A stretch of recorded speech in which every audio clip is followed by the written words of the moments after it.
Okay, back out fresh on the scene, back out fresh on the scene, back out fresh on the scene, back out fresh on the scene, back out fresh on the scene, back out fresh on the scene, Back out fresh on the scene. back out fresh on the scene. Franchise best on the team, franchise best on the team, franchise best on the team, franchise best on the team, Franchise best on the team. back out fresh on the scene, Back out fresh on the scene. back out fresh on the scene.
You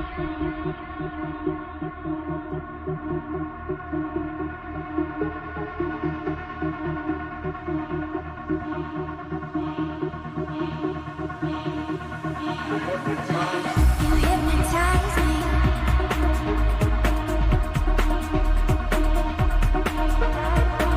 You hypnotize me. You hypnotize me.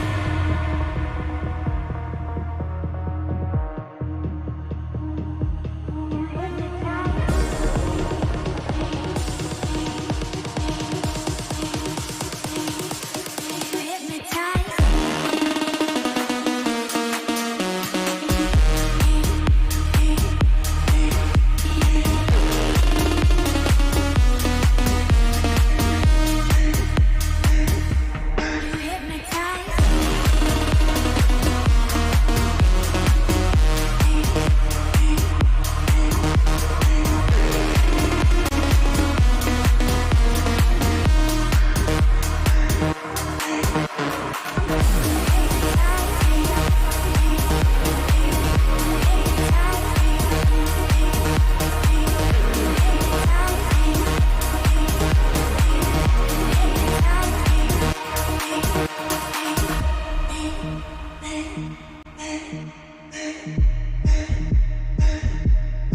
Hello, survivors.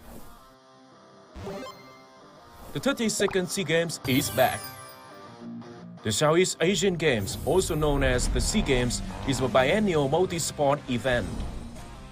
From May 5th to 17th, 2023, Phnom Penh, the capital of Cambodia, will play host to the 32nd edition of this special event.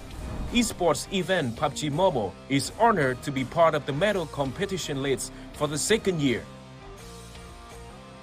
In this year's competition, we will welcome 19 teams from 10 different countries, including Vietnam, Brunei, the Philippines, Malaysia, Timor Leste, Thailand, Myanmar, Laos, Indonesia, and the host country Cambodia. 19 teams will compete in 2 events, team and individual. Especially, a total of 2 sets of medals will be available for each PUBG Mobile event. Firstly, the team event will be divided into 2 phases. The qualifiers will take place only on May 11th. During a single day, the 19 teams compete in 6 matches without a group draw. The 16 teams with the highest scores will advance to the finals. The finals will be held over 3 days, from 12th to 14th May, in order to determine the best team for the gold medal. The point system is familiar. The top place receives 10 points, the second place receives 6 points, the third place receives 5 points, and the points decrease gradually for the lower ranked teams. In particular, each eliminating point counts for 1 point. Next up is the individual event. 6 athletes will be nominated by each participating country, except Brunei that only sent 5 athletes to the competition. As a result, 59 athletes from 10 countries will compete in 32nd SEA Games. This event will compete for only 1 day, 15th May, with 8 matches. About the point system, the first place will get 20 points, the second place will get 16 points, the third place will get 15 points and gradually decrease to the 48th place. There will be no ranking points in the 48th to 60th places. Each eliminating point counts for 1 point. Different from the team event, in the individual event, the athletes won't be saved by teammates, so watch out. At the upcoming 32nd SEA Games, may all the teams achieve the best results to bring glory to the country. Let's enjoy intense battles of PUBG Mobile Esports at the 32nd SEA Games from May 11th to 15th, 2023. See you there. This May, please welcome 19 teams from 10 countries. Compete at the 32nd SEA Games PUBG Mobile Esports. ជម្រាបសួរអ្នកទាំងអស់គ្នាខ្ញុំមកពីធីមជម្រើសជាតិកម្ពុជាមួយហើយ slogan របស់ពួកយើងគឺ Fight to the end ជំរាបសួរពួកយើងគឺជាក្រុមកម្ពុជា2ពួកយើងនឹងប្រយុទ្ធរហូតដល់ទីបញ្ចប់ដើម្បីទុំជាតិរបស់យើង Hola, I'm el primer equipo de Timor Leste. I'm pronto a tu competir. Hola, I'm el segundo equipo de Timor Leste. Lutamos con espíritu. Hello, kami tim Brunei Darussalam. Brunei, yakin. សប្បាយดีพวกเขาทีมเราหนึ่งพวกเขาพร้อมที่จะได้ไปหับเรียน สวัสดีพวกเขาคือลาว2สโลแกนของพวกเขาคือลิ้นแบบบ่เสียใจ အားလုံးပဲမင်္ဂလာပါကျွန်တော်ကတင်းမှာပါအဲ့ဒါလည်းဒီမှာစီကင်းအတွက်ကျွန်တော်ရဲ့ဆောင်သွားတော့ we play with guys ဖြစ်ပါတယ်အားလုံးပဲမင်္ဂလာပါကျွန်တော်ကတော့တင်းမြန်မာတို့ဖြစ်ပါတယ်လက်နေမြောင်စီကင်းမြောင်ပဲမှာကျွန်တော်ရဲ့ဆောင်ဖို့ကတော့ together we ရဲ့ channel ဖြစ်ပါတယ် Halo semua, kami dari Malaysia 1, Malaysia boleh. Assalamualaikum, kami Malaysia 2. Demi Malaysia. Pilipinas, lakad matatag. Pilipinas, lakad matatag.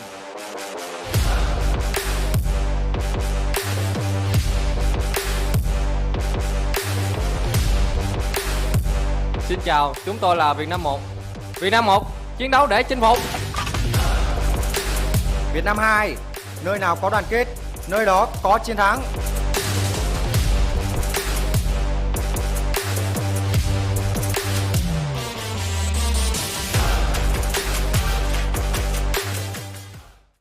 Let's enjoy intense battles of PUBG Mobile Esports at the 32nd SEA Games from May 11th to 15th, 2023. See you there.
Hello, survivors. The 32nd SEA Games is back. The Southeast Asian Games, also known as the SEA Games, is a biennial multi-sport event. From May 5th to 17th, 2023, Phnom Penh, the capital of Cambodia, will play host to the 32nd edition of this special event. Esports event PUBG Mobile is honored to be part of the medal competition list for the second year. In this year's competition, we will welcome 19 teams from 10 different countries, including Vietnam, Brunei, the Philippines, Malaysia, Timor Leste, Thailand, Myanmar, Laos, Indonesia, and the host country Cambodia. 19 teams will compete in 2 events, team and individual. Especially, a total of 2 sets of medals will be available for each PUBG Mobile event. Firstly, the team event will be divided into 2 phases. The qualifiers will take place only on May 11th. During a single day, the 19 teams compete in 6 matches without a group draw. The 16 teams with the highest scores will advance to the finals. The finals will be held over 3 days, from 12th to 14th May, in order to determine the best team for the gold medal. The point system is familiar. The top place receives 10 points, the second place receives 6 points, the third place receives 5 points, and the points decrease gradually for the lower ranked teams. In particular, each eliminating point counts for 1 point. Next up is the individual event. 6 athletes will be nominated by each participating country, except Brunei that only sent 5 athletes to the competition. As a result, 59 athletes from 10 countries will compete in 32nd SEA Games. This event will compete for only 1 day, 15th May, with 8 matches. About the point system, the first place will get 20 points, the second place will get 16 points, the third place will get 15 points, and gradually decrease to the 48th place. There will be no ranking points in the 48th to 60th places. Each eliminating point counts for 1 point. Different from the team event, in the individual event, the athletes won't be saved by teammates, so watch out. At the upcoming 32nd SEA Games, may all the teams achieve the best results to bring glory to the country. Let's enjoy intense battles of PUBG Mobile Esports at the 32nd SEA Games from May 11th to 15th, 2023. See you there. This May, please welcome 19 teams from 10 countries. Compete at the 32nd SEA Games PUBG Mobile Esports. ជម្រាបសួរអ្នកទាំងអស់គ្នាខ្ញុំមកពីធីមជម្រើសជាតិកម្ពុជាមួយហើយ slogan របស់ពួកយើងគឺ Fight to the end ប្រទេសសួរពួកយើងគឺជាក្រុមកម្ពុជា2ពួកយើងនឹងប្រយុទ្ធរហូតដល់ទីបញ្ចប់ដើម្បីទង់ជាតិរបស់យើង Olá, I'm a primeira equipa Timor Leste. I'm pronto a competir. Olá, I'm a segunda equipa Timor Leste. Luta macam espírito. Hello, kami tim Brunei Darussalam. Brunei, yakin. สบายดีพวกเขาทีมเราหนึ่งพวกเขาพร้อมที่จะได้ไปหับเรียน สวัสดีพวกเราคือลาว2สโลแกนของเราคือลิ้นแบบบ่เสียใจ အားလုံးပဲမင်္ဂလာပါကျွန်တော်ကတင်းမြန်မာပါအဲ့ဒါလည်းညီမစီကင်းအတွက်ကျွန်တော်ရဲ့ဆောင်ပေါ်ကတော့ we play with guys ဖြစ်ပါတယ် အားလုံးပဲမင်္ဂလာပါကျွန်တော်ကတော့တင်းမြန်မာတို့ဖြစ်ပါတယ်။လက်နေမြောင်စီကင်းမြောင်ပဲမှာကျွန်တော်ရဲ့ဆောင်ဖို့ကတော့ Together We ရဲ့ channel ဖြစ်ပါတယ် Hello semua, kami dari Malaysia 1, Malaysia boleh. Assalamualaikum, kami Malaysia 2. Demi Malaysia. Pilipinas, lakad matatag. Pilipinas, lakad matatag.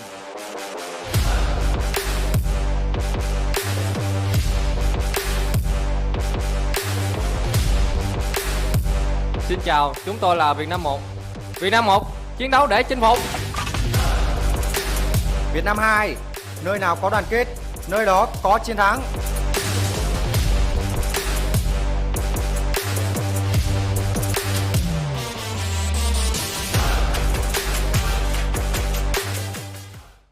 Let's enjoy intense battles of PUBG Mobile Esports at the 32nd SEA Games from May 11th to 15th, 2023. See you there.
ពីទីក្រុងភ្នំពេញព្រះរាជាណាចក្រកម្ពុជាដែលជាប្រទេសម្ចាស់ផ្ទះក្នុងការប្រកួតកីឡាអាស៊ីអាគ្នេយ៍លើកទី32ក្នុងវិញ្ញាសា PUBG Mobile Esports យើងខ្ញុំសូមផ្ញើសេចក្តីគោរពក៏ដូចជាស្វាគមន៍ដ៏កក់ក្ដៅទៅកាន់ព្រះអង្គម្ចាស់ភ្ញៀវកិត្តិយសអ្នកដឹកនាំអាដាមលោកជំទាវលោកអង្គញាអ្នកអង្គញាពុកម៉ែពូមីងបងប្អូនអស់លោកស្រីអ្នកនាងកញ្ញាមកពីគ្រប់ទិសទីនៅទីតាំងផ្ទាល់ក្តីនៅតាមគេហដ្ឋានក្តី His and Her Royal Highness, Your Excellencies, ladies and gentlemen, a very warm good afternoon. From Phnom Penh, the host country Cambodia, we would like to welcome you all to the PUBG Mobile Esports competition at the 32nd SEA Games. ដោយសារតែប្រជាប្រិយភាពវិញ្ញាសា PUBG Mobile Esports មាននៅក្នុងវិស័យកីឡាអេឡិចត្រូនិកថ្ងៃនេះក្នុងព្រឹត្តិការណ៍ SEA Games លើកទី32ក៏ដូចជាលើកទី2ដែលវិញ្ញាសា PUBG Mobile ត្រូវបានបញ្ចូលទៅក្នុងបញ្ជីការប្រកួតដណ្ដើមមេដាយជាផ្លូវការផងដែរ Due to the influence PUBG Mobile has in the esports industry, today will mark the second consecutive participation of PUBG Mobile at our very prestigious Southeast Asian Games.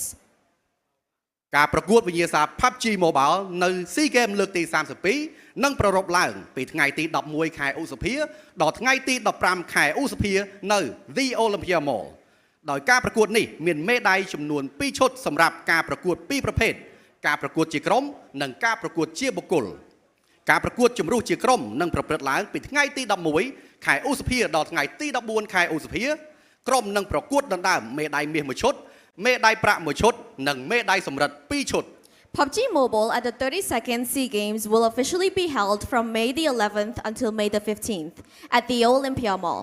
There will be 2 sets of medal for 2 categories, team and individual competition. The qualifying round for the group event will take place on May 11th, and from May the 12th until May the 14th, teams will compete against for 1 set of gold medal, 1 set of silver medal, and 2 sets of bronze medals. ហើយការប្រកួតបុគ្គលនឹងប្រព្រឹត្តឡើងនៅថ្ងៃទី15ខែឧសភាយើងមានមោទនភាពខ្លាំងមែនទែនដែលមានប្រទេសរហូតទៅដល់ចំនួន10ចូលរួមព្រឹត្តិការណ៍ SEA Games លើកទី32ក្នុងវិញ្ញាសា PUBG Mobile Esports And the individual competition will be held on May the 15th. We are extremely honored to have 10 different countries be a part of our competition.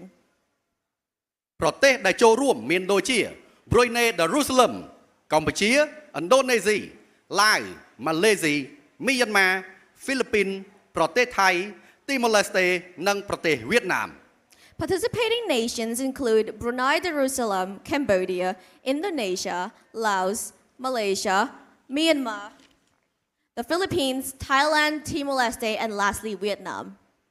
នាឱកាសដ៏វិសេសវិសាលនេះយើងខ្ញុំមានសេចក្តីសោមនស្សរីករាយជាទីបំផុតក្នុងការណែនាំក៏ដូចជាគោរពអញ្ជើញ Attending today's event, we are delighted to introduce our esteemed guests who will be a part of this ceremony. Please welcome ព្រះអង្គម្ចាស់ Sufri Bolkiah His Royal Highness Prince Sufri Bolkiah, Honorary Life President of the Southeast Asian Games Federation.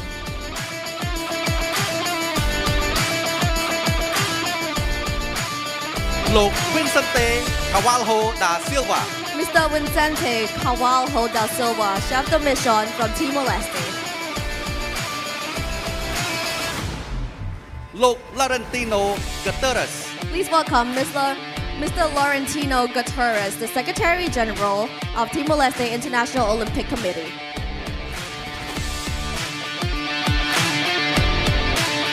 Lord Lun Samadi It's my pleasure to introduce His Excellency Mr. Lun Samadi, Vice Chairman of Esports Organizing Committee, General Secretary of Esports Federation of Cambodia. Lord Jonathan Siri Sakda Please welcome Mr. Jonathan Siri Sakda. Lord Antonius Adi Please welcome Mr. Antonius Adi, the Indonesian Olympic Committee. Lord Duong Huy Khao Please welcome Mr. Yong Huy Khao, Vice President of the Vietnam Recreational and Electronic Sports Association. Lord Rolf Andre Labres Please welcome Mr. Rolf Andre Labres from the Philippines Electronic Sports Organization. Lord Carlos Lee Lastly, please welcome Mr. Carlos Lee from Tencent PUBG Mobile Southeast Asia Esports. មិនបង្អង់យូរពុកម៉ែពូមីងបងប្អូនមកចូលរួមពួកយើងដើម្បីស្វាគមន៍ក្រុមទាំង19តំណាង10ប្រទេសនៅអាស៊ីអាគ្នេយ៍ PUBG Mobile is the only electronic sport at SEA Games with the participation of 10 countries. Without further ado, please join us on the stage to welcome 19 teams altogether representing 10 nations in Southeast Asia. សូមស្វាគមន៍ក្រុមកម្ពុជា2ពីព្រះរាជាណាចក្រអច្ឆរិយៈទឹកដីសុវណ្ណភូមិសូមលើកដៃឡើងស្វាគមន៍យ៉ាងកក់ក្ដៅក្រុមតំណាងម្ចាស់ផ្ទះកម្ពុជាស៊ូស៊ូ Please welcome the host country's team Cambodia 2 from the Kingdom of Wonder.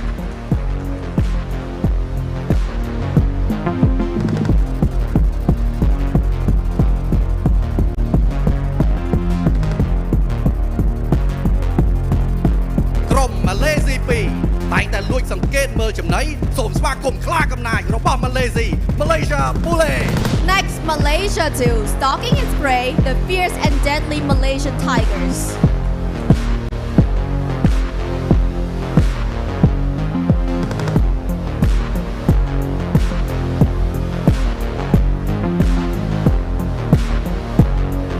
ក្រុមឡាវមួយមកពីទឹកដីតម្រៃ1000មិត្តរបស់យើងមកពីប៉ែកខាងជើង Team Laos 1 from the land of a million elephants, our friend of the north.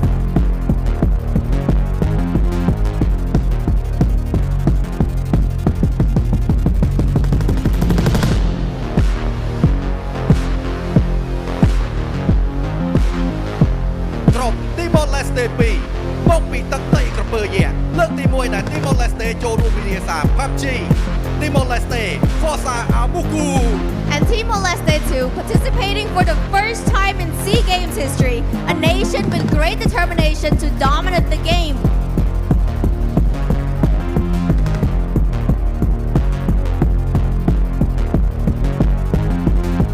ក្រុម Brunei Darussalam 1ក្រុមមកពីទឹកដីកំណត់ទ្រព្យមិនរំពឹងទុកស្វាគមន៍កីឡាករតំណាងក្រុម Brunei Let's welcome Brunei Darussalam 1 from the land of unexpected treasure.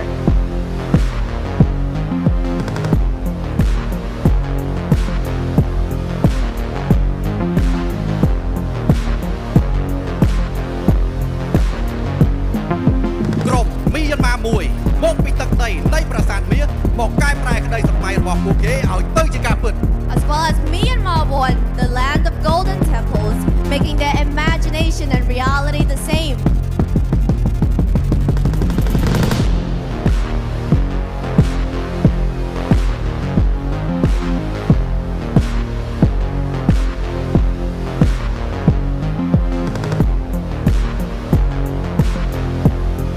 Myanmar 2ជាមួយនឹងបេសកកម្មថ្មីពួកគេនឹងព្យាយាមបង្កើតប្រវត្តិសាស្ត្រថ្មី Let's welcome Myanmar 2, another journey they are looking to make another history.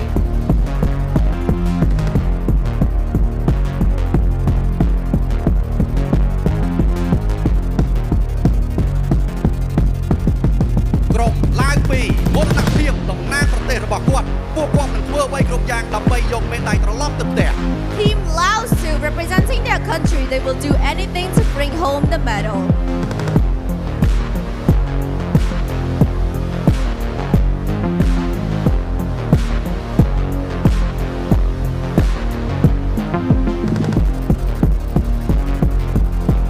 ក្រុម Indonesia 2សូមធ្វើការស្វាគមន៍មកលើឆាកក្រុមតំណាងទឹកដីនៃ1000ព្រៃភ្នំ And now, Team Indonesia 2, the land of thousand islands.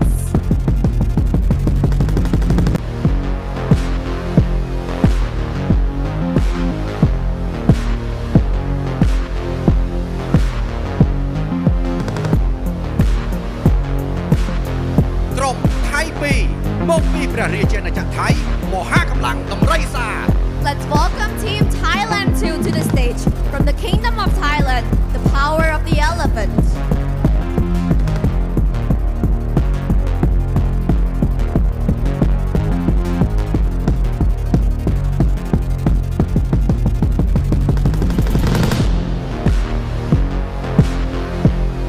Malaysia 1ស្វាគមន៍ពួកគាត់មកលើឆាកកីឡាករតំណាងប្រទេសម៉ាឡេស៊ីជាមួយនឹងបេះដូងខ្លាកំណាច Malaysia Bullet Please welcome Malaysia 1, the heart of tigers.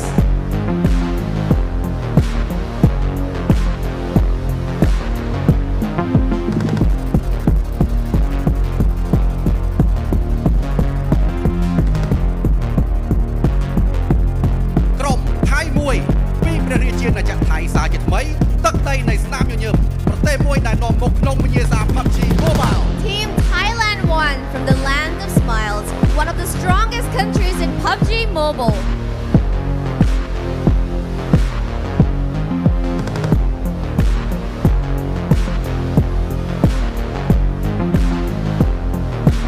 ក្រុមហ្វីលីពីនមួយពីគុជនៃសមុទ្របូព៌ាស្វាគមន៍កីឡាករល្អបំផុតរបស់ប្រទេសហ្វីលីពីន Pinas Lang Malakas Team Philippines won from the Pearl of Orient Seas.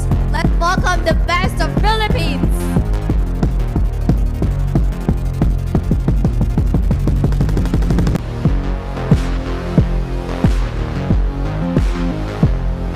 ក្រុម Timor Leste មួយមកពីបែកខាងកើតទឹកដីព្រះអាទិត្យរះទឹកដីនៃក្រពើយក្ស Leste Timor Leste Forza Amuku Let's welcome Timor Leste won from the east, the land of the rising sun, the land of giant crocodiles.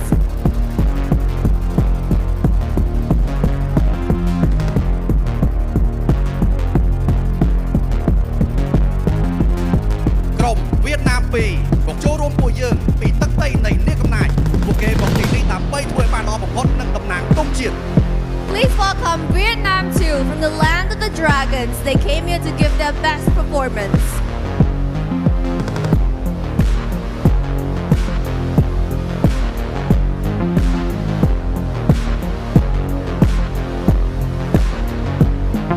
ក្រុមហ្វីលីពីន2ស្វាគមន៍មកលើឆាកកីឡាករតំណាងរបស់ហ្វីលីពីនដែលតែងធ្វើឲ្យការប្រកួតពោរពេញទៅដោយភាពសប្បាយរីករាយនិងស្វិតស្វាញ Let's welcome the Philippines too, the best and the most motivated athletes all the way from the Philippines.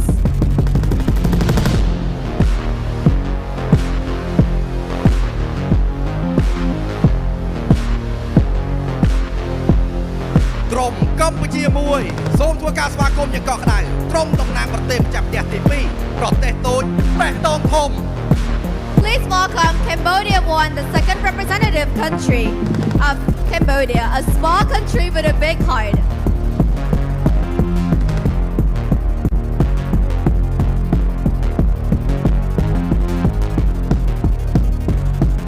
ក្រុមឥណ្ឌូនេស៊ីមួយទឹកដីនៃប្រព័ន្ធព្រៃភ្នំ The King of Kings ជាមួយនឹងកីឡាករមេដាយមាសគាត់មកការពារមេដាយនិងកសាងប្រវត្តិសាស្ត្រថ្មី And Indonesia won from the land of Thousand Islands with a defending champion, the King of Kings.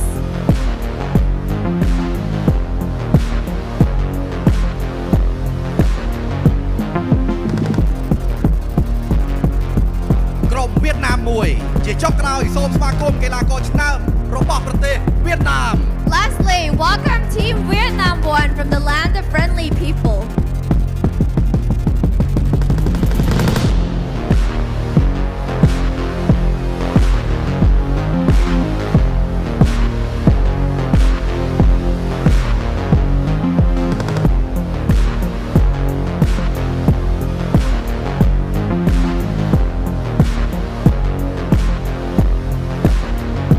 ជាថ្មីម្ដងទៀតសូមស្វាគមន៍ក្រុមទាំង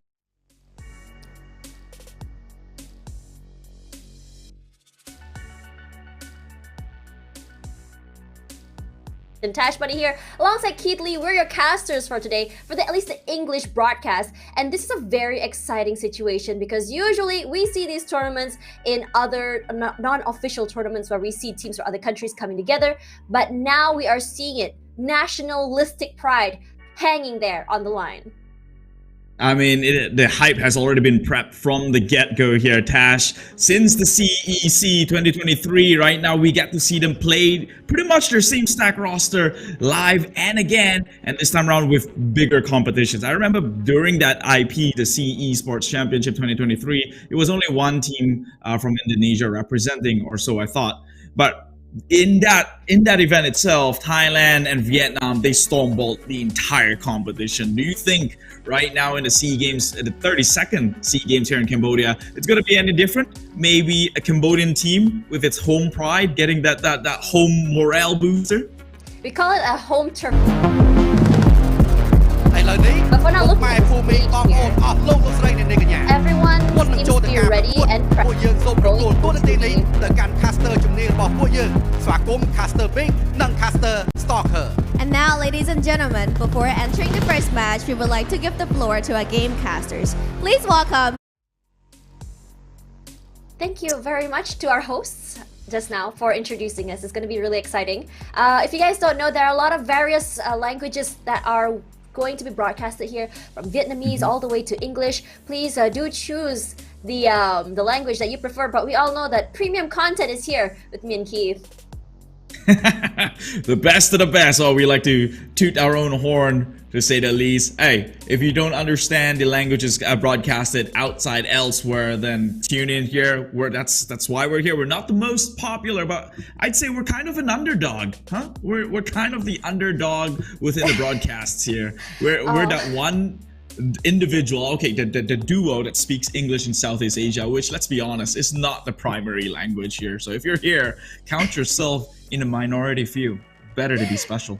Yeah, I think Keith would be the minority here. I don't know about you guys, but let's talk a little bit about what's going to be happening today. So if you guys didn't see the intro earlier, 10 teams will be playing, and this is the esport with the most teams participating from across of Southeast Asia. And on top of that, it's a very different format from what you expect for PMPL, PMSL. It's very, very different, and it's also a very, very different, I would say, bracket going into the game as well, with today being the qualifiers, and out of 19 teams, only 16 will be moving over or moving forward into the next, what do you call it?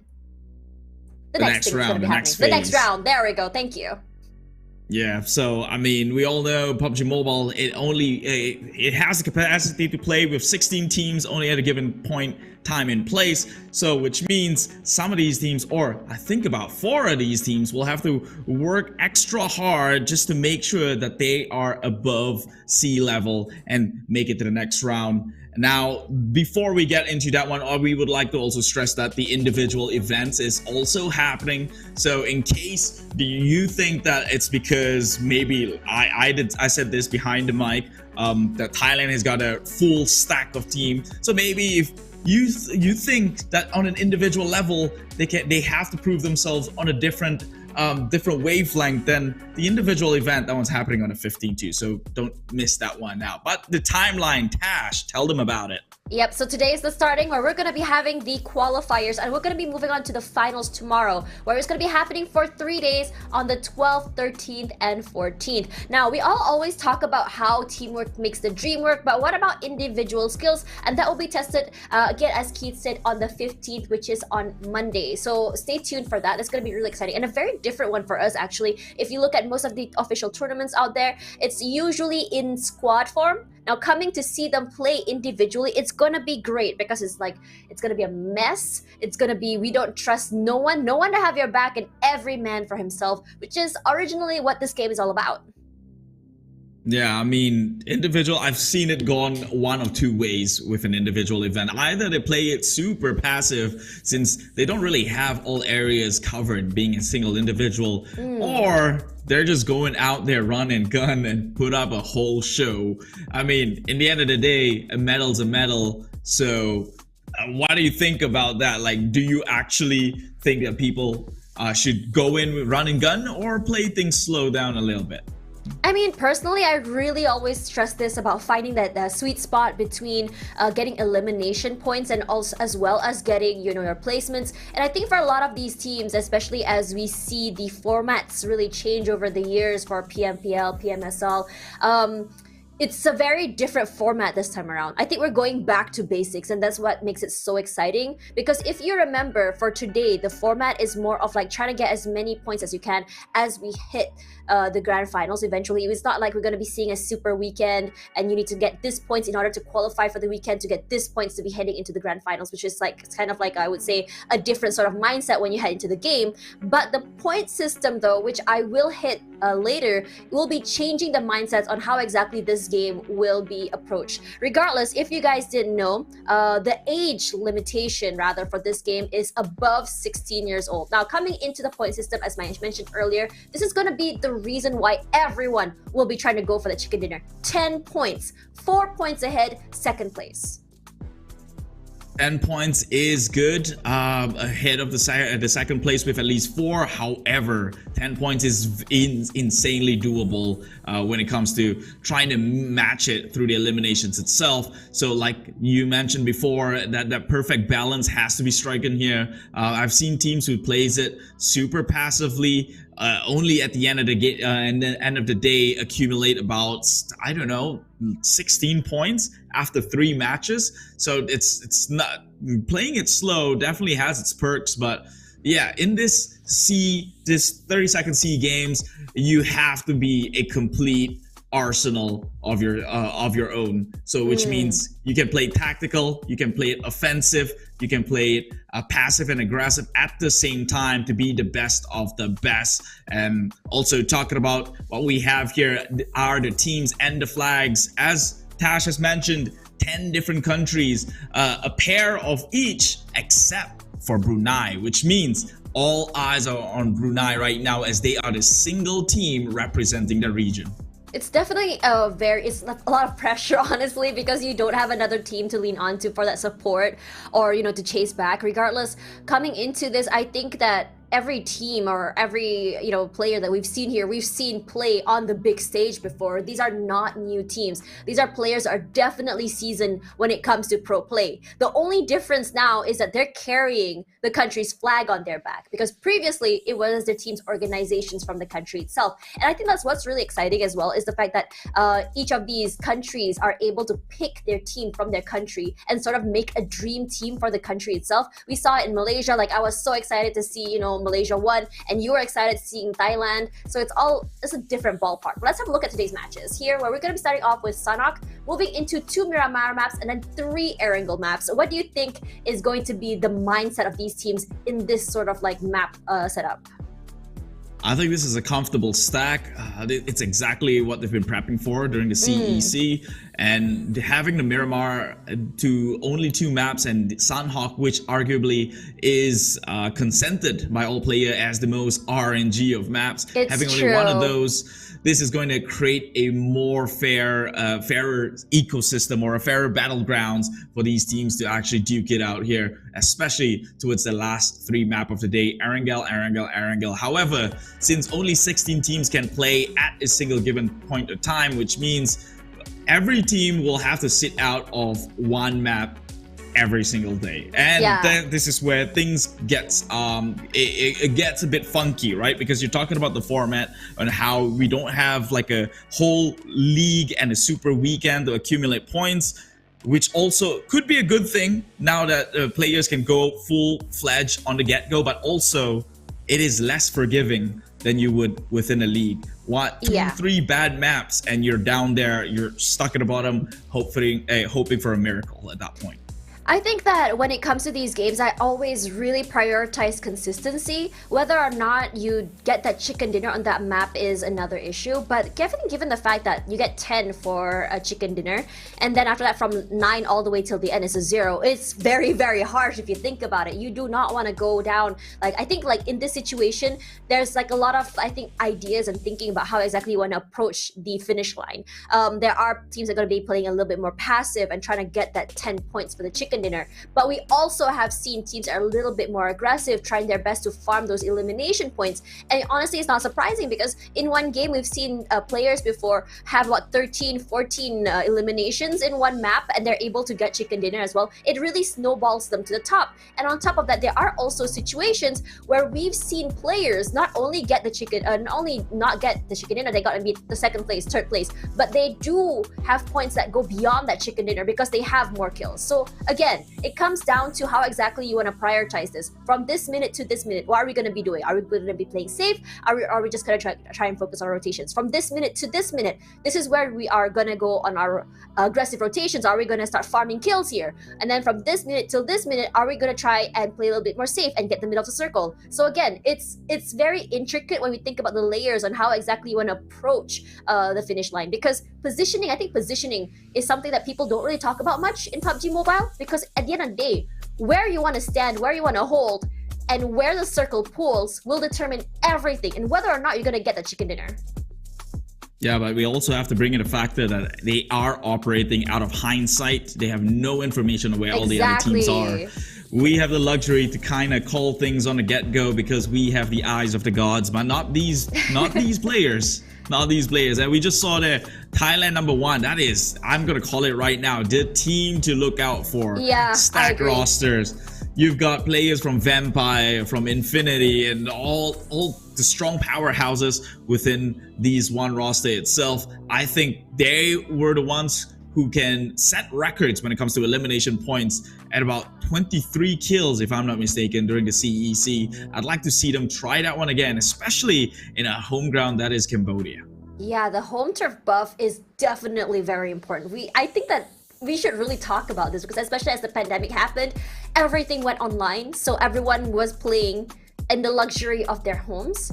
And a lot of these, the LAN tournaments didn't have the audience as well. So I would say that this is one of the few PUBG Mobile tournaments, if not the only PUBG Mobile tournament that has viewers right now.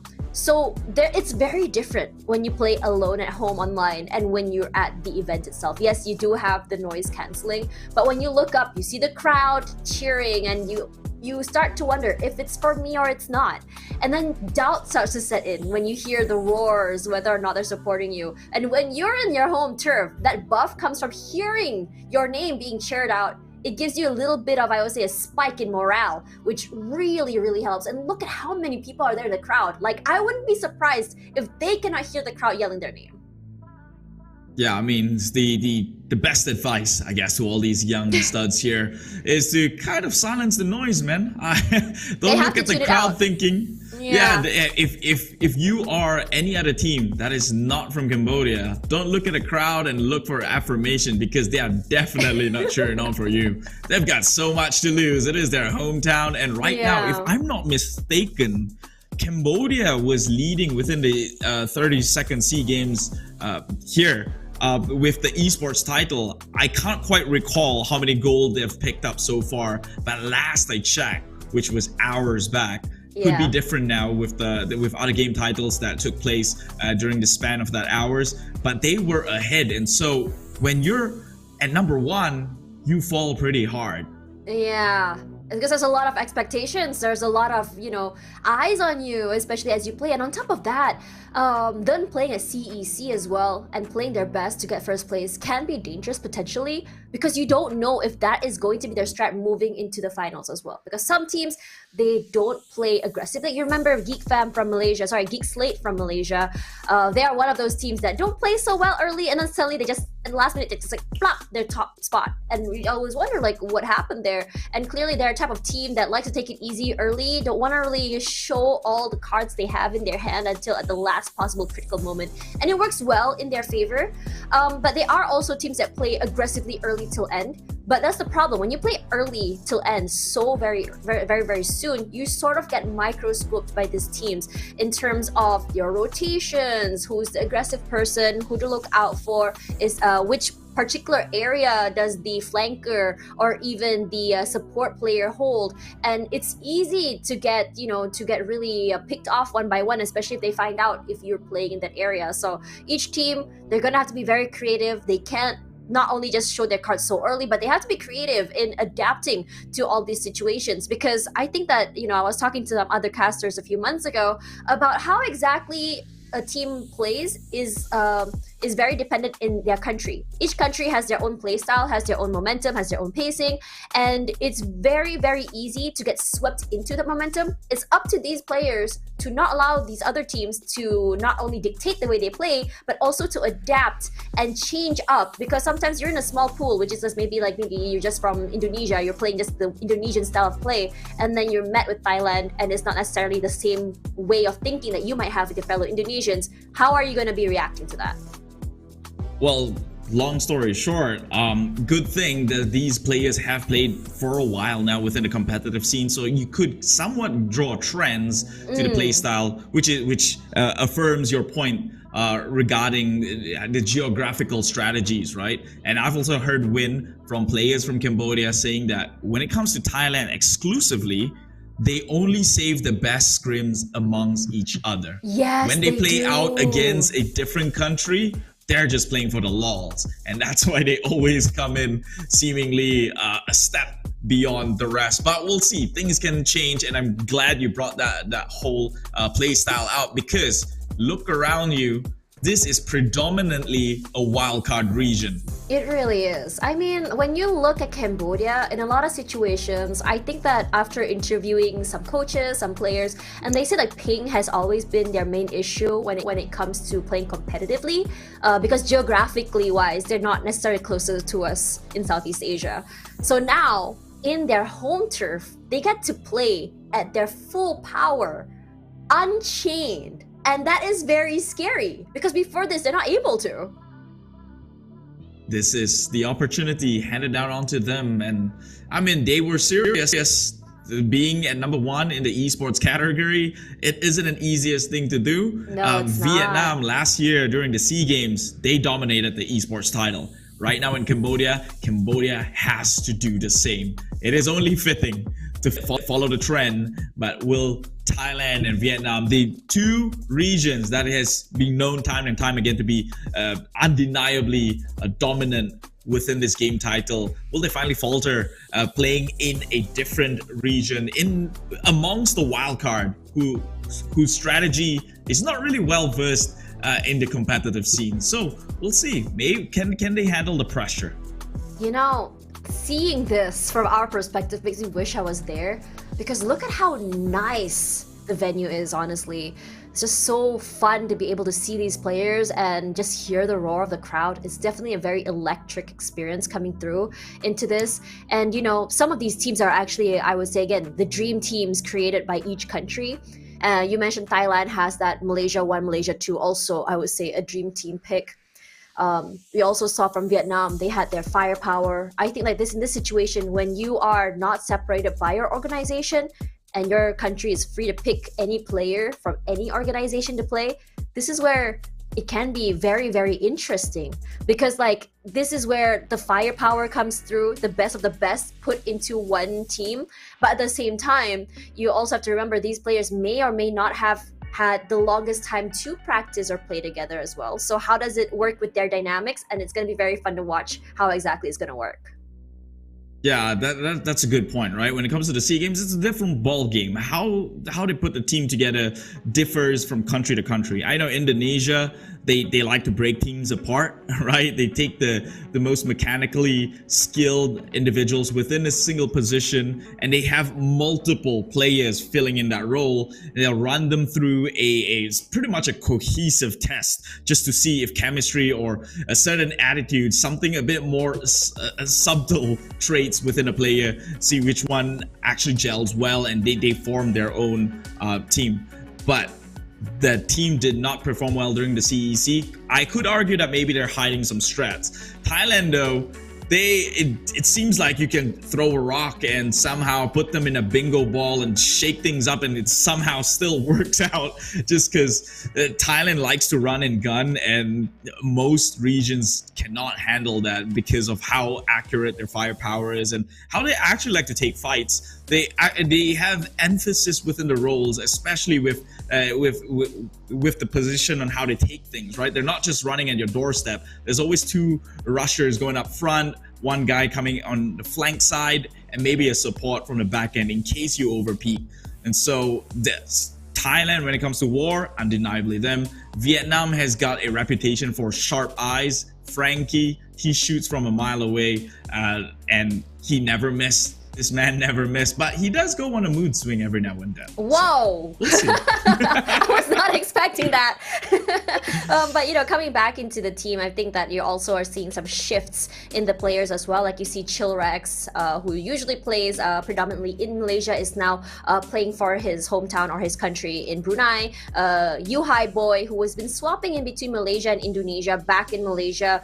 We know that he is one of the best fraggers and most aggressive players we've seen here in Malaysia, or you know, I would arguably say that in Southeast Asia as well, which is also something to really watch watch out for. But at the same time, coming back into play styles, if we look at Indonesia, they're a team that's very, I would say, focused on one target first. One goes down, immediately rush in. It's very different to what you mentioned about Thailand, who is more about taking that space, coming in from different areas and taking the area one by one, slowly choking the enemy inside of an area. I think CQC is something that's definitely to watch out for. I know Thailand predominantly does so much better when it comes to CQCs. It's very scary the way they know how to bounce their nades and as well as the close angles. But at the same time, when you talk about a lot of takes as well, this is where teams have to really be careful not to follow or fall into these teams' tempo, because I know that Thailand likes to play it very, very fast. They're not the most aggressive early, but as we go into a circle number 4, number 5, this is where we start to see the momentum really, really build. And especially if you allow them to stay alive as a 4, it might be very scary for a lot of teams, because I think that for a lot of Thai teams, their strength really relies on their numbers.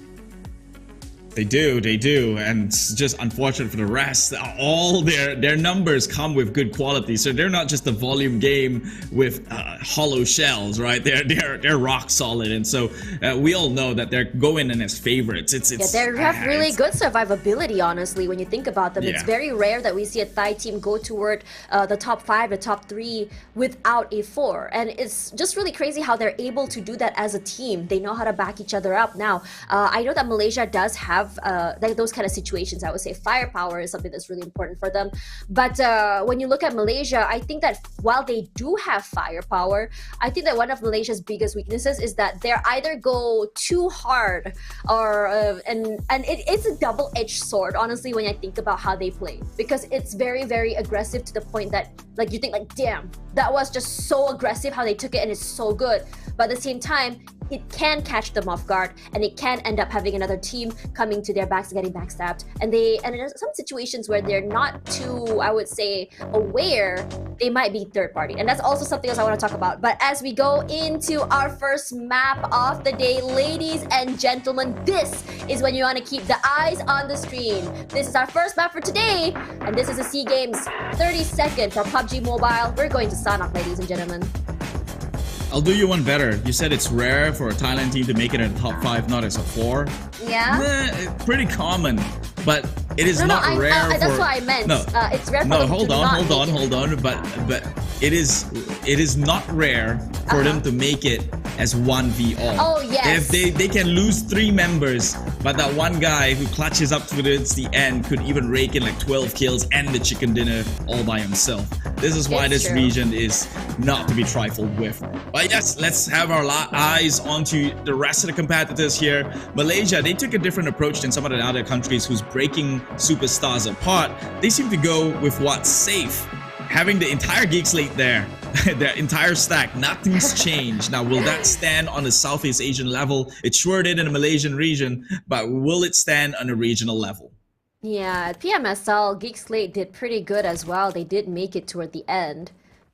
But in this situation, when you look at these players here, you remember when healing game was a thing and everyone was just running around and grabbing band-aids. I just played the healing game in the blue zone, but a change happened. So you're no longer seeing that. You can see this aggressive aggression coming through here in Laos. It's going to be a first team to pick up that first blood, and it's happening all over the map. Yeah, but Brunei though, they remember they are the only ones representing their own region here, so they have to be a bit more tricky with their footsteps. Meanwhile, Lizzie tries to push onto the rest of Indonesia. Potatoes by the window. This man has got a highlight of his own during the individual stunt, but can he now with teammates turn the tides here? They have the initial damage coming out from Lizzie from Laos with the entry frag. Yeah, they've only lost 1 member so far, but Lizzie, he's up and forward as his teammate got his back. If he pushes into this window, there is no way for a cover fire once he gets in. He can go for the isolate play. That'll be a whole different thing. Phantom back out! Do not dry peek that way. A little bit too ambitious. Gets shot straight in the face. Honda from the backside tries to make something happen. Good for one. A jump out from the window. And just like that, Redface takes him down, easily picking up his teammates again. And the first team to be eliminated would be Laos, Team 1. Yeah, the hesitation right there, Lizzie. I didn't know what he was going for. He went straight to the window. He had 0 information. And that stalemate right there, that doubt of not actually pushing in. Hey, they could have. They stayed, and Indonesia got the heel out in time and, well, turned the tides by being the first one to jump onto the. Right now, Brunei, this is newbie OP, the one man who's played in the Pro League under the banner of Crit Esports. He's been pulling out strides lately. I think it was the IESF event in which Brunei did relatively well for themselves. Honestly, look at Brunei. It's not really a country that you see as an organization, but the players have been to the big stage. Now, as we come into this area, Paradise Resort, we're seeing so many teams from different areas. But if you look at how Vietnam is holding this, 2 in a compound, 1 in a high ground, and 1 in the middle, gives them so much space to work with in terms of information gathering. But Vietnam, I don't think they want to go too aggressive so early as well. If you look at Vitoy right now, barely has any utilities. Vest just not doing so great. Lambor as well, honestly, when you think about it. And for Vietnam, I think they haven't really had the chance to loot because a lot of teams did go down in Paradise Resorts. I mean, it is a hot spot after all. But for them, I don't think they were lucky enough to get that loot before other teams did. I think the strategy is a little bit different. They want to loot from the crates themselves after these players drop them. It's like a delivery. As they make their way, as they make their way to the lobby, right? That's one way to loot things up and make sure you get something going on. And I mean, wait, Paradise, and you're there, on the though? outside. Sorry, is Malaysia what? chasing? No. Just kind of hoping for that, you know, a Grand Theft Auto situation, perhaps. Different game. Let's not get in trouble trying to pull that somebody. Don't pull some foreigners up here. But meanwhile, Romeo boy, Myanmar right now under the pressure. I believe that is Timor Leste. Mind my geography. Yes, it is. I got correct. Lucky guess, I might say. And you will go in with the revive. This Timor Leste look to make the push though. I've seen movements, but Sando, he's got eyes on one side of the entrance. Surely, Timor Leste, they have to be very careful. Nameless, he missed one guy. He does not see them behind it, but nearly whiffed that one. Myanmar does get the knockdown, though. Timor Leste immediately in trouble. 2 dead. 1 on his knees, and only Dizzy, who has to willy-nilly make his way out of there because it is pointless at this point rate. It's a very unfortunate situation when you think about it because these two teams were in a stalemate, a Mexican standoff for so long. No one was moving. And unfortunately, he wasn't ready with his nade to throw it out. And Vikoy, that is really good trigger discipline. Decides not to shoot just yet. He knows that he doesn't have a lot of HP, doesn't have a lot of utilities to work with only 1 nade. But look at Malaysia on the aggression. William's gonna go down. Nice cross with his teammate with Flax as well, and Yen gets picked up so very easily. Fogisio able to get away with his life on the other side, and here's Jumper, Malaysia 2, playing in the blue zone. And this is not something that's unusual for Malaysia if you think about it. They're always one of the teams, or sometimes they can be one of the teams that takes a while to rotate in. They prefer to take their time, but the problem with rotating in late is that there are some teams like Thailand. If you remember VPE last year, they love playing the gatekeeper, waiting at the very corner of the zone and catching anyone who's trying to rotate inside the circle of guard, basically just farming kills at that point. Yeah, I think VPE is also one of those teams from Thailand who loves the Alpha Highlands simply because sure, elevations itself. I mean, a lot of these teams actually within this new patch like to camp towards the Alpha side because it seems like the most likely than not a safe bet to be on because with the new patch you don't want to tank the blue very much, and if you were to make a gamble per se, a lack of a better words, or where would be the most advantaged position, then Camp Alpha has got tons of it. But right now we fix our eyes onto Cambodia, the homegrown team. It is the John who has his hair all grown out as well. Joseph from Join Me Black. I was gonna ask you, like, you watched the CEC. What was the performance like for the Cambodian teams here, and what did you like most about them? Consistency. I think the CEC was a very surprising run for Cambodia. They did relatively well, seeing as though that they are a team from the wildcard, and you know how the wildcard has a reputation of, you know, maybe a little bit different and lacking in certain departments, but they were pretty consistent during the CEC. They've got a couple of chicken dinners and at least averaging about 6 to 8 kills when they do so. And so they are one to look out for moving in. But talking about another wild card, it is Philippines up against Timor Leste's Dizzy. He's the one-man sole survivor for his team. Can he try and outplay the likes of these two Filipinos? Look at the aggression, but fortunately not going to be able to. It'll be really hard for him to do anything. He was flushed out because of that Molly. Had to go out one way, and the Filipinos just kind of pincered him there.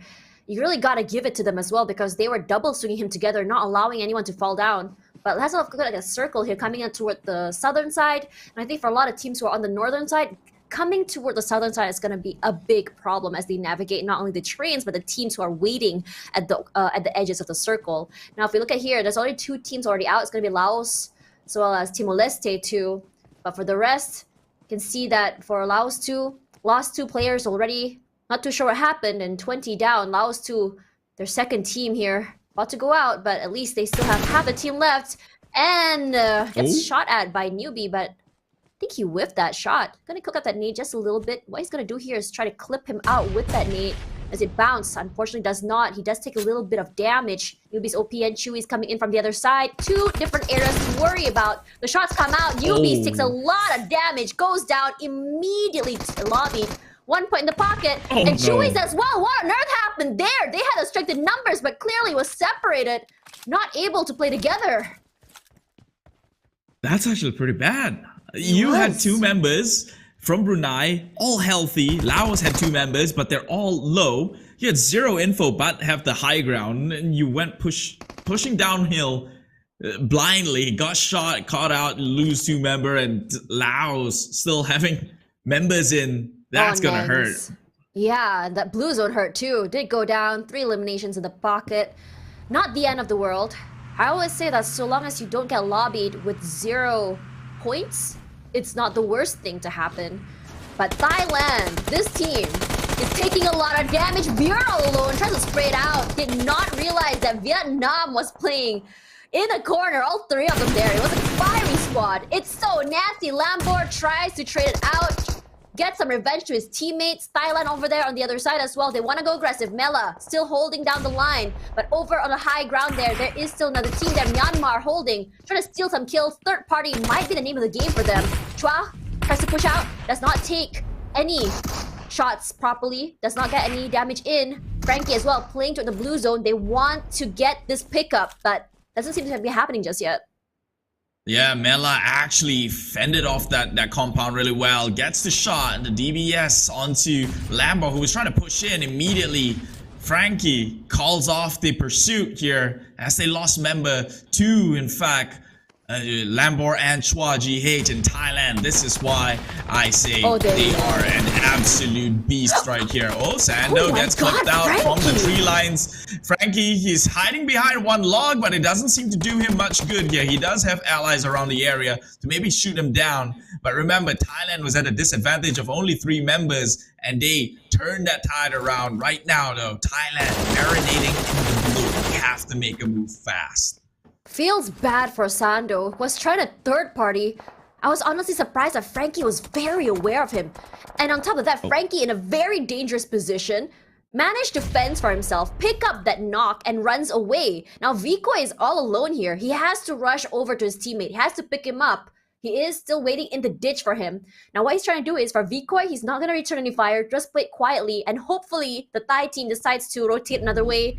But for the Thai teams, that's not going to happen. And Vicoy now eating a lot of damage to the blue. If you can look at Vicoy, he doesn't have any healing items at all. What he has is a nade, just a flashbang to work with. But going to be able to get out of the way. And the Thai teams will not be pursuing him. Oh, Frankie still lives. Look at that. He's crawled his way onto safety. This is crazy. How are they able to do that? But look at that. Flags, the 2 Malaysian teams are in trouble from 2 different areas. And Indonesia in a killing spree, 5 eliminations in the pocket. Gotta be careful about them.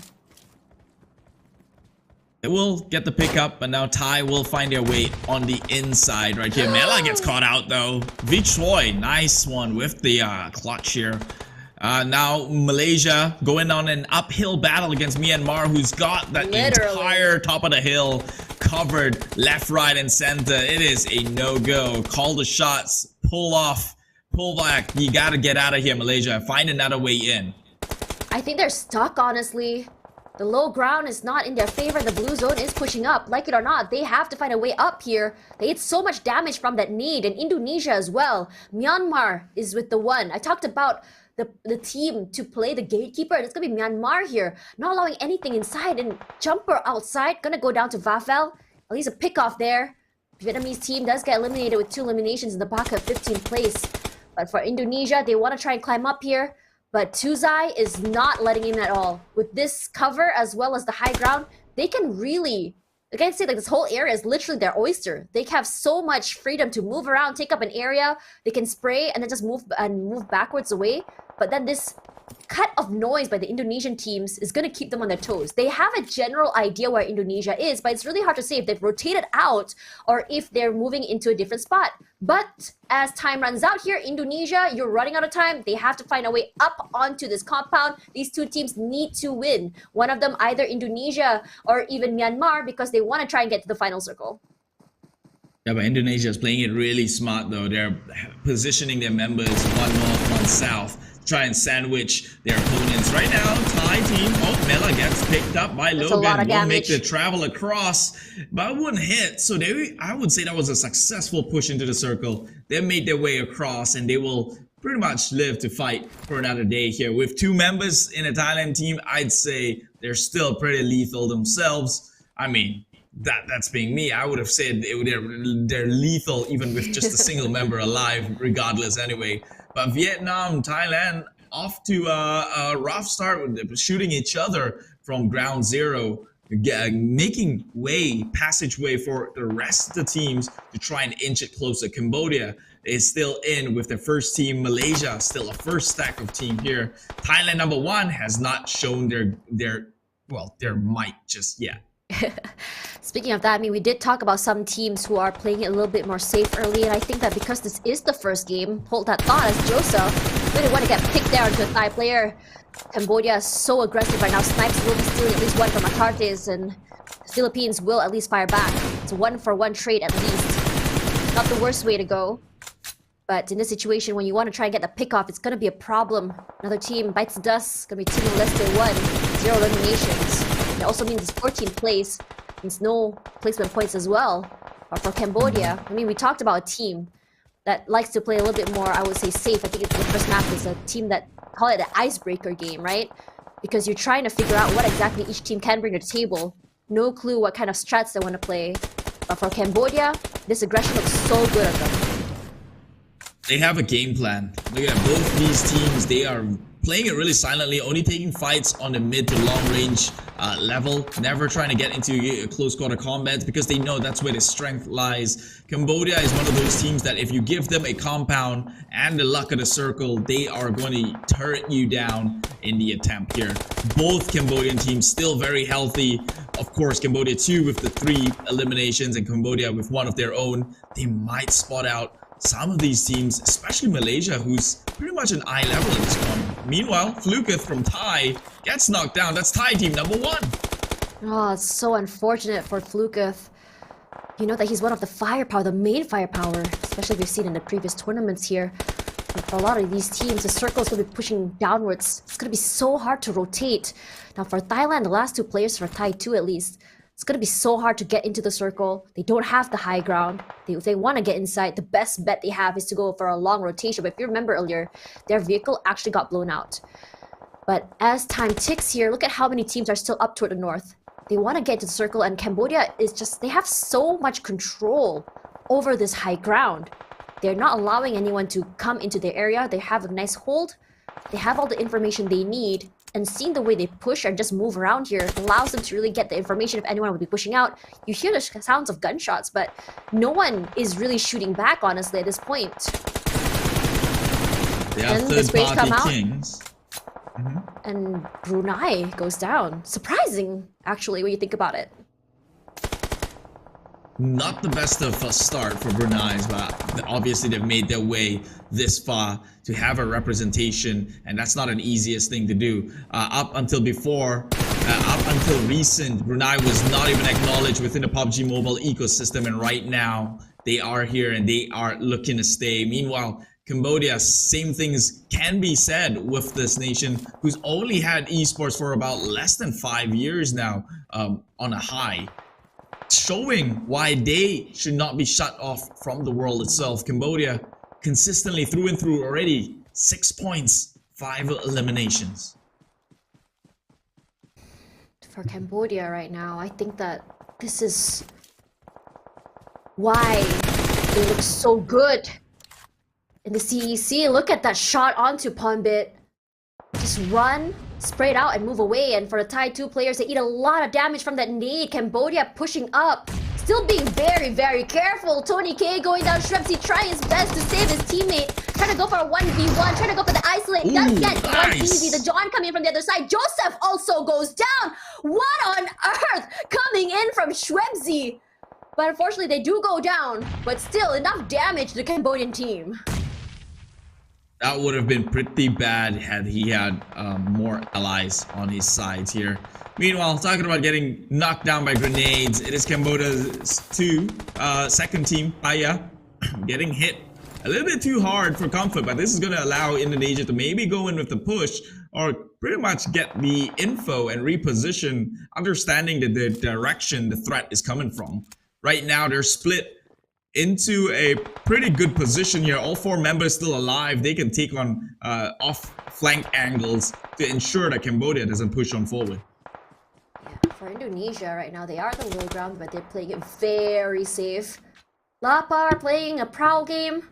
As long as his teammates, I like the areas that they're holding. They have 2 vehicles, a nice little hut as well. But Satar ate a lot of damage there. Not too sure where it's coming from. But look at this area to come through, the crater area up there. You don't want to fall in there. It's hard to get out. And for Yuhai, Snipes, Dumb Good, I would say that they are the Malaysian dream team for sure. They do have a good position. And they're just trying to be really safe right now as they get into the circle. They're right beside another team. They're trying to play it very, very quiet. The Philippines, they might have an idea where these other players are going to be. But this is not the best elevation you want to be on. You are at the bottom of an area. The circle is pushing up your way. There's only one way forward, which is on the other side. Philippines going to try pushing up from the top side here. Yuhai playing close, hugging the wall, not making a single noise. His sprays come out. Fortunately gets one. Teammates do shoot back. He has a little bit of cover. Snipes and Damgut so very low right now. Will be lobbied. Only Yuhai boy left. What can he do? Does go down. Philippines looks so good. 5 eliminations. They hesitated right there. They had information on where the position of the enemies were, but unfortunately they will take an L this time around. Cambodia up against Indonesia, but the tree, not enough to keep them in play. Down to the last 4 teams. You do have Cambodia's second squad here, the higher performing squad, currently at the number 1, but now only 2 members. 1 member left to play and is eliminated at 5 elimination points in 4th place. Vietnam, Philippines, and Indonesia. Which way will this Southeast Asian breeze sway? Oh, Rosello taking that adrenaline shot. Augusta as well will be revived by his teammates. You can see how much damage is coming through. Kong throwing in that nade. Whether it hits or not is the question. Ooh, takes down Barode. Will be minimally knocked down, sent to the lobby, not allowed to be revived. No bait out over here. This is all just confidence playing here. Walks up, shoots. Nice reposition for that reload as well. Casito with his teammate, still very healthy. Playing very quietly. Parajin and Kong so close around. Chuang from the other side as well. Kong unfortunately gets shot in the face. At DBS doing a lot of damage. His teammate does reply. 7 eliminations, 3rd place. The sprays come out. Indonesia very healthy on the other side of circle. That rock giving them a lot of cover. Parajin undeterred though as they come into the other side. But these 2 players from Indonesia not scared at all. It's a 2 versus 4. 1 knock at the very least. Parajin eating a lot of damage. Kwang will be revived at least. It's a lot more numbers than Indonesia. Indonesia, what can you do when you're stuck between a rock, literally a rock, and the blue zone? The position does not favor the likes of Indonesia, but I called it. Top 3, Vietnam or Thailand will find a way on the inside, and right now we'll see why. Going in for the push tactically with the cover fires. One member makes the advancement, pushing forward, goes in for the flank shot. He misses.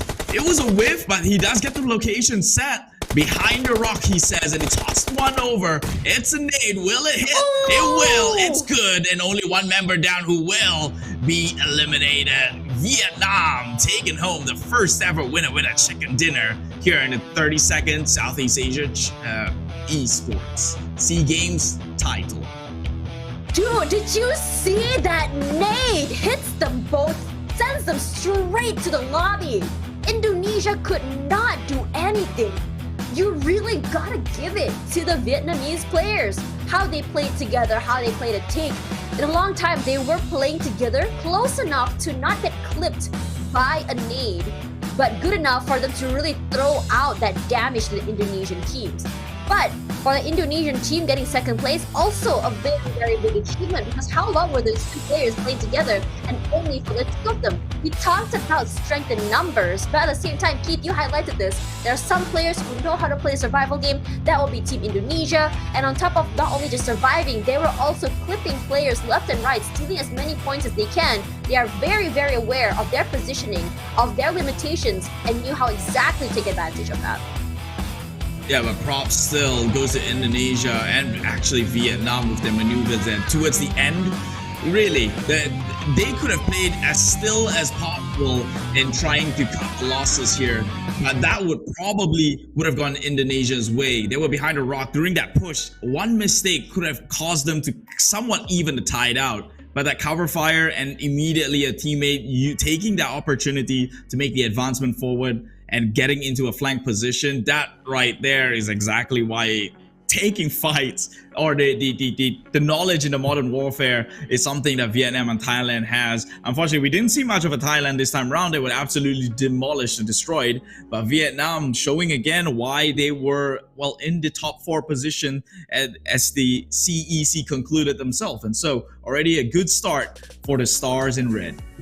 Honestly, when you play that aggressively, it looks really good, especially on Sanhok, as I would say the pacing of how that map goes has definitely dramatically changed. If you can see there, it's no longer playing early, going for those bandages and playing healing game, but now it's more about getting those aggressive kills, pushing forward, and all about those takes. Because we know that it's a faster paced map. You have to take up space very, very quickly. You have to be very, very aware. But also Cambodia, if you remember, they were on a killing spree for some time as well. They were holding out those high grounds. They were very good at holding it and getting that information and not allowing anyone to push up.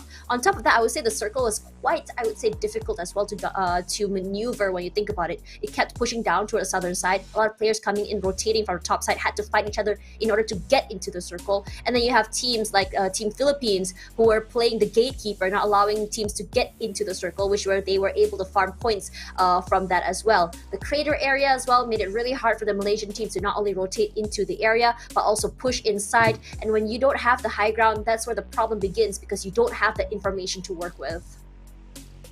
Well, we've seen how high grounds can turn pretty sour, especially for a team like Brunei, who had all the high grounds in the world. Unfortunately, just could not capitalize it against a wounded enemy too.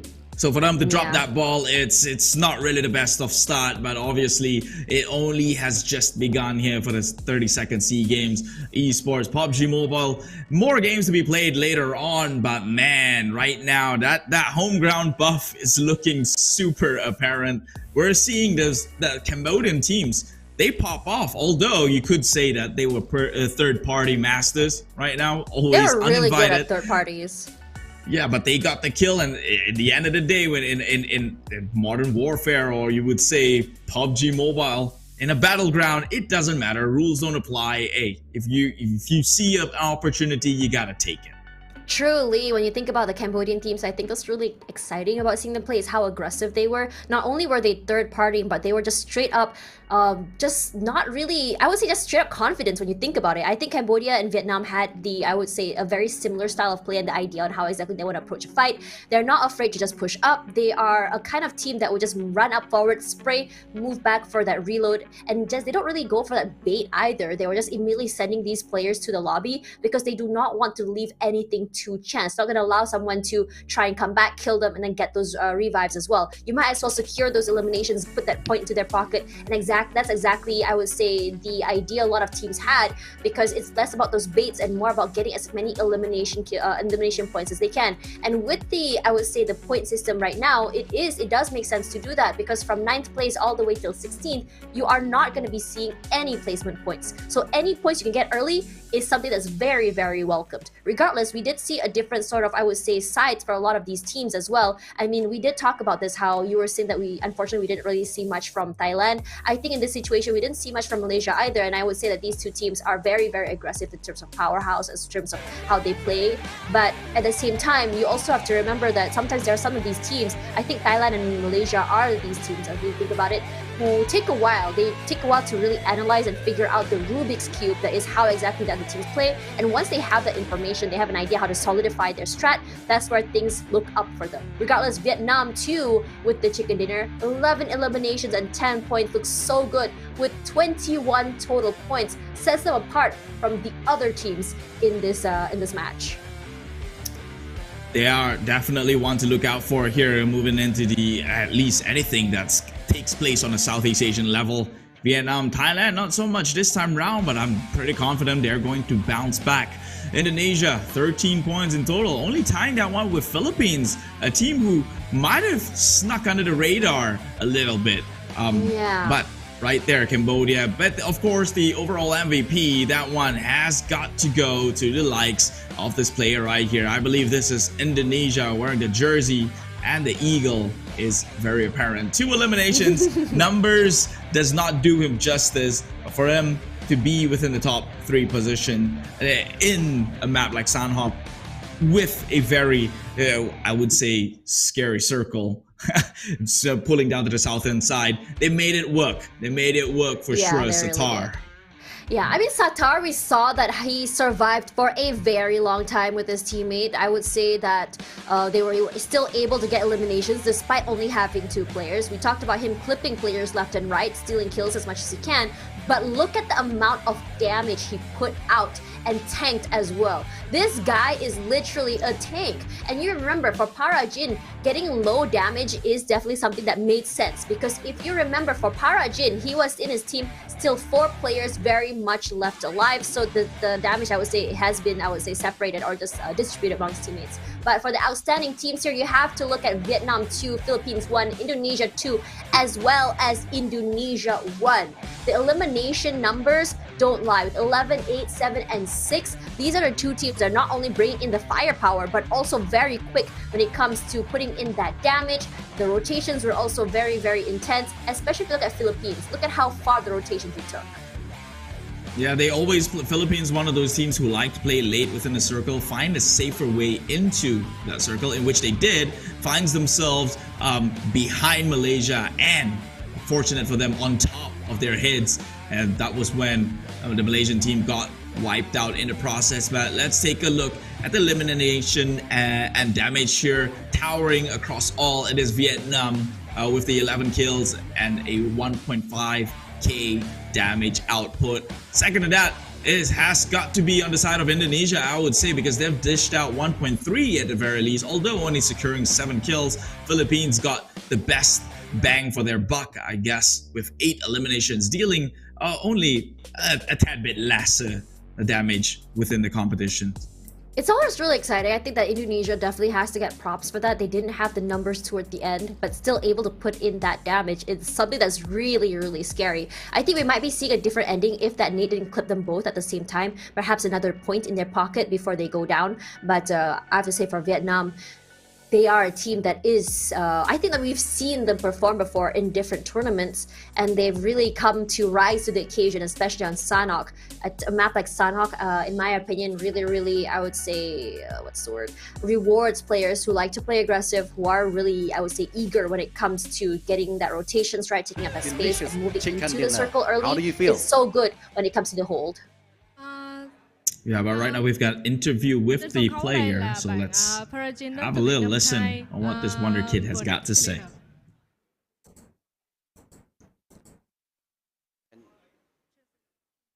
Okay, so the question is, he's the first one to get the first delicious Cambodian chicken dinner in SEA Games 30 seconds. How does he feel right now?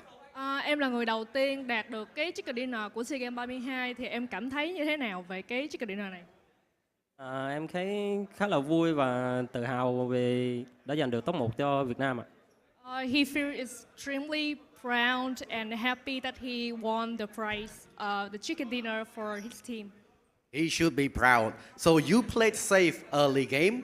You went out the last 2 zones and then you just take that chicken dinner home. Was that the plan to make sure you get the chicken dinner and not just kills? Ở đầu ván thì em đã chơi ván của em rất là an toàn, nhưng mà sau đó em đạt được chicken dinner thì có phải chăng đây chính là chiến thuật của em hay không? Dạ đúng ạ. Yes, exactly. That was his plan. បានបាញ់មិញខ្ញុំសួរគាត់ថាគាត់មានអារម្មណ៍យ៉ាងណាដែរគាត់បាននិយាយថាគាត់មានអារម្មណ៍មោទនភាពមែនតើយក chicken dinner ហើយគាត់កម្រោរបស់គាត់ហ្នឹងគឺធ្វើយ៉ាងណា secure យក chicken dinner យកតែម្ដង Okay, the last question I want to ask you is, this is the first ever chicken dinner in SEA Games. Do you think this will help you in the path to get the gold medal? Đây là cái chicken dinner đầu tiên của em trong SEA Games thì em có nghĩ rằng cái chicken dinner này sẽ là động lực cho em đến cuối hành trình hay không? Dạ, giành được cái top 1 đầu tiên của SEA Games thì tụi em rất là tự tin và sẽ có động lực nhiều hơn để giành được huy chương vàng ạ. This first chicken dinner is basically their motivation to win the final prize and ultimately the gold medal. Exactly បានអញ្ចឹងសំណួរដែលខ្ញុំបានសួរគាត់ថាតើជាមួយនឹង chicken dinner ទី1នេះគាត់ជឿជាក់ថាវានឹងជួយគាត់អត់នៅក្នុងដំណើរឆ្ពោះទៅរកមេដាយបាទគាត់គិតថា chicken dinner គឺវានឹងជួយមែនតើជាពិសេសទៅលើទឹកចិត្តនៅក្នុងការស្វែងរកមេដាយមាសបាទក្នុងរយៈពេល4ថ្ងៃទៅខាងមុខនេះ So the last is, I just want you to express a little bit about your feelings right now to the team and of course to everyone here, especially your fans. Em hãy phát biểu đôi lời cảm nghĩ đối với team của em và đặc biệt là những bạn fan theo dõi em. Theo team của em thì em không muốn nói gì hết, nhưng mà có các bạn đang cổ vũ tụi em và cái team Việt Nam còn lại thì em rất cảm ơn mọi người và sẽ mong mọi người sẽ tiếp tục cổ vũ các team Việt Nam trong SEA Games 32 này ạ. He said that basically he doesn't know what to say. He has a lot to say, but he doesn't want to. He really wants to win and do not disappoint his fans and his team and basically his nation.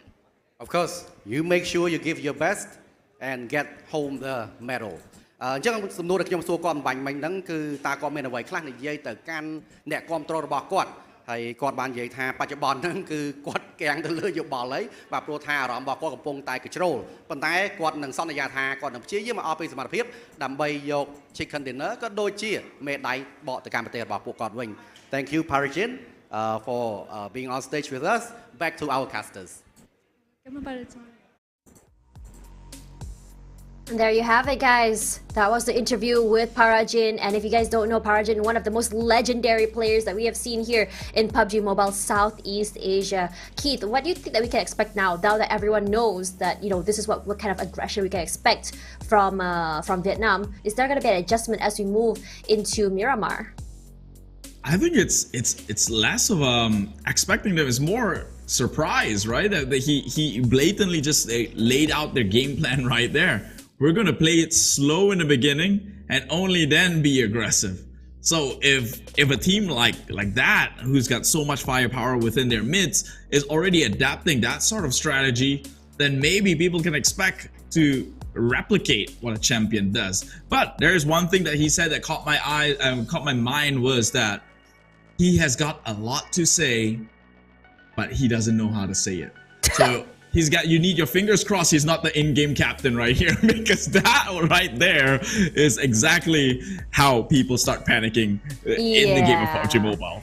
Yeah, I think that in that situation as well, I think that the way words that might not go on the stage can be, I would say, translated into game as well, and how exactly he wants to go and play his game. But coming into Miramar, I think that we have already expected a more slower pace, so it does fit into what they want to play. Regardless, for Miramar, I think that one of the hardest things have been rotations, have been the maps, have been trying to get the high ground and holding that area, and especially if the ending or the last circle is an urban warfare, it can be another problem itself. It means teams that are much more versed in CQC will be getting, I would say, the longer end of the stick. Regardless, as we go into that map, I think that it's a whole nice reset for the teams as well, because just now I would say a different map means a different mindset, a different sort of game style and gameplay. And for Miramar, a map I would say that's a little bit more consistent compared to Sanhok. It's a little bit more understandable, or a little bit more easier to figure out how exactly the rotations are going to go. And for a lot of these teams, I think as they played with each other for a long time, they do have some semblance of what to expect from each team. It's whether or not how each team will be able to adapt and kind of like bring their own iterations of how they want to play in this map in particular. I actually think Miramar is going to pose quite the challenge. Although, like you said, it's a bit more predictable in most of the circle and where it would go, but it is also very punishing when it comes to all these off-circle situation because of the sheer size of Miramar. We all know it's a sniper's map, which means anyone with a good eyes is going to excel. And unfortunately, that one also goes on the side of Vietnam. All those people can shoot real far. The teams that might excel as well in this sort of situation, Cambodia, like we see it, like we mentioned, they are third party kings, and this is the kind of play style that they can capitalize off of by being in a safe distance and taking their shots. And so it's going to be an interesting one, although it's going to be, like you said, a little bit of a slower one at the start as well, right? To get to one place to another just for the sake of loot. Let's hope, fingers crossed, we've got a fast-paced game. Yeah, fast-paced game is also very important. I'm really curious to see who will drop where. And I think that in this bigger map, I think that we don't really think about who drops where, especially on Sanhok, because it is a smaller map, so it is to be expected. But in this situation, I think that there was a lot of analysis coming in for which team drops where and how exactly each team reacts to some teams dropping into their usual drop spots. I think Malaysia is one of those countries that are very, very protective of their drop spots. They hate it when another team actually hits their area. So there are teams like Geek Slate before, when I asked them, like, what are you going to do if there's another team that drops into your area, they said that we are actually going to try and fight them. But there are some teams who go a little bit more safe. They say it's okay, let go of that drop spot, run away, try and secure the vehicle first, and we can loot elsewhere. And I think that for a map like Miramar, the vehicle is going to be extremely important as you move up and down the terrain, try to go for the cover as well. It's a very big map, especially if you're out in the desert area, not in the urban area. There is not a lot of cover to work with, even when you're on the high ground, which is even more dangerous. And we have seen situations as well where the circle came to an area where there was a high ground. A team took advantage of the high ground, did not let anyone close to it, and the circle pushed off away from the high ground, and the teams were not able to get off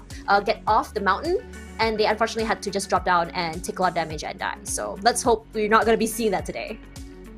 Yeah, I mean, talking about high grounds in Miramar, I think there are key high grounds to kind of look out for, especially in that sort of map, where whenever a team gets that high ground, almost 100% of the time, they either walk out with their chicken dinner and a heaps amount of kills, or they get knocked out because the circle strays away from it and they're a little too invested in the top side of the hill, but they still walk away with decent kills. Why? Like you mentioned, it's Miramar, it's an open field, and if you're shooting from the top side, you can pretty much prey on those below you until the circle go against you. So interesting point to bring out there, but we'll have to see how things go out. Cambodia, based on the CEC, seemingly always shares a drop spot with Vietnam, I think, one of those teams. And, they always kind of have a skirmish between each other to see who comes out alive. Usually, people would say Miramar is big enough for the entire lobby, but I've seen some prideful people, and now Cambodia being the host country, they have to pretty much defend their drop spot too. I think that goes without show. And Vietnam, they have all to lose here, because I think it was also Vietnam who got gold in the previous SEA Games. So big expectations moving on forward. Yeah, I mean, when you come to that situation as well for these teams, we talk about early fights, and for Miramar, it's usually around the first minute that we start to see that because of the drop start situation, and then it goes a little bit quiet. Now in this situation, it's rare that we see a full wipe so early. What we expect is maybe a 1-2 pick, and then it's going to be complete silence as everyone is in that stalemate. Usually during the rotations, we rarely see shots just yet coming through. But again, different format means different style of play, especially as we know that the first spot all the way till 9th spot are the only I would say placements that you will get placement points coming through. So a lot of teams do want to go and fight for the survivability, but we can also expect very aggressive gameplay, which is exactly what we were served with in the previous map. And if you remember earlier as well, not only was it very early fights, it was also very, very skirmishy as well. It's very, I would say, it's fights in a small little area. They're done, they rotate out and immediately come and fight another team, because these are some teams that maybe they think, okay, plan A is not going to be working out, we can't get the chicken dinner, so I guess plan B is to farm as many elimination points as we can. And it's very dangerous when you have these teams with a nothing to lose mindset when you think about it, because they are the type of teams that don't mind going out early. They just want to get as many points as they can before they get eliminated. And I think that was the mindset that Indonesia had, which is what we saw that third party coming through from Indonesia 2, I believe it was, where they were just sniping those long range kills as much as they can. They were trying to steal as many kills as possible while they didn't manage to lobby, but you can see the aggression coming through even though it was just the two of them. So it can change the momentum and the mindset coming through as we come into a different sort of a grind, I would say, for this map in particular. But I really want to see like teams like I think that teams like Malaysia won and Thailand won, especially when you look at their roster. I mean, these are very, very big known names for the country itself, and there has been a lot of expectations. There are going to be, you know, their country people wondering like, why is this team not playing as aggressively as they want to? And I think that I can answer safely that they're still trying to figure it out. They're still trying to figure out the rotations. They're still trying to figure out the gameplays, which team to look out for, which team to, you know, to avoid as we play through today. But again, qualifiers is only one day, so like it or not, you have to make it on top 16 today. Yeah, I don't think time is on their side here. Like I said, it's either you get it right on the first time or this first day, or you don't at all. Right now in the bottom 4, I kind of missed that one out. But I think seeing as though this is a qualifying round, it doesn't really matter if you end up the champion. You just have to make it into top 16. And then you'll have your chance at the gold medal once again comes the main event itself. So top 4 position, bottom 4 position is where my eyes is going to be drawn out to, at least for the entire 6 games today. Now down to 5. You could say that Vietnam has got themselves a comfortable lead, but will that lead stay afloat? We're going to get into more games in just about a bit, but first, a quick break here from the both of us, Tash, Bani, and Keith. It's the 30-second SEA Games, PUBG Mobile. See you in a bit. See you there.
Yeah, just like that, a blink of an eye. I didn't even feel like it's been 10 minutes, but that break is over. Well, I guess you could say you and I, Tash, Keith, and the production crew, and everyone here at the 32nd SEA Games Cambodia is too excited to get into the next one. That is going to be Miramar. Time flies when you're having fun, and right now, what sort of fun are we expecting, Tash? We're expecting Miramar, and this is going to be a really good one as we see the aggression from each team start to grow, as we see the different styles of play accommodate the type of format and point system this tournament has. This is going to be very exciting as these teams will be battling it out for these the 16 slots to go into the grand finals. They'll be starting tomorrow for 3 whole days, which means that around 3 teams will not be making it out alive tonight and will be forced to sit out the matches tomorrow. And this is very, very scary for a lot of these teams, but Brunei especially, I think, as the only team to represent the country, it's going to be, I think, a lot of pressure will be on their shoulders as we move toward the final 5 matches or 5 maps as we move on toward the end of the day. Yeah, and also just because there's more team than actual games that they can play here physically, that means some of these teams will have to sit out in some of these maps, and which means Brunei not having a great start playing within Sanhok. Will they be missing out one of these maps later on today, and will that be a determining factor whether or not they make it above the top 3 position? But that's all if, when, and could've, should've situations here. But we do wish them the best, and I'd like to see the sort of firepower they will pull out again as they did before in a separate but regional event called the IESF. Look at how comfortable these teams are. I mean, when you play mobile games, you want to have that little support under your hands. We saw so many different types of pillows they brought forward to this tournament, and you just want to bring a piece of home for you. And we know the weather has been really hot recently as well. We can see how a lot of teams, they're just really, really hot and sweaty right now at the venue. And I think it also comes to say some games like PUBG Mobile, especially in this tournament, can be very, very sweaty as well. Look at the face of Jumper. He's not feeling it, that's for sure. He's this close and jumping out of there. Look at that. I think Jumper is just one of those players who are just very expressive, and it really shows in his face when he's not feeling it. But how about when he feels it? What would the reaction look like?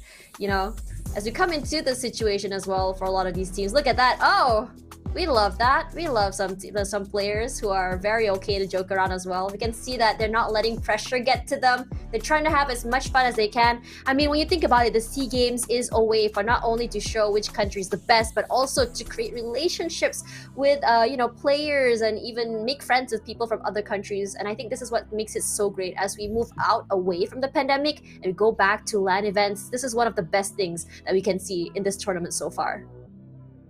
Yeah, Thailand's not pressured, that's for sure, and that is actually what gets my excitement all the way up. Seeing as though that they didn't really have a moment in the first game in Sanhok, but right now, all cheers, smiles, and handshakes galore. This team is not phased, and that's exactly, well, no pun intended, phased did come from Thailand previously, but they're unfazed with the situations that turned out in Sanhok. They're going to come in fresh-minded and composed, seeing as though that a run-and-gun map like Miramar, that is just a warning shot right now. They are coming straight for it. Let the seats be filled. Come on in, guys, as we're getting ourselves ready to hop onto the first Miramar map of the day, but not just yet. Yeah, speaking of that though, if you guys are watching, do send your support, tag your teammates, your friends, your PUBG Mobile duo or even squad as we go into this game. All of your country players need your support. So send your support there in the comment section, tag them, and keep it let's not keep it toxic, guys. We want to make friends with all the new players as we can all around. Regardless, as we go into this game, I'm already very excited because we are going to be seeing different. I would say like a lot of teams, they think like Sanhok, like okay, it's a map that we hope to do well, but it's a very difficult one to navigate. It's a very tiny one, very momentum heavy, and that's exactly what we saw from the Indonesian and the Vietnamese team. But as we go into Miramar, I would say that it's a whole different ballpark in terms of mindset. These teams have to not let whatever that happened in the first map bother them as we go to the second. And by the looks of all these teams' faces and their reactions, they're keeping it light, they're keeping it easy, they're thinking like, okay, that's the first map done. let's just reset our brains and prepare to think about what we can expect on the second map. And I have a lot of hopes for the Malaysian team for this one, because if you remember, this is one of the maps that if I'm not mistaken, the Malaysia Geek Slate as well as BTR did pretty well on in the previous tournaments. Yeah, well, everyone's feeling it, but not so much Jumper because of how hot it's gonna get, and it's only gonna get hotter because we have finally taken flight here across the desert dunes. It is Miramar, the first one in the entire series for today. Well, that flag still says PMSL, but it's okay. We can avoid that one. It's a little bit more to kind of change cosmetics. Here we are across Miramar, in which Thailand traditionally has the best performance on the map right here. And can they do it again? I have no doubts about it, but can we see a deny? Maybe, perhaps. Let's take it away. Coming in here, we see from the southern side will be the flight path all the way up to La Crobreria. I think that it's a pretty equal flight path coming through here, but those going toward Torre Al Humada and Capo Militar might have to, I would say, wait a little bit more. They won't be the first to go down, given on how exactly the map has been separated. Now, when you look at this flight path, I'm just hoping that the circle will be a little bit more fair. Coming up to the central side wouldn't be too much of an issue for all teams when it comes to the rotations. But if the circle does go toward Torre Al Humada or El Azhar, the rotations up is going to be a pain. You know what? It was opposite of what I said. It's just as painful, honestly. And this is what I was talking about, right? These off circles. Well, majority of the team. This is like 40% water circle, which means there's not a lot of space to worry to move in, is number one. But teams who go down toward Puerto Paraiso would have the advantage, in my opinion, because they only have to worry about teams coming in from toward the north as well as the west. They don't have to worry too much about players coming in from the east or even the south. But at the same time, as a team, you don't want to be the first one smack dab into Puerto Paraiso. Why? Because then you will be starving yourself from loot. And talking about getting starved, K-Big wasn't so big after all. Got hungry. He had to leave to the lobby, leaving only 3 of his members to play on, representing Philippines. But talking about starvation, that is not 1 sec, because this guy just got a good kill. I mean, we talked about this earlier, about dropping in the same spot with another team. And in this situation, his teammates were not even around. I believe that he got eliminated because he was trying to scout around, dropped to another area just to get some loot quite quickly before, I would say, reconvening with his teammates. But clearly that didn't happen. So that's a high risk, high reward play. And I think for these players, they already knew those risks. It's just a little bit unfortunate that it happened so very early. Regardless, for Myanmar, this 1 point is massive, because if you remember in the previous map just now, they were just as aggressive, but unfortunately they weren't able to go far because their aggression kind of bit them back in the butt because they were a little bit too aggressive, too greedy early. But in this situation, this is a good start for them. Definitely a good one, and it's a very unexpected one too, right? Because Philippines, they dropped all the way in Valdemar, if I'm not mistaken, which is a point nobody really goes to because it's so much to the edge that it just seems like a risky situation to kind of contest that situation. But they will find small success from it. Let's see if they can actually translate this into a good lead to maybe perhaps snowball their way towards Puerto Paraiso. Meanwhile, Thailand, here it's Logan, who already has himself a decent firearm, but he seems to be alone, out and about.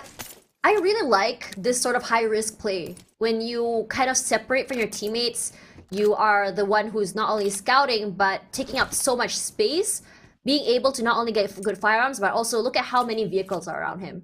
So this is a good area. He can relay this information to his teammates and say, hey, this area is not only clear, it has a lot of good loot and 2 vehicles. I think the rotation toward here is great.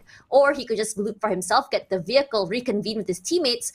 And in a way, it's still much better than dropping all together, because that means you have to not only have to separate or kind of like distribute all the weapons, all the resources with your teammates, but you also have to do a lot more stops into different areas, which is a lot more high risk in my opinion, compared to like separating, getting loot from different areas, and then reconvening, getting a nice little high ground. And I think that it means that meeting would be at the place they want to hold would be much better. And there we go. Immediately, Logan gets a nice vehicle with his teammate. Out they go. I think nothing screams confident than a team who actually knows that they own this entire compound, right? Like Hacienda de Petron, they're down here. They've got nothing in between them should things go sour, but they're so confident no one's going to try and contest their spot that they're just split apart one after another and not even punished in the process. Right now, God knows where the other two members are, but they're probably making a trip. That's quite the trip forward to try and find them. Unlike what we've seen so far, Brunei now chooses the more traditional route and rules of survival by sticking together.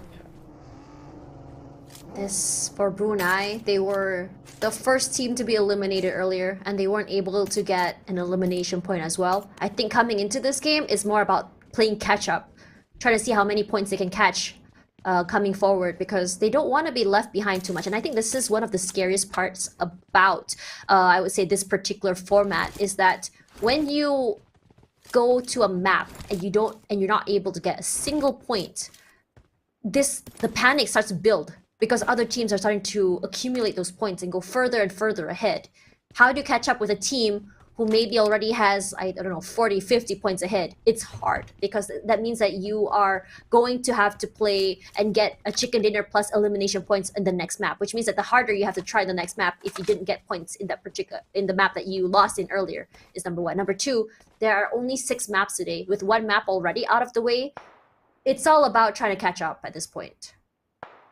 Luckily for them, the ideal situation obviously is to somewhat closing the gap only on the top 4, bottom 4 position, right? The eyes on the prize. They have to get their objective straight. It's not a sprint, it's a marathon, and all you have to do is not come in the bottom 3 for today. In this one day, you make that one mistake, it's fine. Your barrier of entry is to be above the bottom 3 teams. And well, is that going to be Myanmar, as 3 members from Indonesia all surrounded? He's on his own, but he does have the compound. West seemingly finding himself in quite the Wild Wild West situation. Backstab the Indonesian players and actually goes in with a drop shot. Indonesia, what even was that? 2 members got shot on camera on site by West. What happened to the other 2? Honestly, that prone saved his life. So last minute, but so very vital. On top of that, the blue zone is still very early. He can take up this damage if he wants to. And on a delivery straight to his footsteps, to his doorsteps rather, insane. A 2 versus 1, and he won that. That is the best sort of situation that you want to have. Now looking at the right side, you can see the total points already accumulated with Vietnam, 21 points already. So far ahead of the curve. Indonesia just now, still very happy and healthy at 13, but Indonesia 1 is in a bit of a pickle, honestly. Only 6 points, didn't really make it. And look at the rotations coming through here as Indonesia 2, they took the long way out, still in the blue zone, but they're very happy to come through. But look at how many teams are coming or rotating in from the northern side. Look at that, Philippines, bottom left corner of this circle. Now this is very wild card sort of rotations. They are not one to take fights or unnecessary fights per se, and they will try to make their long way in. I mean, we've seen even in Sanhok, they've traveled the most distance, somehow still getting themselves 8 eliminations. But right now, with the new patch, so water is the less likely to close onto, and now we have a brand new circle smack dab in our hearts, still wide enough. Don't let them for the time being. And I think a lot of these teams are a bit obstructed from that circle shift. Philippines now has to cut upwards, and at this rate, you know for sure there's going to be teams gatekeeping you. When we talk about gatekeeping, for a lot of teams who want to play the gatekeeping game, it's either going to be a compound, high ground, would be what they want to look out for here. And for Laos, it's going to be the long drive. And I'm liking the fact that they took their time to have as many vehicles as they can, which means that in situations that one of the vehicles does, get popped, they can just have another vehicle to be used in terms of moving into an area. Number 2, these vehicles can also be used as cover eventually. So for Laos, it's been like, look at them. They've been looting up so well. They're just so, I would say, jacked up when it comes to resources right now. And they are in the best situation possible, already in the circle as well. And being able to rotate, it's not going to be like the worst situation in the world for them. They really want to play catch up for Laos 1 here. And I think they put themselves in, they're trying to get as much advantage as they can, and it's looking really good. They will be passing by Cambodia, but no shots quite yet. But for Malaysia too, earlier with 7, I would say with only with 1 point in the pocket, this is a whole different situation. And we just talked about Cambodia not shooting just yet, and immediately they got picked. Yeah, Malaysia is one of those teams that has history within the competitive PUBG Mobile ecosystem for a while now. A bit surprising to see them down there right next to a team who has never really gotten a chance at the Pro Series with Timor Leste. Might even risk eliminations if things don't turn out better for them. But well, they still have time, thankfully so. Cambodia right now has the high ground. As we all know, it's king of the hills here in Miramar. Much easier to go downwards than to push up. Right now, Lizzie and Honda cornered to a pile. They do have vehicles, so they can most likely get out of here in time. But the spray is coming from the heavens here. It's the John. They need the members, Porza and back out, to kind of give them that cover fire just to punish the John from trying to peek downwards. Otherwise, it's too much work and probably not the best idea to go in for the rescue. We saw just now one member from Cambodia did go for a very long rotation on his vehicle. Not too sure where exactly he ended up to, but with the other 2 members of Laos 1 playing, separate in the 2-2 sort of formation, it might be really hard to pincer them as we move on. If you look at the circle here, look at the 2 teams. They're all trying to fight for that La Banita, I would say, high ground area. Our Vietnamese 2 team is already holding. Malaysia 2 on the other side, they do try and steal that, but if you can see there, Laos did find John eventually, punishing him for that over peak. And they do have vehicles, so they say, okay, we gotta pick and we can skedaddle out here safely. Now look at Vietnam too. I was just talking about the high ground. On top of that, they do also have a compound. And this is the best sort of situation they can have. Right smack dab in the middle, also on a high ground. But it also means that a lot of eyes are on them as they try to steal that area. And for Chua, I think that for this situation, you can see that on top side there is Thailand. But even though Chua did throw out shots, Thailand didn't even shoot back. They don't want to reveal any of the information on how many people are there and which area they're in right now. Talking about geographical strategies or play style here, if you notice in that circle shot, we do see Philippines coming from the same side of the circle. They just breeze right through each other. It almost seems like they've already known that that is going to be their fate for the rest of the game. I do want to see them step up and, show the same aggression that they did in Sanhok. But that is a tall order to ask, since this is, after all, a different map altogether. Meanwhile, U-High taking down members from Timor Leste in quite of a skirmish right now. Infernos in the car, only him and Fogicio's left. But it seems like he might just leave Fogicio in the dust here as he tries to find a better way into the circle. A necessary sacrifice, it seems. Oh, back out.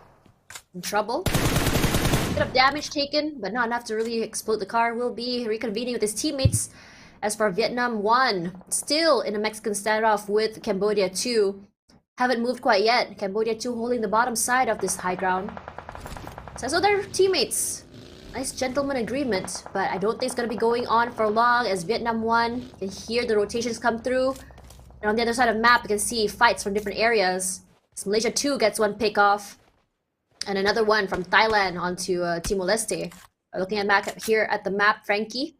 Not moving in just yet. No movement for Cambodia as well. You can see the vehicles move out. I think for Cambodia, they're like, okay, I don't think we should be taking this fight. Perhaps a different area, a different way of approaching it. Because clearly their hold is really good. Vicio as well on the other side. Sprays come through. Unfortunately, does not manage to clip onto Davan at all. And Frankie doesn't manage to spot out the Laos players. Fogicio now in trouble. He's a bit of an open area. His 20 does go down to another player. Thailand, looking at that, so aggressive right now. Top 2. The spray sword, this vehicle comes out. Davan finally does go down. Lambor still with those sprays. So aggressive. Points go in the pocket. Still keeping his eye out on Fogicio as well. I was about to say, if Vietnam plays this one right, it's going to be Cambodia versus Cambodia, as one was on the high ground and it was pushed by the team who was camping down below. It is just civil war breaking loose right now. Nang X has got the nade primed and out. Will toss one forward. He's got one member who's going in with the car. Will go on for a ride and drive in just in time to play Matic and pick up members. That is John from his knees. What a nade! Takes out 3 at the same time. Nang X, holy, what a play. Or I think is in this situation as well. They lost 2, but defeated 3. I think this is the best outcome that they can ask for. And on top of that, how would you feel knowing that you are going up against a fellow brothers from your same country? It's a very, I would say, difficult outcome, right? Well, I thought they were getting sprayed down. Chua finally goes in. They stayed aside for the brothers to settle their family issues among each other. But right now they're going in, poking and prodding, and just doing damage onto Cambodia. But to answer your question, the beauty about PUBG Mobile is that you'll never know who you're shooting at until you eliminated the squad. Yeah. And so that hurts even worse. I didn't mean to do that. I'm sorry. And speaking about that, Thailand, they have been on a rampage today with already 3 in the pocket, taking a lot of damage. Schweppes eating the damage from that nade. Spots on Jumper. Jumper is not moving a single inch, staying as quiet as a rat. Still not moving. He knows that he's being targeted at least, but for Newsy here, we've seen him play before. Very, very high game sense awareness as a player. And while he does mark Jumper, he's also very aware that he's being shot off from the other side. Thankfully, none of those bullets actually clip onto him. Will be at least moving into the building as Jumper. He's playing healing on the outside there, just trying to buy time. Fogisho as well, we saw him just ram into this shack, and now he's stuck as the blue zone pushes toward him, just hoping that Vietnam leaves him alone eventually. And for Indonesia too, they have been very aggressive. I would say that their eliminations this one, 5 already in the bag. Cooking up that nade, Yummy will be the one to rush out forward. Fluke all alone. They will be taking this area. Yummy taking a lot of damage. They got a good entry though. They knocked one member of Thailand. Now it's just Newsy, and they got Fluketh, but Schweppes is the FMVP during the SEEC, so they have to be careful. Satar walks in, double barrel, no, he pops the nade, gets caught up in the blast here, and that would pretty much reduces the firepower coming up from Indonesia's side. It is a one-on-one situation, but Schweppes looking like he might go in with it, but the nade, it was perfect, and it takes him out during the revive. Was beautiful. His teammates may have done a grave mistake, but that nade saved the day. Takes away out 2 members of Thailand, eliminates them, allows him to go in for that revive. But meanwhile, let's have a look at Malaysia 1 here with Philippines on the other side. Baro did throw a nade. Unfortunately, no one was inside of the area. Snipes, Mika, and Damn Good still holding on the line. They have not moved a bit. And Malaysia have been very quiet just now. We saw Jumper so far away. Haven't come in quite yet, but the circle still pulling toward the high ground here. And I still think that Vietnam still holds the best area that they can be in right now. That's a scary spot. The hills of La Bandida. It's a blessing and a curse. Well, blessing, you can see everyone within the valley, but a curse is there's so many entry points. Malaysia is finding their way onto a peak of themselves. Philippines, on the other hand, that slow rotations. Now they're being gate-capped, already left 2 members to play with, and they haven't found their way into safe haven just yet. Brunei shooting directly at them, denying their entry right here. You shall not pass. And Artis takes that damage from the blue zone, goes down, not giving another team that point if they can. Brunei this time around a little bit more quiet, but they still survive. 2 elimination points already, and Mascardo running for his life. The shots come through here. Will it be a clip is the question. Mascardo eating a lot of damage, but too fast. Can't get me, my brother. Runs away to safety. Allows them. But for Brunei as well, I think they want to get to the circle. A lot of teams are starting to skedaddle out of the way. We were expecting more of a fight coming through, but a lot of people just choosing to just kind of ram through with their vehicles. As Tuzai tries and stalks his prey from the other side. Nice little nade just really started off. Unfortunately, does not clip onto Mascardo. Mascardo's just still holding the line. Not too sure if he does have a lot of resources to work with, if you think about it. And Azai is also very much alone. They will be moving forward toward him, but the other members of the Philippines will be just staying away. Resources won't really matter in a map like Miramar. It takes too long to play the healing game. One circle to another, it just takes absolutely forever. So I think he eventually would need to make a way in. Meanwhile, Brunei got caught in a sticky situation right now. Myanmar, seemingly to be the ones that are closest to them. They've lost one member as Bruneian squad. Hasn't gotten a single points just yet. Don't want to have to go down now. Too soon, I would say so. But they did manage to fend the Vietnamese teams away from their compound, so they would live a little bit longer into the game, maybe secure some of that placement onto their way before bowing out. Right now, they still have a chance. 3 members still pretty lethal. Look at Yummy. He does have that nice high ground area. Parajin has his eye on him. Not shooting just yet. He wants to find perfect situation. Immediately, Indonesia will be moving toward the other way, but look at this open area. Brunei and Myanmar just fighting for the area in the circle. This is not the best places to be in. And again, another vehicle explodes. Brunei out of options in terms of their vehicles. Newbie's OP doing a lot of damage. He sprays out from Loki. Fortunately, his broken vehicle does provide some cover. Nice little molly, just keep them out. And they'll say, okay, I don't think that we want to take this fight. Good reposition. Look at that, killing spree from Malaysia 1 already. Parajin already on the aggressive movement. But coming back to this fight here with Brunei, Myanmar holding, not allowing them to get inside. That nade takes out Chewy. And newbies all alone. Yikes! They're just raining down their parade right now. Brunei just taking so much ballistics. Myanmar will wipe them off again with a 0 elimination, although they did get 2 points in the previous round, so not at all a loss, but not the best one either. Already slowly drifting lower and lower, further from the goal here. I've seen Malaysia down in the bottom already getting some points going on their way, so they might just rise on above the top 3 threshold here. Mika's, he's kind of caught out, but that one shot from afar, it is Lapar who's hungry for that kill. Snipped him, and he is down and out here. Confirmed and sent to the lobby. Damn good. Will have to be good with his situation right now. He's got to accept it. Nothing more he could do. Yeah, new high already out of the way too. Damn good stuck. There's low ground, Indonesia on the top side. He does have a little bit of the terrain to play with, but in this situation, when you don't have strength in numbers, what do? Play as stealthy as you can. Try to go for the third-party backstabs. You can't win against a 4v2.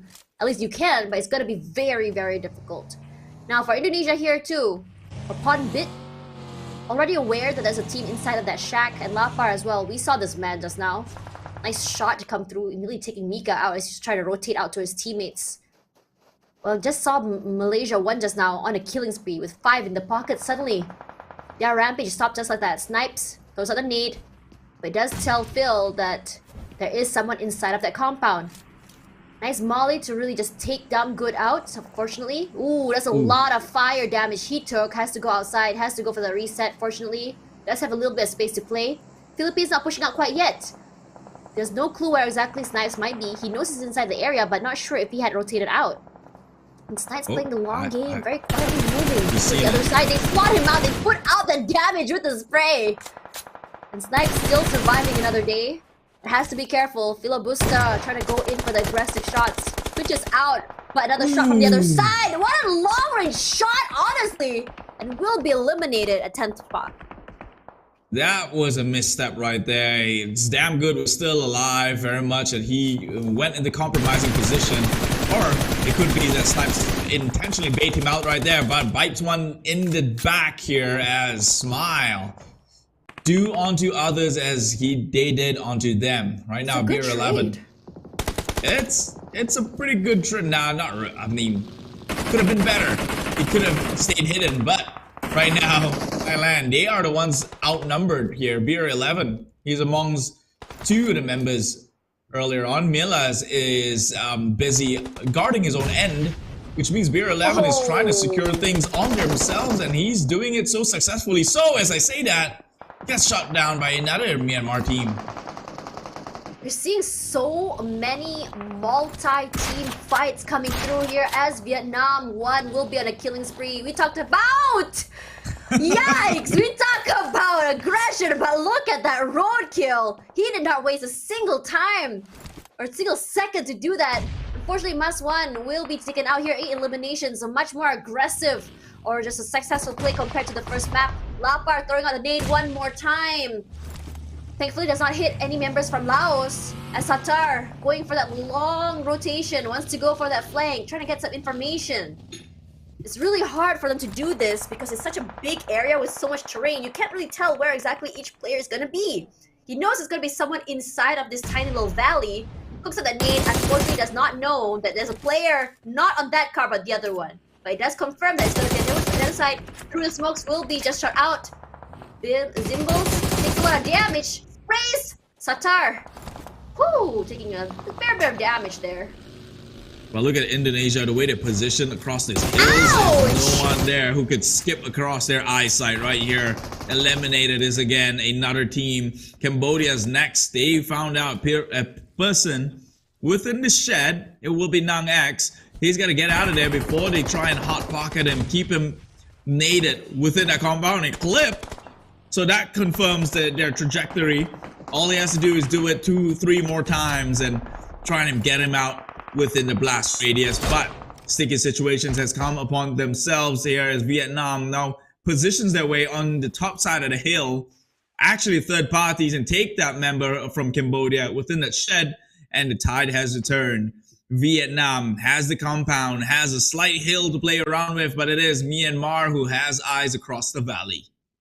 It's honestly so good when you think about Indonesia too right now. Their aggressions come through and it's very, very, I would say, their standard play. Get a knock and immediately push out forward. It screams confidence. Now for Myanmar, their biggest problem right now, I mean, when we look at Vietnam 1, they don't have, I would say, like, they have all of the win conditions in their hands, but the blue zone eventually will push them out of that compound. And for Indonesia, while they don't have the high ground, they can play with this terrain. And they're already with 12 eliminations in their pocket. They are looking very, very good. In terms of resources, it's still looking very well for them. All they have to do is just get as many eliminations as they can and just easily top up. The nade for the opening does clip a little bit of the Vietnamese teams, but not enough to really scare them. But for Indonesia, they're saying, okay, we don't want to push up this high ground. What we're going to do is going to play inside of the valley, play for information, play for time, and hope someone peeks their head on the, I would say, the top side of the hill. And we put in the damage. Molly's out, nades as well. Lambor takes a lot of damage, and so does Koi. And as the blue zone pushes toward them, it's going to be so hard for them to get into the circle because they have to push down. And that's exactly what Indonesia is hoping for them to do. And they're saying, okay, let's try to go for another way, try to rotate elsewhere. But Yummy punishes them. Nice little spray to come through. And Vietnam 1 immediately eliminated. And we now have our top 4. Got themselves a little baited with a team down below here. No real reason to actually get out of a comfortable situation. Circle has not shifted just yet, but this is now going to be go time for the rest of the teams to kind of capitalize this situation and push it onto this compound, which is seemingly like the best spot to play in right now within the circle. Yeah, turrets shooting out, barrel outside of the window, but in order to take this spot there, we'll have to first push onto it, and it's feeling impossible, but nothing is impossible here in a game of PUBG Mobile as they coordinate their attacks. Molotov goes in, wrong window though. They will scout out some of the members shooting from the roof side. It is Parajin, but one member has already made themselves here in the flank side as well. So Yummy, he's noticed that movement. He's got to be careful never to overextend here. It's not really a safe spot. Parajin saw him. He is also prepping a nade one on his own. Who's going to clip who's first? Yummy takes a big hit. Yes, 2 nades that actually got him just now. And we said just now that Vietnamese 2 team, they have the best area with the high ground. On top of that, the compound, it gives them so much room to play. However, they are missing one player, Trong on the outside, and Indonesia is very, very aware that he's there. That smoke's not gonna last forever. The spray out, and he moves away, giving up the space, but he eats a lot of damage. Parajin from the top side, he wants to go for the clip from the heads.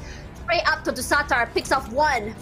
Anyone who dares peek him will go down. That nade will be cooked very, very well. Try to get the timing right. And they're gonna go for the spray. Yummy taking out the damage. Another one bites the bus. Pong will be taken out. And Yummy, while he tries to play close, Farajin is shooting him in his face. The spray's out. And Vietnam too get the chicken dinner once again. If you tell me that Vietnam was taking a second chicken dinner, I would have believed you. If you said that the same team was going to do it twice, I might have doubted you a little bit, but here I am. I stand corrected as it is. Once again, the same Vietnam squad taking a second winner with a chicken dinner here. Definitely living to what he has said. Parajin, the man himself, quoted in air quotes. That first chicken dinner is one step forward towards getting the gold medal, and indeed it has been. Spectacular performance, consistent through and through, and consistently good, I might add, so far in their run here in the qualifiers. I think what's really exciting when you think about Vietnam is how exactly they approach when it comes to positioning. How early they were inside of the circle, not only inside of the circle, but on top of the high ground and grabbing that, I would say, that compound. And even though they were a man down, it's really good because it provides them so much cover. And how they were getting those kills was just toward the end. As teams tried to push into the circle, that high ground gave them all the information they need. All they had to do was play not only safe, but play for those long range fights. But let's have a look at the interview happening here on the main stage. Oh, actually, we're coming back to us regardless. Coming back to my analysis just now.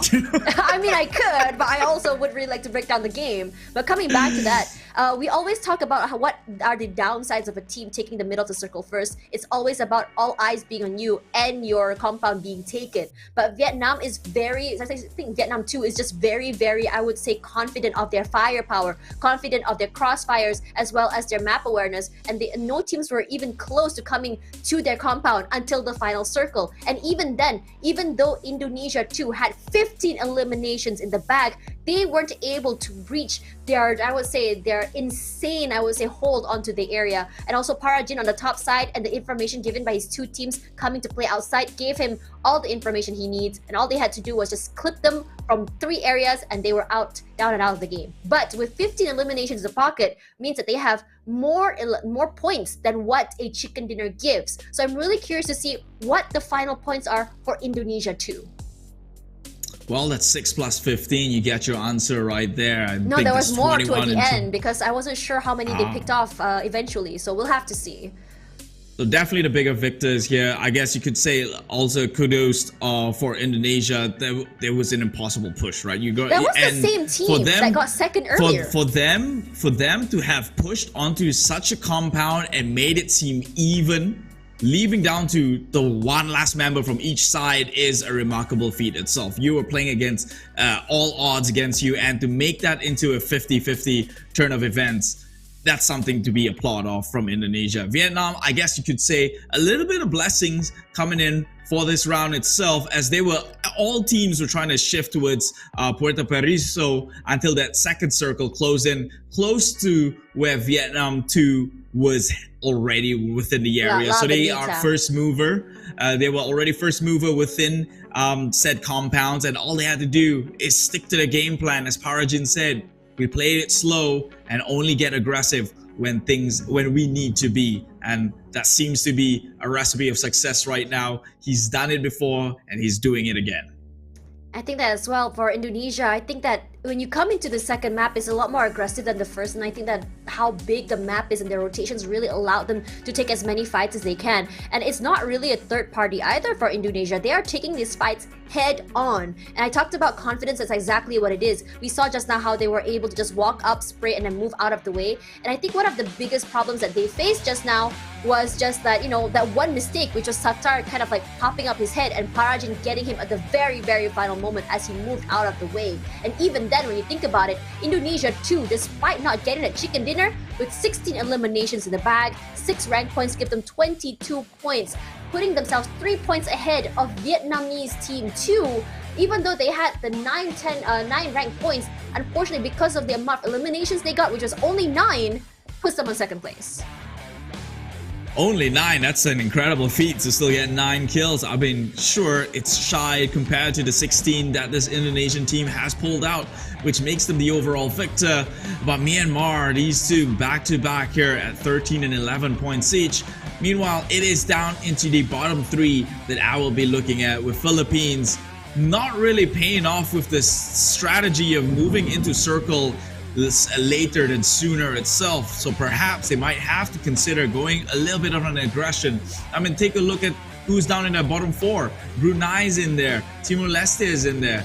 That Indonesia one is kind of a surprise for them to find themselves in a 19th position. But to have Brunei, Philippines, and Timor Leste down in the bottom 4 position tells you one thing. The slow strategy, the slow entry into circle does not work anymore within this patch. They have to go out there. They have to rake in all these kills. You know what's really interesting? The fact that Malaysia won and Cambodia won were able only to get 1 and 2 rank points. But look at how many points they have in total, especially Malaysia won when you think about it. 8 eliminations in the bag shows like a different mindset for a lot of these teams. You can see 8 eliminations, 7, 6, 8 from these teams here, which show that the dynamics on how exactly they want to play is very, very different in terms of mindsets, even for Indonesia. While Vietnam is playing it very slow and not really going for kills because they're trying to go for positioning and placement. But for a lot of the teams here toward the area of Malaysia as well as Indonesia, Myanmar, they're trying to go for as many elimination points as they can. This aggression looks really good on them. It would show that for Malaysia 1, they didn't really have to worry too much about being eliminated too early when you can rely on yourselves to win these fights, these gunfights rather, instead of trying to just survive. For Vietnam 2, I think their power has always been about getting that positioning, getting the area. And now let's look at the MVP. It's going to be Yummy. And man, 8 eliminations in the bag is actually half of what his team was able to get in terms of eliminations total, and a whopping 1,153 damage, which shows that if you saw how he played, he's all about that being up in your face, just spraying and shooting as much as you can, and if you get too close, the shotgun comes out and you're immediately knocked down. You're definitely pulling the weight here. I mean, numbers can't lie, and having 50% of the kills done by one man alone. This guy is an absolute legend at this point. Learn the name Yummy. So coincidentally, he's teamed with a player named Lapar, which in Indonesian or Malaysian slang is, I mean, it's a word, it's not a slang, it means hungry. So Yummy and hungry. No, Yummy Call is it Bonnie sedap. and Clyde. No, Yummy is sedap. Yummy Yeah. means like it's delicious, you know? So Lapar is his teammate. Wait, I'm confused. Never mind. Coming back, let's have to look at the head-to-head here between these two teams. It's a very interesting situation, right? Like how the turntables, a team, Vietnam 2, was able to get back-to-back chicken dinners. But the team that shows us the most, I would say, aggression and tenacity has been Indonesia 2, and it hasn't changed throughout these two maps. I was sort of expecting a change in dynamics and a change of gameplay, but these two teams seem to maintain it, and it works so well for them throughout the entire map. And look at the outstanding teams here. We're seeing Indonesia 2, Vietnam 2, which is already something that we expected. But Malaysia 1 coming to the top here, which shows a different understanding on how exactly they play each map. They do much better on Miramar, honestly. And for Myanmar as well, 8 eliminations in the bag as well. And in terms of rotation, look at how far Indonesia 2 rotated. 48,000 meters show that they were definitely on the prowl to play catch up with not only Vietnam 2, but also to look for those eliminations. And if there's one thing you can learn from this statistics alone, is that what makes the biggest of difference is the grenades used. Look at that, 45, multipliers insane, of man. nearly. That's how you get the big kills. That's how you get 16 eliminations. There's no way you're gonna shoot 16 people down from the barrel of your gun. You have to throw something that has a blast radius to take down those numbers. And they have proven it. Look at that. 2.9k in damage from Indonesia to 16 elimination. They reap what they sow. Meanwhile, Vietnam, back-to-back, both their teams doing relatively well here with a 2.4k damage to the 1.8 and the 6 to the 9 kills from Vietnam 1 and Vietnam 2 respectively. Second to that, only the better other duo is Myanmar, probably with 7 and 8 kills each, 1.6k damage to the 1.7k. I think that what we can really think about in terms of Indonesia as well and how they play and their damage stats, this is just literally screaming, this is our map. And we're very, very confident in this one. And I think that for a lot of teams as well, like, I mean, when you think about Miramar, like rotation has been a big issue. But for Indonesia too, they were, I think, very healthy toward the end. They were very, very aggressive. They were very clear. Like in terms of like I think that what I want to say is for a lot of teams, objective is something that you really need to know. Like what exactly is our intention as we come into the game here? For Vietnam, it's about getting those, I think, areas, getting those holds. But overall standings right now, Vietnam too still holding the top position. 40 points total. The consistency is just too much to bear, honestly, with 2 chicken dinners, 20 eliminations, and 20 rank points, 40 total. As Indonesia 235, only 5 points behind. And I think if anything, even the names Yummy and Lapar, it also shows how hungry they are to catch up. But let's have a look at the screen here where we're back. And it's just still waiting for the interview to come through because I really want to know who exactly they're going to interview. The team that got a chicken dinner, or are they going to be interviewing Indonesia for getting the most points? At this point, it's really hard to kind of take a pick, right? Because on one hand, you have the Vietnam team who's got back-to-back chicken dinner, and that's a formidable feat to maintain that sort of consistency. But same can be said with the Indonesian team, because the top 2 teams are the same top 2 teams who got top 2 in Sanhok right now. So who's the real actual highlight? I really don't know. Or the question will be this. Is Indonesia going to be denied from the chicken dinner once again? You were in the zone the whole time. You never moved. Was it pure luck, or did you know something that we don't know? How to choose such good positioning? Đầu tiên thì MC có chúc mừng rằng mình lại một lần nữa được chicken dinner và mình được chicken dinner cả 2 lần như vậy. Và xuyên suốt cái trận đấu của em thì em luôn ở trong cái vòng bo như vậy, thì bằng cách nào mà em có thể vào được vòng bo của em đó phải chăng đó là sự may mắn hay là em có chiến thuật nào đó? Thì cái tình huống mà bọn em có được tâm bo là tụi em đã đi chậm hơn mấy các đội tuyển khác và tụi em di chuyển thì bo lại giật ngược về cho tụi em, thì là nó may mắn thôi, em nghĩ là may mắn. He think it was luck. Nãy em nói hơi nhỏ. Basically, it was his luck and the whole bond and the whole strength of the team as well. បាទគាត់បាននិយាយថាខ្ញុំសំណួរខ្ញុំទៅលើគាត់ណាសួរថាគាត់នៅក្នុង zone រហូតតាំងតែពី zone ទី1 តើវាជាសំណាងឬមួយក៏វាជា skill ហើយគាត់បានឆ្លើយថាភាគច្រើនជាសំណាងប៉ុន្តែក៏ដោយសារតែសមត្ថភាពរបស់ក្រុមគាត់ដែរដែលអាចការពារជាមួយនឹងទីតាំងនេះរហូតដល់បាទ zone ចុងក្រោយ The second question I have for you is 2 chicken dinner already. I think you have almost 50 points. This is probably enough for you to go to the grand final. Do you want more chicken, or you just gonna get more information and get ready for grand final? Mình đã có 2 chicken dinner như vậy và với 50 điểm mình dư sức để vào được chung kết rồi, thì mình tính những vòng sau mình có còn chicken dinner nữa hay không, hay là mình vẫn sẽ cố gắng được chicken dinner?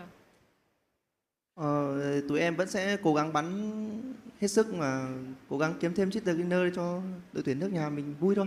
They will try their best no matter what the result or no matter what the final prize is.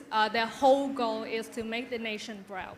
Okay, ចឹងគាត់បាននិយាយថាសំណួររបស់ខ្ញុំគឺចង់បានមន់ទៀតដល់ព្រោះថា2មន់នេះគឺប្រហែលជាគ្រប់គ្រាន់ហើយដើម្បីទៅវគ្គ Grand Final ហើយគាត់ចម្លើយរបស់គាត់គឺងាយស្រួលគាត់ចង់ធ្វើឲ្យមានមោទនភាពទៅលើគាត់បាទប្រទេសរបស់គាត់មានមោទនភាពទៅលើគាត់អញ្ចឹងគាត់អត់ខ្វល់ទេគាត់នឹងបន្តព្យាយាមបានន័យថា chicken ទី3អាចបាន We will probably see the third chicken dinner. Yes? Mình sẽ có khả năng thấy được có chicken dinner thứ 3 nữa đúng không em? Yeah. Yes. Good. And then extra question. We have Vietnam wages to the right of us. Are you gonna share or are you gonna take it for your own? No sharing. Does he want to share chicken dinner with his fellow Vietnam one, or is he gonna keep it for his own? Chúng mình thì có hai team Việt Nam, thì em có tính share cái chicken dinner còn lại cho team Việt Nam còn lại hay không? Chắc chắn là có ạ. Em muốn là cả hai đội Việt Nam mình đều xuất hiện ở trong vòng final. He sure will want that because his ultimate goal is to see two Vietnam teams in the grand finals? Well, we will see because now two chicken dinner is under Vietnam 2 name. Looking forward to see more chicken dinner from you, and what an amazing performance by Vietnam 2. Back to our casters.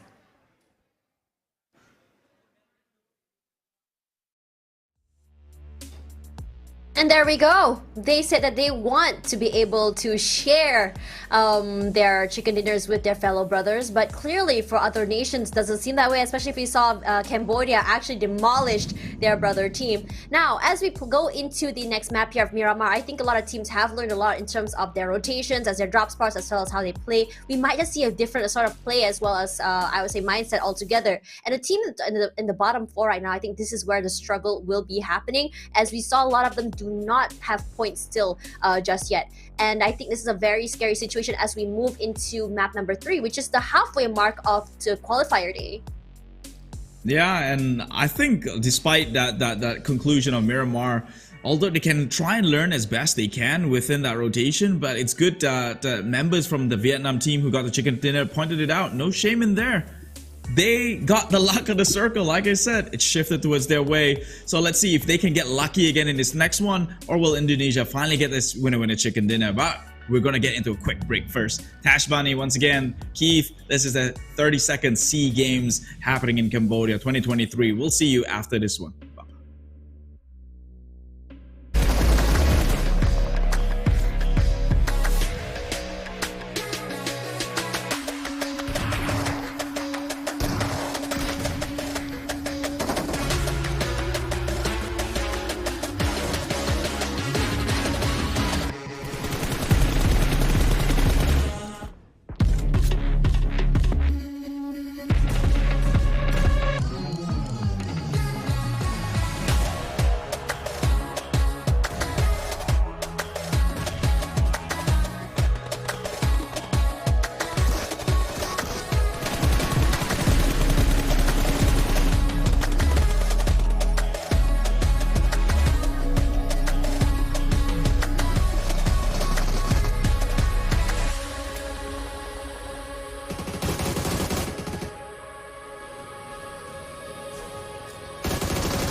Hello, survivors. The 32nd SEA Games is back. The Southeast Asian Games, also known as the SEA Games, is a biennial multi-sport event. From May 5th to 17th, 2023, Phnom Penh, The capital of Cambodia will play host to the 32nd edition of this special event. Esports event PUBG Mobile is honored to be part of the medal competition list for the second year. In this year's competition, we will welcome 19 teams from 10 different countries, including Vietnam, Brunei, the Philippines, Malaysia, Timor Leste, Thailand, Myanmar, Laos, Indonesia, and the host country Cambodia. 19 teams will compete in 2 events, team and individual. Especially, a total of 2 sets of medals will be available for each PUBG Mobile event. Firstly, the team event will be divided into 2 phases. The qualifiers will take place only on May 11th. During a single day, the 19 teams compete in 6 matches without a group draw. The 16 teams with the highest scores will advance to the finals. The finals will be held over 3 days, from 12th to 14th May, in order to determine the best team for the gold medal. The point system is familiar. The top place receives 10 points, the second place receives 6 points, the third place receives 5 points, and the points decrease gradually for the lower ranked teams. In particular, each eliminating point counts for 1 point. Next up is the individual event. 6 athletes will be nominated by each participating country, except Brunei that only sent 5 athletes to the competition.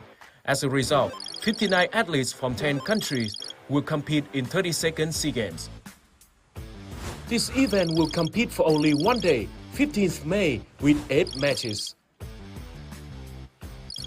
About the point system, the first place will get 20 points, the second place will get 16 points, the third place will get 15 points and gradually decrease to the 48th place. There will be no ranking points in the 48th to 60th places. Each eliminating point counts for 1 point. Different from the team event, in the individual event, the athletes won't be saved by teammates, so watch out. At the upcoming 32nd SEA Games, may all the teams achieve the best results to bring glory to the country. Let's enjoy intense battles of PUBG Mobile Esports at the 32nd SEA Games from May 11th to 15th, 2023. See you there. This May, please welcome 19 teams from 10 countries. Compete at the 32nd SEA Games PUBG Mobile Esports. ជម្រាបសួរអ្នកទាំងអស់គ្នាខ្ញុំមកពីធីមជម្រើសជាតិកម្ពុជាមួយហើយ slogan របស់ពួកយើងគឺ Fight to the end ជំរាបសួរពួកយើងគឺជាក្រុមកម្ពុជា2ពួកយើងនឹងប្រយុទ្ធរហូតដល់ទីបញ្ចប់ដើម្បីទង់ជាតិរបស់យើង Hola, I'm el primer equipo de Timor Leste. I'm pronto a competir. Hola, I'm el segundo equipo de Timor Leste. Luta macam spirit. Hello, kami tim Brunei Darussalam. Brunei, yakin. สบายดีพวกเขาทีมเราหนึ่งพวกเขาพร้อมที่จะได้ไปหับเรียน สวัสดีพวกเขาคือลาวสองสโลแกนของพวกเขาคือลิ้นแบบบ่เสียใจ အားလုံးပဲမင်္ဂလာပါကျွန်တော်ကတင်းမြန်မာပါပါ။အဲ့ဒါလည်းဒီမှာစီးကင်းအတွက်ကျွန်တော်ရဲ့ဆောင်ပွဲတော့ we play with guys ဖြစ်ပါတယ် အားလုံးပဲမင်္ဂလာပါကျွန်တော်ကတော့တင်းမြန်မာတို့ဖြစ်ပါတယ်။လက်နက်ကြီးမြောင်စီးကင်းမြောင်ပဲမှာကျွန်တော်ရဲ့ဆောင်ပွဲကတော့ Together We ရဲ့ကျွန်တော်ဖြစ်ပါတယ် Halo semua, kami dari Malaysia 1, Malaysia boleh. Assalamualaikum, kami Malaysia 2. Demi Malaysia. Pilipinas, lakad matatag. Pilipinas, lakad matatag.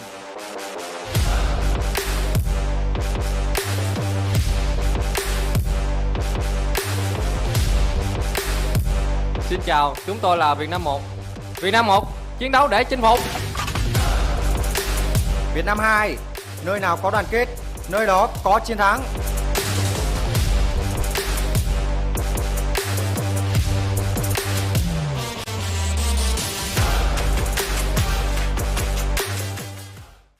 Let's enjoy intense battles of PUBG Mobile Esports at the 32nd SEA Games from May 11th to 15th, 2023. See you there.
So people say third time's the charm, and right now we're down to the third game of the day and Indonesia's third attempt at a chicken dinner.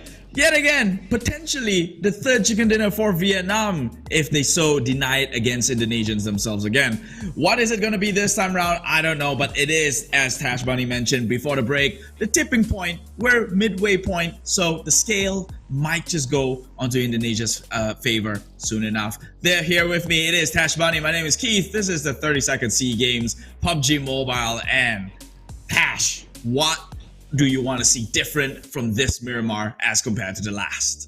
I mean, like, we start to see a lot of teams gain momentum and start to see the aggression come through, especially some Myanmar teams as well as Malaysia won. While there are a lot of teams that were unfortunately just sent out a little bit too soon, we might be seeing a different dynamic as it will be their second rodeo as they'll be playing on this map. I think what's really great about Qualifier Day is the fact that we're not seeing a shift in terms of groups, so that there is an understanding on what we can expect from each group and each playstyle on how the rotations will be happening, because I doubt anyone will be changing up their playstyle a little bit too aggressively as we are coming into the second time coming to this map.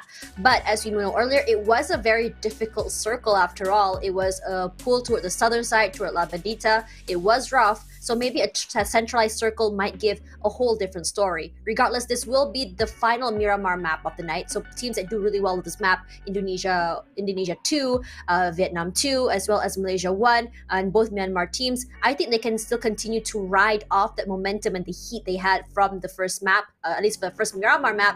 And perhaps for the teams that didn't do so well, this is their second chance and their last chance to really thrive on this particular map.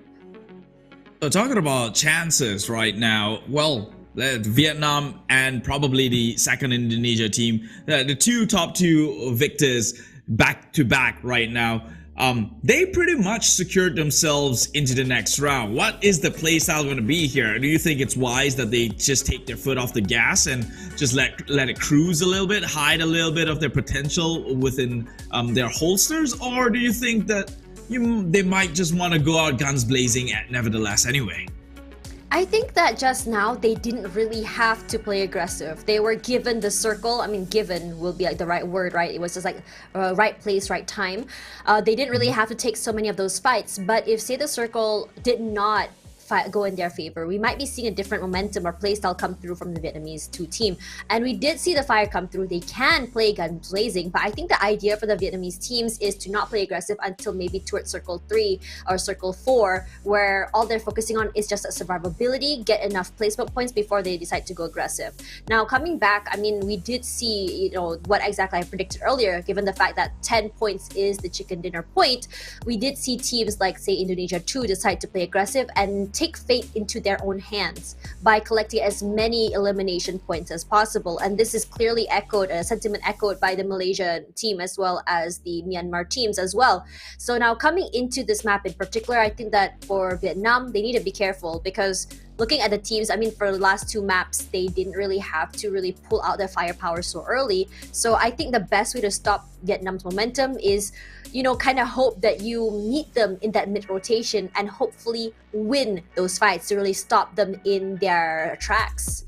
But as we go into the game, you can start to see a lot of players start getting very, very comfortable. And I think for teams that are, in the happy zone are teams that don't have to worry too much about trying to play catch up. But there are 4 or 5 teams that don't necessarily have the highest points, are just trying to struggle to keep afloat as we go into the last 3 maps. And I think that for those teams, maybe they're trying to hope for a miracle to happen as we go into the most, I would say, OG and most known map, which is Erangel. Yeah, but I'd like to go back to that point, right? So you said to play it a little bit safer, just to secure some sort of placement points before actually go on guns blazing. Now that sort of thing looks like the ideal when it's within the hands of Vietnamese teams here so far in the SEA Games. But when we see Philippines pull off the exact same thing, it seems like they're almost punished in the process. Like they got absolutely destroyed. They didn't even have a single chance, and if I'm not mistaken, both of them walked out with 0. Yeah, it's just very unfortunate for the Philippines when you talk about positioning and firepower. They always have a good opening, and we saw that. A good molly to come through, a great opening to take that area, but they seem to get a little bit tunnel visioned in my opinion. They don't realize there's always another player coming from the backside for that flank, or maybe a third party to come through. I think for Philippines right now, what's really important is that they need to start being a little bit more aware of positioning, or be a little bit more confident when it comes to those takes, because sometimes they take a little bit too long to go into the area, that they don't realize that there is someone on the other side going in and just punishing from the backside. But I wouldn't be surprised if we might see a different sort of style of play coming in toward this map, at least on the 3rd map in particular for Miramar. As I said before, there are teams that learn from their mistakes, and I wouldn't be surprised if Philippines is one of them. If you remember toward the PMSL recently, they are a team that is quite tenacious. They do have pop-off moments, and when they do very, very well. Well, I like to be as positive minded as you are, but you see, I come from the wildcard region. I used to run a team there back in Cambodia, and I hate to disappoint you, but that's just how wildcard play. They like to play late into the circle. It's very unpredictable, right? Yeah, it's very they play very safe, and that's why Philippines does that, right? And up until recently, Cambodia used to do that as well, but they've really stepped up. So we'll see if they would break some trends here in the Philippines. I mean, they are one of the big capital for esports within Southeast Asia. I'd like to see them go on a bit more brave coming into this next Miramar map. And we can see the flight path takes an adjacent line towards Cruz de Bel, Tierra Bronca, and Campo Militar. All these locations in which previously teams does not have access into, now open free for all. It's gonna be rough, I think, for a lot of teams if the circle was to play as, as I would say, water circle, I would say, as before. But I don't know, I'm feeling it. I'm feeling a more centralized circle. So we might just see the might of all the teams properly this time around.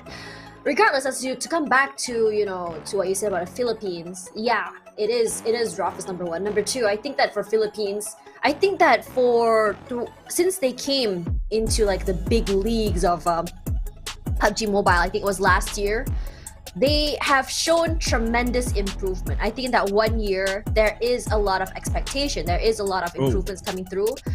I would say this is an alright circle toward the western side of Los Leones. But look at Vietnam 1 already in the middle of the circle. Whether or not they want to do the same thing as their brother team did might be a whole different story in itself. And we're already seeing a bit of a skirmish. I can see Indonesia. Redface actually almost tried to run him over. Thankfully, he was able to dodge that. You know who's thrown off their game right now? Philippines. Who? Both teams inside the circle. So how do you play late entry when you're right now at the edge and everyone else is going to come from behind you? You have to play That's gatekeeper. scary. So Wait, so did he this just U-turn? right now they're not in their comfort zone. This is It's just going back for him? yeah, of course he's trying to roll him over. They just Do it. landed. They've got no firearms right now, and all he has to do is not miss, which is relatively hard with the turn Yeah, rate. it is very hard. I mean, A2 Zai. Oh, here comes another one. Never mind. He's got a gun. Who cares about running him over when I have a gun? Come here, my friend. Spray you down. Yeah, that's easy pickings, but just uneventful. I'd like to see them actually go in and try and roll one over, like just for sport. I mean, they were the two teams that were fighting for those, I would say, those vehicles early. And Redface was really good at wasting their time until Rosemary came around with a gun and like, yep, I'll let you handle them. He's got 32 kills. Could be what makes the difference between him and his teammate from getting the MVP. Think For about sure. that. And on top of that, it's Indonesia too once again. As I said before, they are not afraid to go all in. They jump in the water, both feet down, no hesitation. And this is what makes them just so scary to deal with. It's kind of like a situation where, how do you deal with a madman just waving around and just shooting everyone, right? And how do you deal with that when there's no sense of, I would say, fear in their eyes in terms of how they play? I don't know, you can't rationale with crazy, man. That sounds, a man with nothing to lose, that sounds like a lunatic right there. Yeah, that's exactly what Indonesia is doing. It's a very scary way of playing. High risk, but definitely high reward. And the rewards are really showing. With 35 points already. And about what? So many points into map number 2. It's a big game of catch-up for them, honestly. Especially, you know, the fact that they didn't really place as close as Vietnam did in map number 1. Yeah, to be fair, yeah, you're right on that note. On a psychological perspective, if I'm only 5 points behind the number 1 guy, I'd be a bit more hungry just to kind of get those points faster towards my way. But that also opens them to well, I would say a lump sum of potential human errors, right? Because now you're clouded, your judgment's clouded. All you want is to run in and get the kill, get the gun down. And what if this could be that very reason you get your entire team wiped out by breaking formations, by straying away from the great game plan? So I guess you could call it a blessing and a curse. Speaking about blessings though, Brunei finally made their way into the big leagues, finally get themselves represented in the PUBG Mobile ecosystem, but haven't really shown much since their IESF performance, in which they got I think it was a top 3 finish. I could be wrong though, my history is not the best, but here they are. They have to do something different.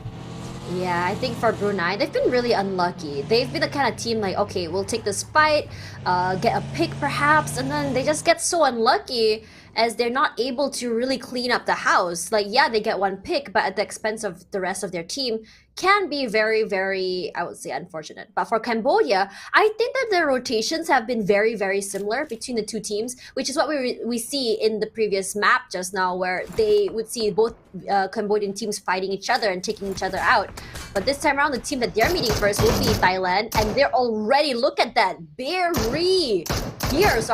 already so aggressively shooting forward. Got Tuni already on the vehicle, trying to push out.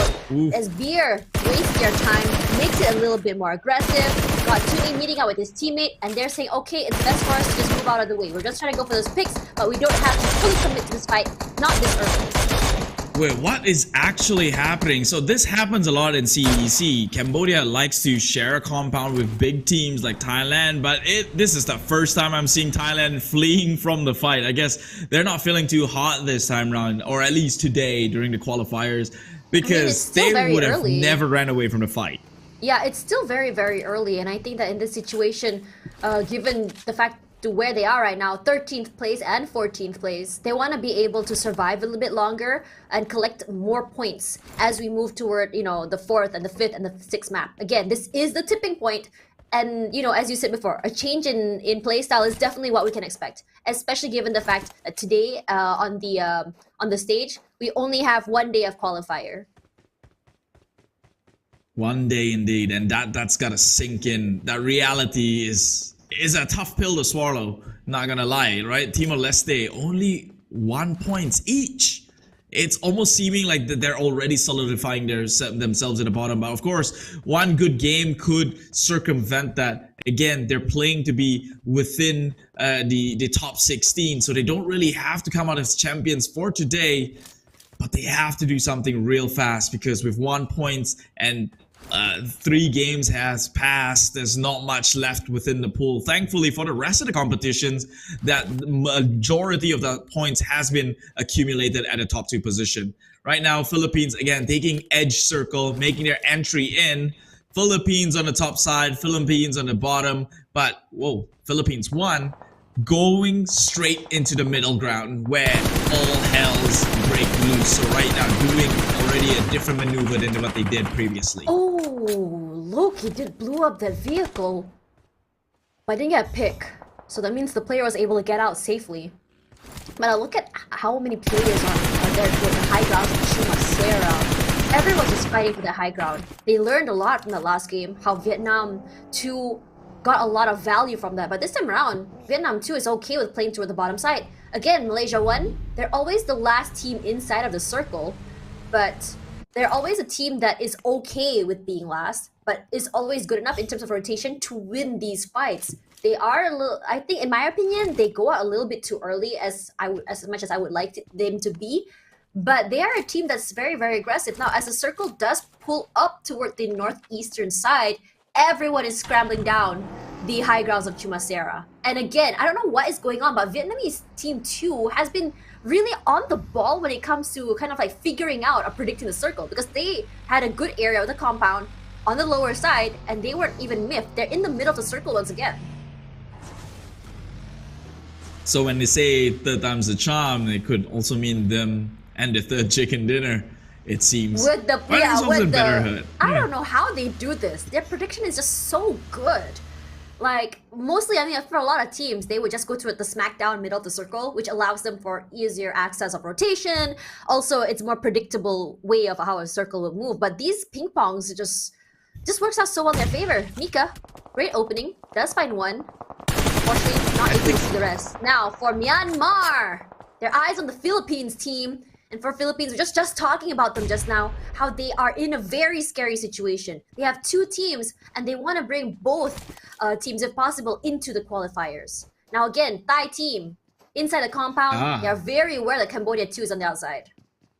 Yeah, now this is something that I've been talking about earlier on. There's no way Thailand runs away here. This time around, especially with Cambodia, the ones knocking onto their compound, they're the ones being challenged. Thailand's always there to gladly take on a challenge with a smiles. They do come from the land with many smiles, but they have to be careful though. Logan, top floor, has got his eyesight in case any one of those cover fires come in from the far end here. They're just trying to go and peek to get a glimpse or a hint of information of where the members of Cambodia are right now, not taking that risk that will make their way into the compounds in the back and side, or perhaps they could come in with something a bit more daring and try and circle with with accessibility to these vehicles, going on a flank side and maybe catch Cambodia out of their worst position. But right now, Philippines finally paying off here. They did try and push in on the top end side, but that's what I'm talking about when it comes to support cover fires from like will end. They take out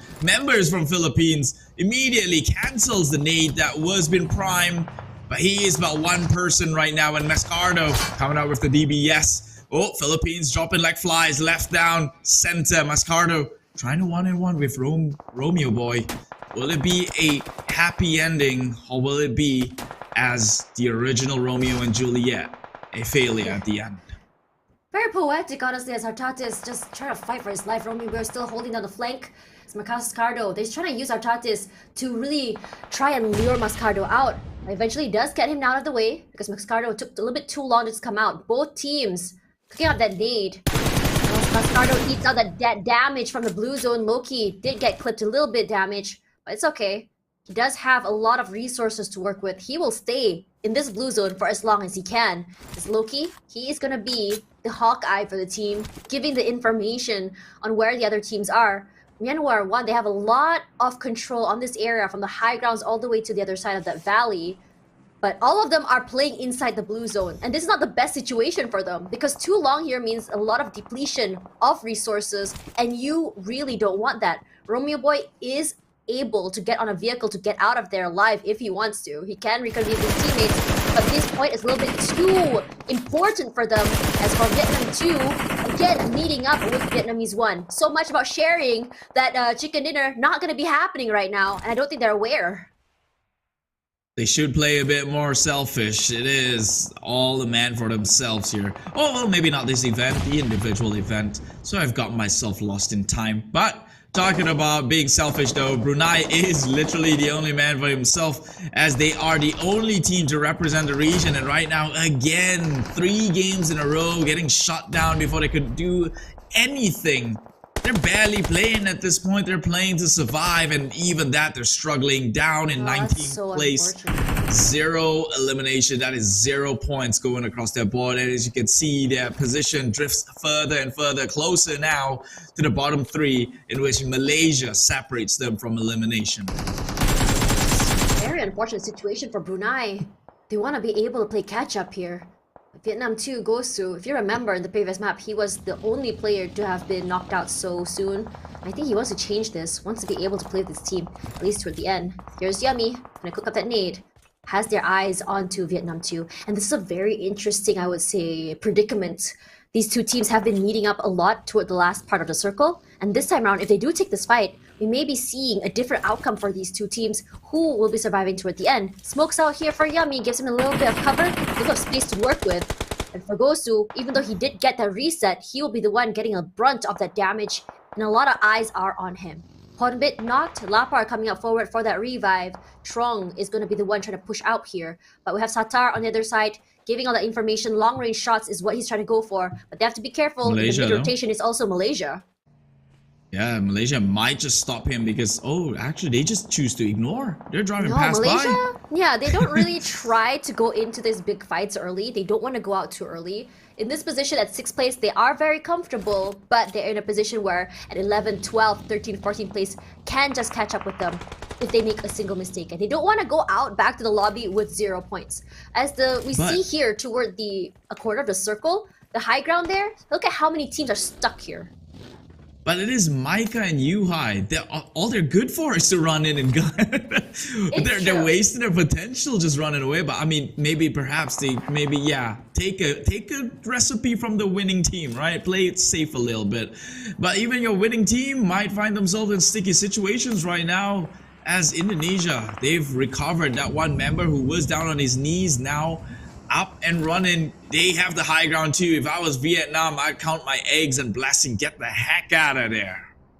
Yeah, but this time around, Cambodia is not the team to meet with their brother team. It's Vietnam.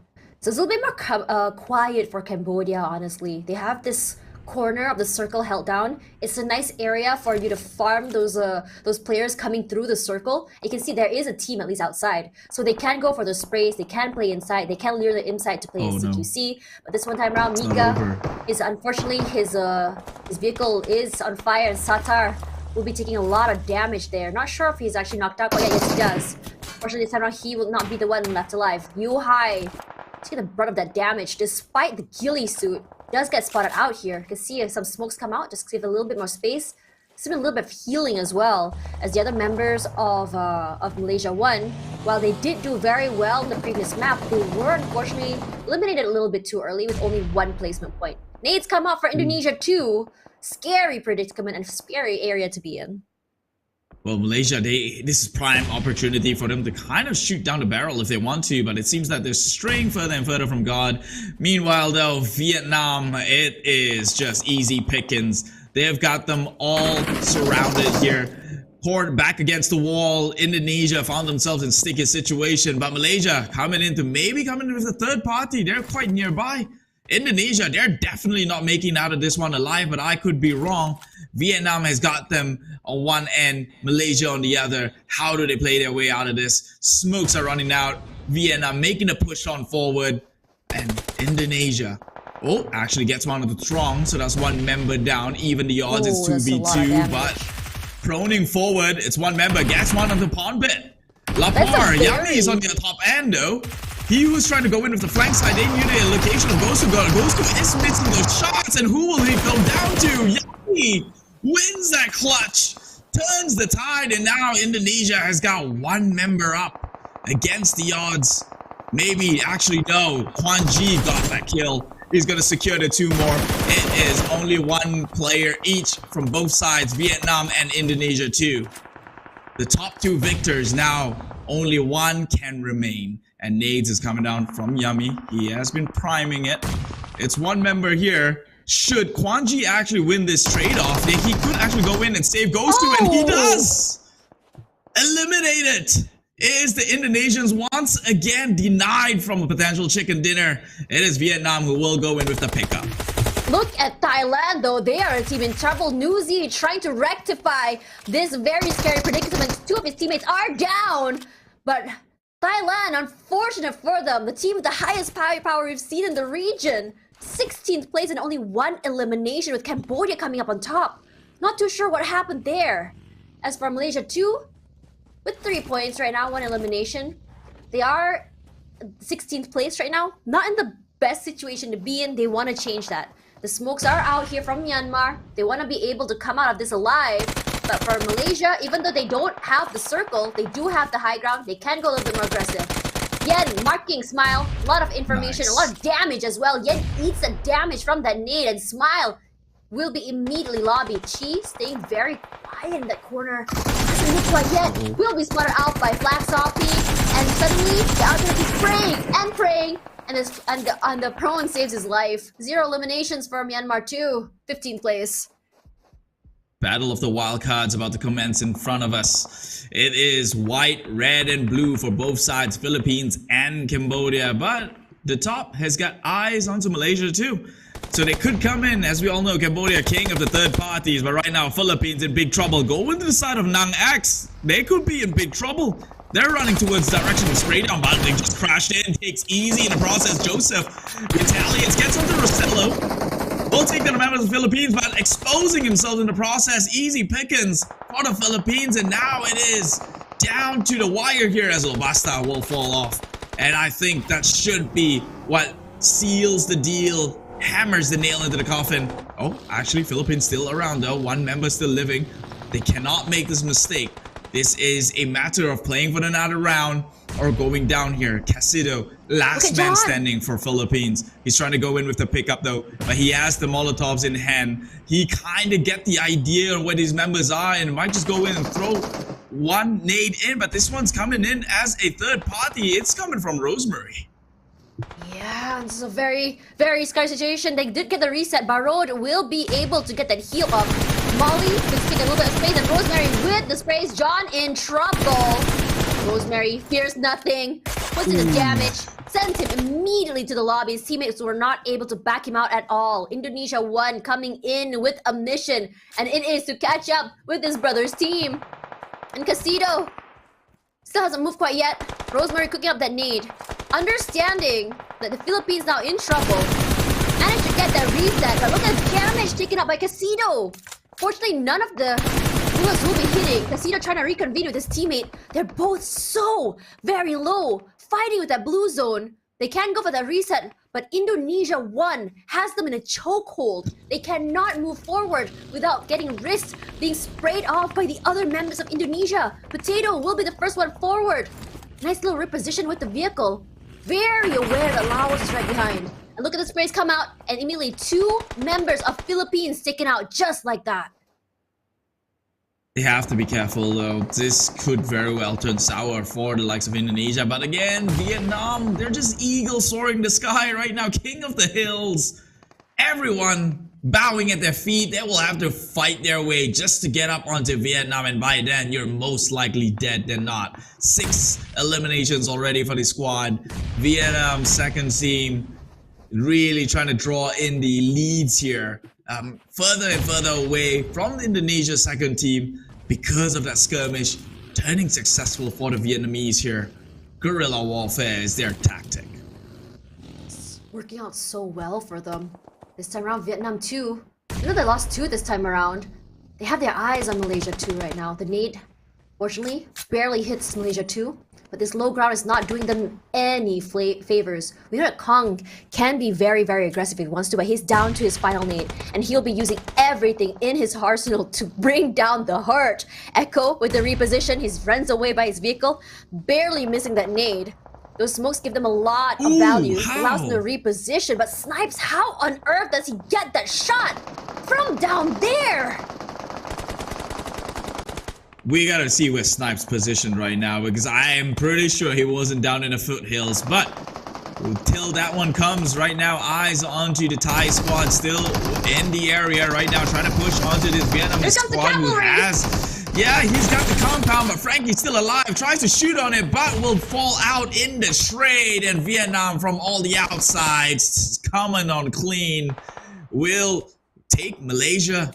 Well, actually, Malaysia's the one with the 5 kills. They successfully contained that compound, leaving only 2 members of Vietnam, the first team, to play in for the game here. Meanwhile, Thailand finally trying to get some kills onto their side, will scout out members from Cambodia and eliminate them at 12th place. They do have 3 kills, so they don't go out empty-handed. But Malaysia, seemingly like they've flipped the switch, they're ready to play. They had learned from the last map. They're really utilizing what they've learned into this one. Still on a killing spree. Indonesia 1, still on a rampage. But speaking of that, Thailand was in trouble earlier. Still holding the line. Raspberry, 2 already in his pocket. Can always see Laos taking out Thailand as well on the other side. But not too sure what's going on here as Laos does get that heal. That reset. Gosu as well does go down. Not too sure where Cambodia is. And Gosu does go down to the play zone. Mela taking a lot of damage from that molly. Logan will be coming forward here, trying to just really back out his teammate, but does go down eventually. Logan is so very low, but Cambodia, they want to bring the hurt. Welcome to the ouch, they say. But Thailand, can Logan clutch this though? Yeah, it's gonna be really hard though. He's so very low, and he does go down eventually. So close. There we go. He could have outplayed them. They couldn't get the nades onto him. They couldn't pinpoint his actual trajectory. He could have taken one man down and immediately translates to the other.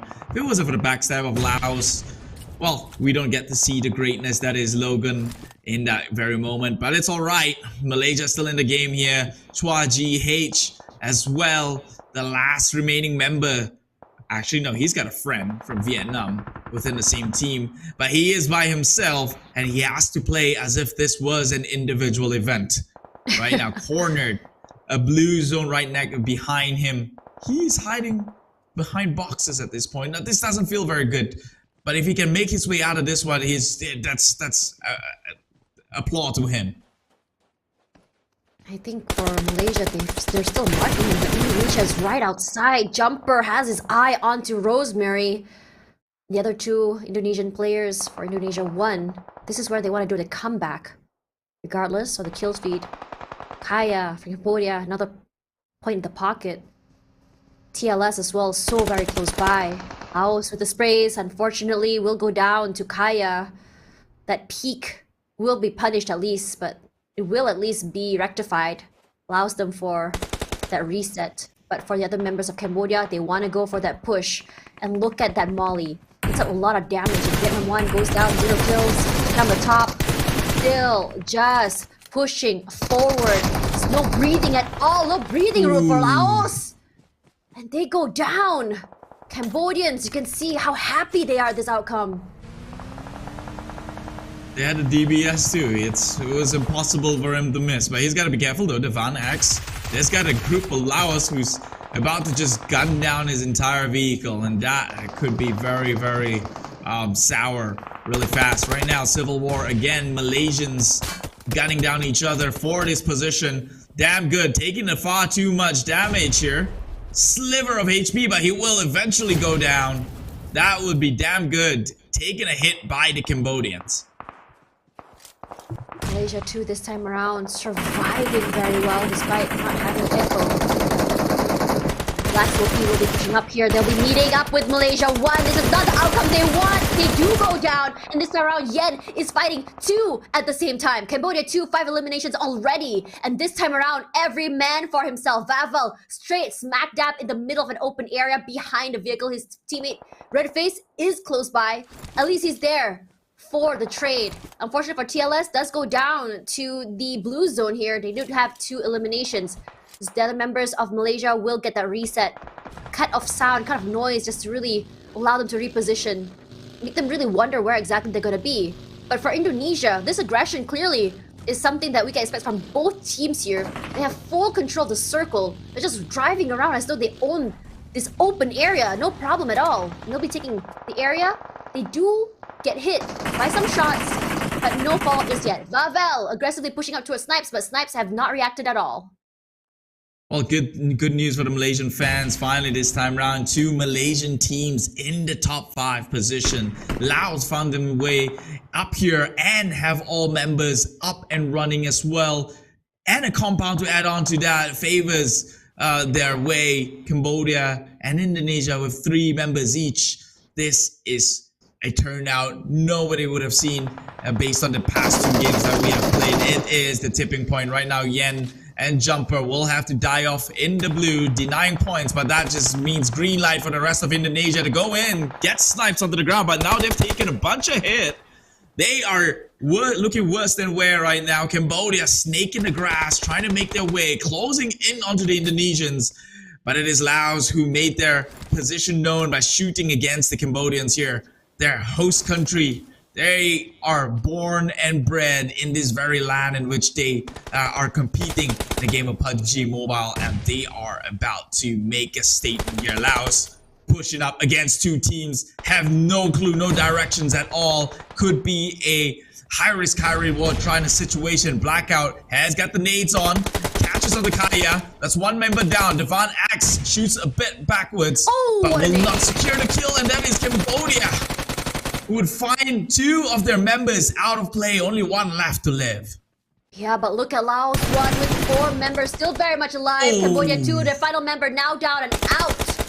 Laos and Indonesia will be taking the final spot here. Potato still in the aggression, so very low. Enough to take 1 out. Vavel gonna be repositioning. His teammate Redface will be the one up forward here. Enough information, rushing up forward. The sprays come out. Oh my god, he's doing it! He still survives! How on earth is he doing this? He still gets it! There's still 1 more member of Laos to worry about. Honda goes down, La Prosa as well, still holding down the line. 10 eliminations for Indonesia. Smokes out for Porza. He's not moving at all, but the amount of space Indonesia has right now from different areas make it so hard. And what he can do here is play in the blue zone, and he's not going to deny points. And winner chicken dinner finally given to Indonesian 1.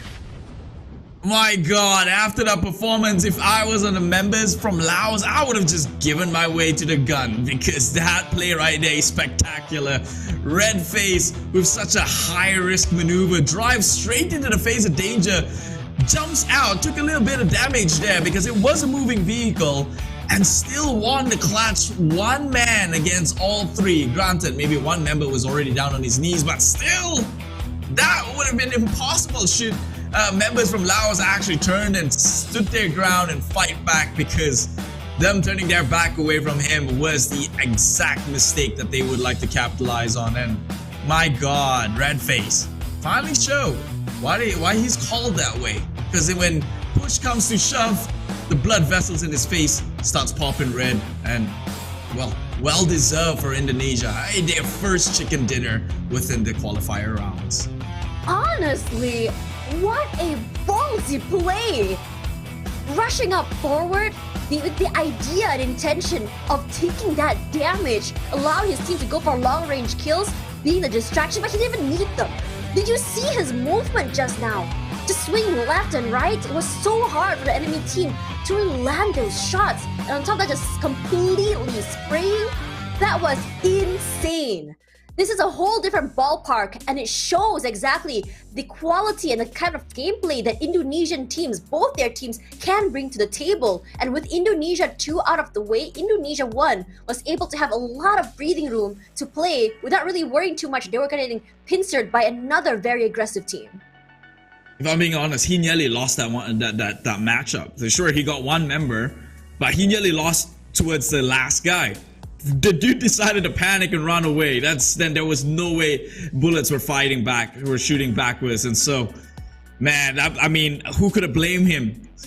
One guy came in with a vehicle, knocked one healthy member down to his knees, and now you're left to kind of fend it all off. I would have booked a ticket and tried to make a run for it as well, but that was exactly what sealed it for him. My God, that was a spectacular play. And this is it. This is what we're hoping for, right? A midway game. It is the 3rd out of the 6 games that we will be watching today. This is the tipping point in which Indonesia starts to bite back. Vietnam, they had their moments, but right now we're down to the last 3 games, and they're all going to be taking place onto Erangel. It's a very interesting situation, as well as the back-to-back chicken dinner, as well as the second place holder back-to-back, which is Indonesia 2 and Vietnam 2, were unfortunately meeting quite early on map number 3, which is Miramar just now. And it was already sort of predicted, like, both teams will either, one of them will come up on top as the victor and one will go down. But I did not expect for both teams to go out so very early. And this is because the circle situation, the areas were different. And on top of that, Indonesia 2 weren't able to go for that reset after that fight. Because if you guys remembered or watched the VOD earlier, Indonesia 2 and Vietnam 2 were in a Mexican standoff for a very long time. Both teams were using so much resources. They had a lot of fights early, and it was one of the longest fights I've seen. Regardless, Indonesia won with 12 eliminations and 10 rank points, giving them 22, 10 ahead of Laos 1, which is honestly a very, I would say, a very fruitful sort of result for them coming into this map in particular. 12 points for Laos 1 and Cambodia, but for Malaysia fans, they're gonna be so happy seeing both of the Malaysian teams up here on the top 8. Yeah, I mean, this Indonesian team, remember, it was the second one who's got the consistent top 2 finishes. But the significance of this victory actually propels them. For a point in time, Indonesia 1 was down in the bottom 3. This is going to guarantee their way at least in the top half of this entire top 16 draft here. And so could be what you could call a lifeline or a saving grace towards their run here in the 32nd SEA Games Cambodia. But this is, of course, the man who did so much damage. It is rosemary, named after the herb, which gives a lot of the impactful flavors in Western cuisines anyway, so he's fitting to its name. 1,259 damage, 4 eliminations by this man, a 3.59 MVP points, and the survival time doesn't really matter when you've made it all the way to the end here. Congratulations, Indonesia's first ever chicken dinner, and my God, they've been patient for one. Yeah, you really have to give it to Rosemary. The amount of impact he does as a very aggressive player. He just runs up and just starts shooting everyone. But let's have a look at the head-to-head here between Indonesia 1 and Laos 1. It's going to be back out here. While they do have the same amount of eliminations, you really got to talk about the damage put in here. For Rosemary, he is the type of person who is not only going to stop after he gets one knock, he keeps going and he puts in the damage into the rest of the team. And I think that because he's so hyper-aware of where each player is, he's always marking where each positioning is going to be. He's able to quickly follow up on the damage as soon as he knocks one player off. Now, if you look on the flip side here for back out, I think it's a little bit more, I would say, direct, straight to the point. It's very similar to what he expects from his team. It's a very, I would say, direct, in-your-face sort of fight. It's a 1v1, very different to what we expect from, I would say, Rosemary, who's okay with playing alone as opposed to having his teammates around. Now, MVP points clearly going to be a lot higher, but damage contribution, though, not as high compared to him and his teammates, because Rosemary and the rest of his teammates have one singular goal in mind: put as many damage points as you want. But let's have a look at the outstanding teams here. Despite the fact that Vietnam 2 was not able to get a chicken dinner, if you saw in terms of points, they didn't get any elimination points, but they were still able to get 8 points in terms of rank points here, which means that their goal in mind was to survive for as long as they can and get that rank points, despite the fact that they don't get any eliminations. Indonesia 1, very similar to Indonesia 2, loves to go for the eliminations. Laos and Cambodia as well, not seeing a different story for the rest of the other teams. Yeah, but kudos though. Although it's not going to be a three-peat of a chicken dinner, they did prove one thing though, that they are better than the second team for today. They are more in tune with it, and they even wiped them out in the Mexican standoff. So I don't think you can be any more prouder than yourself at that point. Besides, you've already qualified for the next round. And this is the eliminations and damage. Take a look across the board. Indonesia won this time, showing up big time with 12 kills at about 2.2k damage output from the barrels of their gun. Everything else seems to be stagnated and averaged down onto 6 pointers each, maybe even the 3, I would say, across the board would be the average pointers per team. And this is where they stand right now. Currently still, Vietnamese team number 2 will remain supreme at number 1 spot, 48 points. And Indonesia won though. They shot up from remember, after Sanhok, they were down there in the bottom 3. Now they're right here, top 3 alongside their brethren, Indonesian 2. Yeah, and I think it's really important to notice as well the fact that we talk about, I mean, like you talked about consistency over and over again. And I think that for the idea for Vietnam too is how they're able to still maintain that spot is to just remain, not, if you don't get eliminations, go for placements. And that's exactly what they did. Now for Indonesia too, the reason why they haven't moved quite yet, and because why I would say the difference in terms of gap between first place and second place is getting bigger, was because in the second map, not only were they not able to survive, but they only got one singular elimination point. They did not get any other points other than that, which only puts them 1 point ahead as before. Now Indonesia, both teams in the top 3, is definitely something that everyone is going to be excited about. But let's have a look at the interview to talk about the Indonesian team. So while you did okay in game 1 and game 2, you did get some kills, you did get some points, but did you finally need some warm-up and to actually get chicken dinner, or you just wanted chicken dinner for dinner in just 5 minutes? Jadi kan tadi di game 1, game 2 nggak begitu bagus, walaupun ada beberapa kill. Intinya kayak apakah kalian udah cukup pemanasannya di game 3, jadi dapat chicken dinner, atau memang kalian kebetulan lagi jam makan malam jadi lapar nih? Ya karena kebetulan aja sih ini jam buat kita makan, jadi at least kita makan ayam 1 kali lah untuk malam ini. So he said like because it's dinner time, so he craving for chicken dinner. Okay, that fits very well because we actually need chicken for dinner if you plan to have a chicken dinner, right? Okay, ចឹងអំបញ្ញខ្ញុំសួរគាត់ថាគាត់ធ្វើបានល្អល្មមនៅក្នុងហ្គេមទី1 ហ្គេមទី2 ប៉ុន្តែហ្គេមទី3គាត់បាន chicken dinner តែគាត់ត្រូវការពេលវេលាដើម្បី warm up អត់គាត់ថាគាត់គ្រាន់តែចង់បានមាន់ដើម្បីហូបបាយល្ងាចនោះទេ Okay, the second question for you. At the very last push, it was a very questionable one from Redface. He was pushing 1v2, 1v3. What was the decision from the team, or you guys were all in sync? Jadi kan tadi di last circle Redface ada 1 lawan 3. Itu tuh keputusan dari Putato sebagai IGL atau gimana?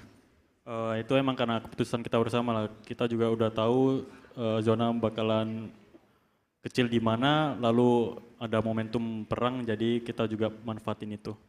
So basically he already know where the zone will be shift, and that's why like he is confident that Redface will win. Okay, but the last push, it's Redface 1 versus 2. Was that planned or was that all of a sudden? It's like because they are already confident about the circle, so they are like, okay, you can 1 versus 3. You know you're better. Yeah. បាទអញ្ចឹងខ្ញុំបានសួរគាត់ថា push ចុងក្រោយចេញមកពី red face នឹង1 ទល់នឹង 2 គាត់ដឹងឬមួយក៏គាត់លក្ខណៈថាវ៉ាប៉ុន្តែគាត់ថាគាត់ដឹងអំពីសមត្ថភាពរបស់គាត់អញ្ចឹងគាត់អត់ខ្លាចនឹងការបុក1 ទល់នឹង 2 ទេ Lastly, Potato, the last question for you before dinner. Will we see Microboy this evening? Pertanyaan terakhir sebelum makan malam, apakah kita bakal ngeliat Microboy buat main? Bakalan bermain Microboy karena lagi sakit aja digigit tomcat, jadi doain buat Microboy bisa lekas sembuh dan bisa bermain lagi. So basically Microboy will play. He didn't play today because he's a bit sick because he got bite by bugs. Okay, and I hope he gets better soon because we want to see the full momentum of Indonesia one. ចឹងសំណួររបស់ខ្ញុំសួរថាតើយើងនឹងអាចឃើញសមត្ថភាព Microboy ឬមួយក៏អត់ក៏បានឆ្លើយថានឹងមានព្រោះថា Microboy គាត់រៀងអត់សូវស្រួលខ្លួនប៉ុន្តែគាត់នឹងមានសមត្ថភាពនៅក្នុងការប្រកួតនេះ Thank you so much and I hope you enjoy your chicken dinner and make sure you share the chicken dinner a lot to Redface because he did a lot. Right? Thank you. Back to our casters.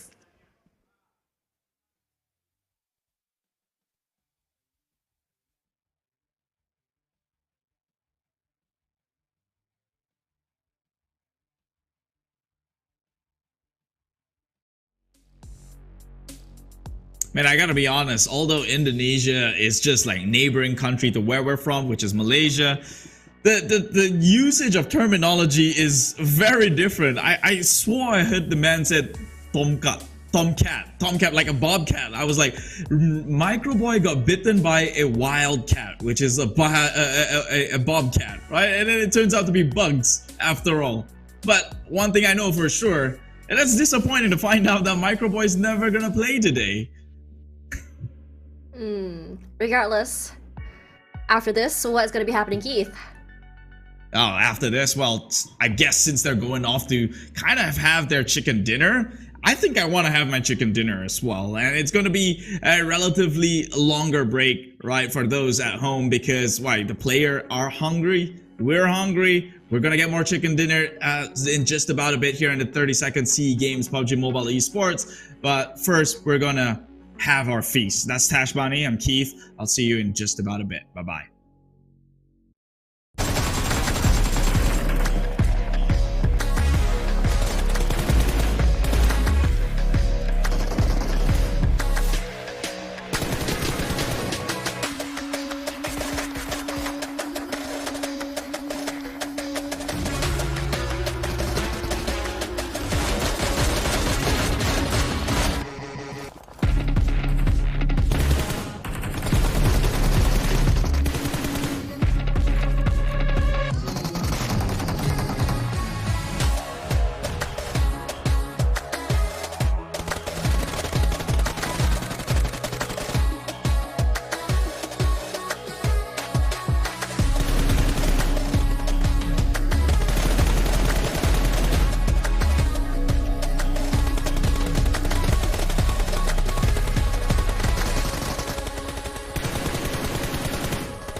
Hello, survivors.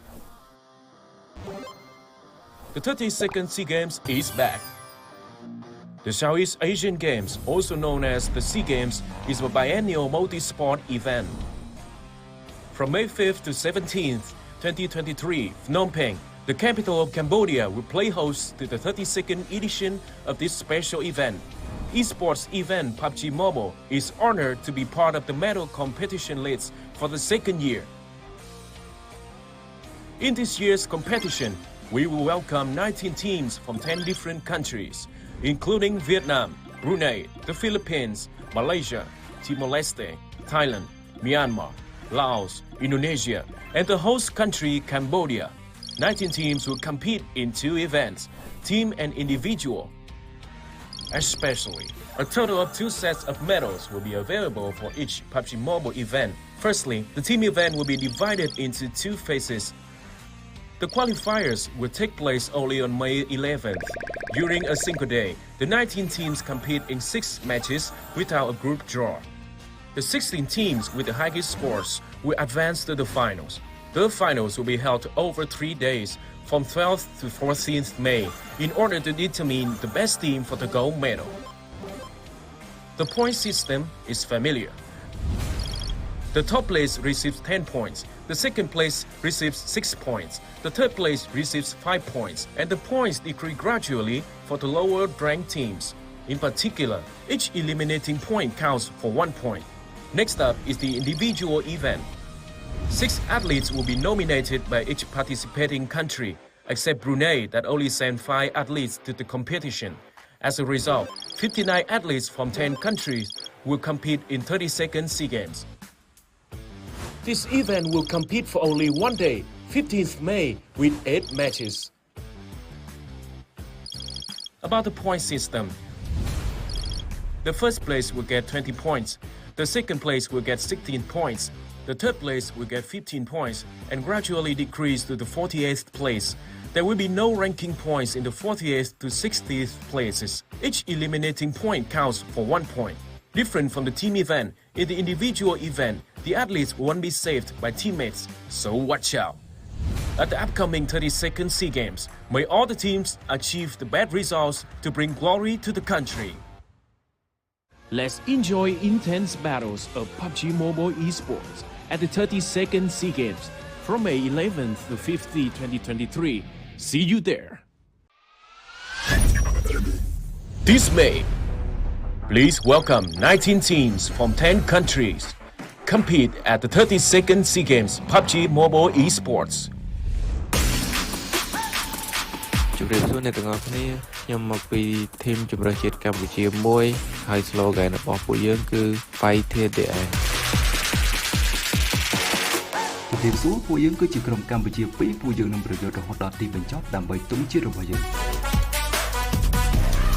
Hola, I'm el primer equipo de Timor Leste. I'm pronto to competir. Hola, I'm el segundo equipo de Timor Leste. Luta macam espírito. Hello, kami tim Brunei Darussalam. Brunei, yakin. สบายดีพวกเขาทีมเราหนึ่งพวกเขาพร้อมที่จะได้ไปหับเรียน สวัสดีพวกเขาคือลาว2สโลแกนของพวกเขาคือลิ้นแบบบ่เสียใจ အားလုံးပဲမင်္ဂလာပါကျွန်တော်ကတင်ပါပါဦးဇင်းတင်တော့စီးကင်းအတွက်ကျွန်တော်ရဲ့ဆောင်ပွဲတော့ we play we rise ဖြစ်ပါတယ် အားလုံးပဲမင်္ဂလာပါကျွန်တော်ကတော့တင်းမြန်မာတို့ဖြစ်ပါတယ်ဦးဇင်းတင်မြောင်စီးကင်းမြောင်ဘက်မှာကျွန်တော်ရဲ့ဆောင်ပွဲကတော့ Together We ရဲ့တင်နေဖြစ်ပါတယ် Halo semua, kami dari Malaysia 1, Malaysia boleh. Assalamualaikum, kami Malaysia 2. Demi Malaysia. Pilipinas, lakad matatag. Pilipinas, lakad matatag.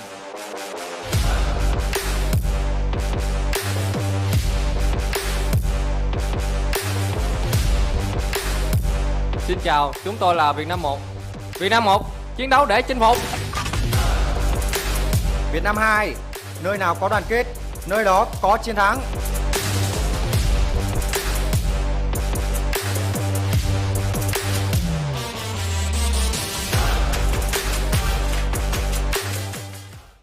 Let's enjoy intense battles of PUBG Mobile Esports at the 32nd SEA Games from May 11th to 15th, 2023. See you there.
Hello, survivors.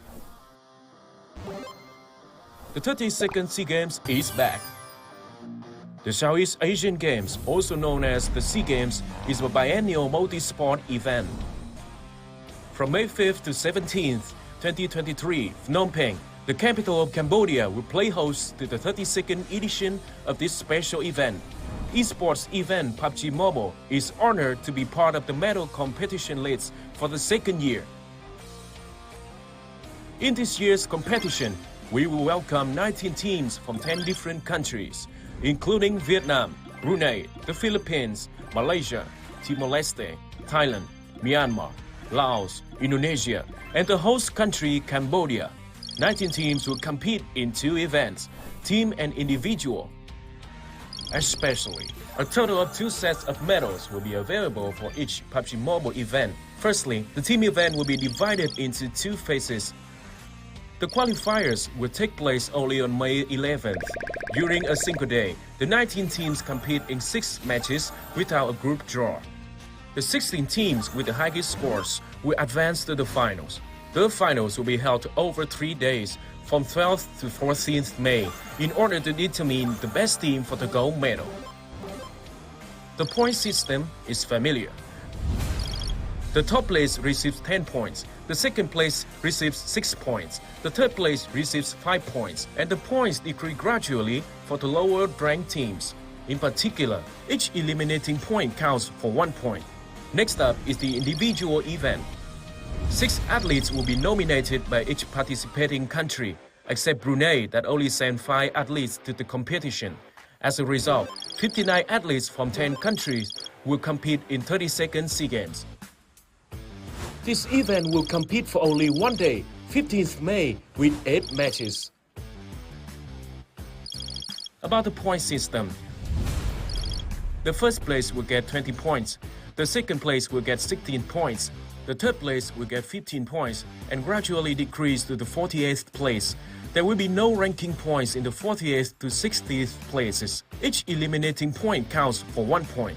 Different from the team event, in the individual event, the athletes won't be saved by teammates, so watch out. At the upcoming 32nd SEA Games, may all the teams achieve the best results to bring glory to the country. Let's enjoy intense battles of PUBG Mobile Esports at the 32nd SEA Games from May 11th to 15th, 2023. See you there. This May, please welcome 19 teams from 10 countries. Compete at the 32nd SEA Games PUBG Mobile Esports. ជម្រាបសួរអ្នកទាំងអស់គ្នាខ្ញុំមកពីធីមជម្រើសជាតិកម្ពុជាមួយហើយ slogan របស់ពួកយើងគឺ Fight the end ជំរាបសួរពួកយើងគឺជាក្រុមកម្ពុជា2ពួកយើងនឹងប្រយុទ្ធរហូតដល់ទីបញ្ចប់ដើម្បីទង់ជាតិរបស់យើង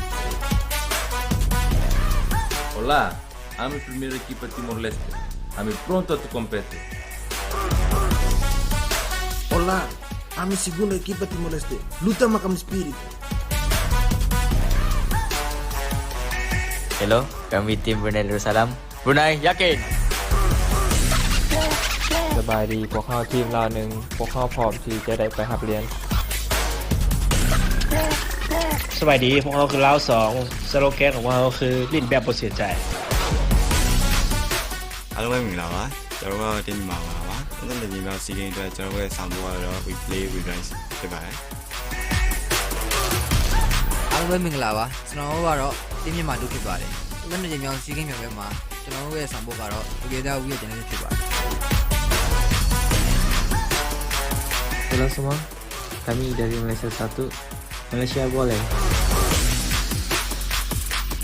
Assalamualaikum, kami Malaysia 2. Demi Malaysia. Pilipinas, lakad matatag. Pilipinas, lakad matatag.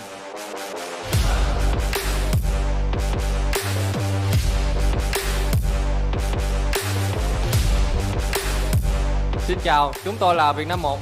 Việt Nam 1, chiến đấu để chinh phục. Việt Nam 2, nơi nào có đoàn kết, nơi đó có chiến thắng.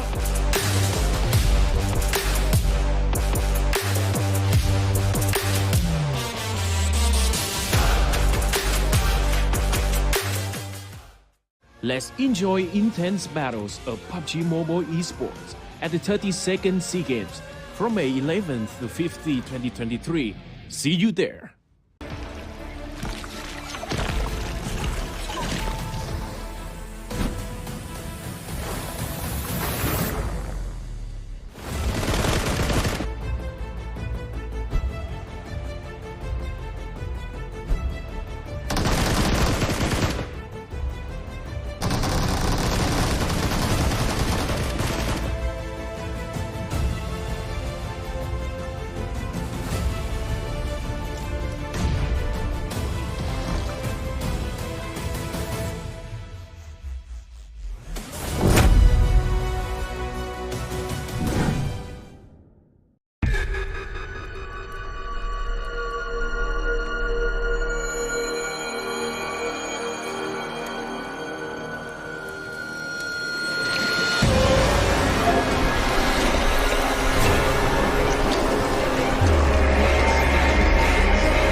Hello, survivors. The 32nd SEA Games is back. The Southeast Asian Games, also known as the SEA Games, is a biennial multi-sport event. From May 5th to 17th, 2023, Phnom Penh, the capital of Cambodia, will play host to the 32nd edition of this special event. Esports event PUBG Mobile is honored to be part of the medal competition list for the second year. In this year's competition, we will welcome 19 teams from 10 different countries, including Vietnam, Brunei, the Philippines, Malaysia, Timor Leste, Thailand, Myanmar, Laos, Indonesia, and the host country. 19 teams will compete in events, team and individual. Especially, a total of 2 sets of medals will be available for each PUBG Mobile event. Firstly, the team event will be divided into 2 phases. The qualifiers will take place only on May 11th. During a single day, the 19 teams compete in 6 matches without a group draw. The 16 teams with the highest scores will advance to the finals. The finals will be held over 3 days, from 12th to 14th May, in order to determine the best team for the gold medal. The point system is familiar. The top place receives 10 points, the second place receives 6 points, the third place receives 5 points, and the points decrease gradually for the lower ranked teams. In particular, each eliminating point counts for 1 point. Next up is the individual event. 6 athletes will be nominated by each participating country, except Brunei that only sent 5 athletes to the competition. As a result, 59 athletes from 10 countries will compete in 32nd SEA Games. This event will compete for only 1 day, 15th May, with 8 matches. About the point system, the first place will get 20 points, the second place will get 16 points, the third place will get 15 points, and gradually decrease to the 48th place. There will be no ranking points in the 48th to 60th places. Each eliminating point counts for 1 point.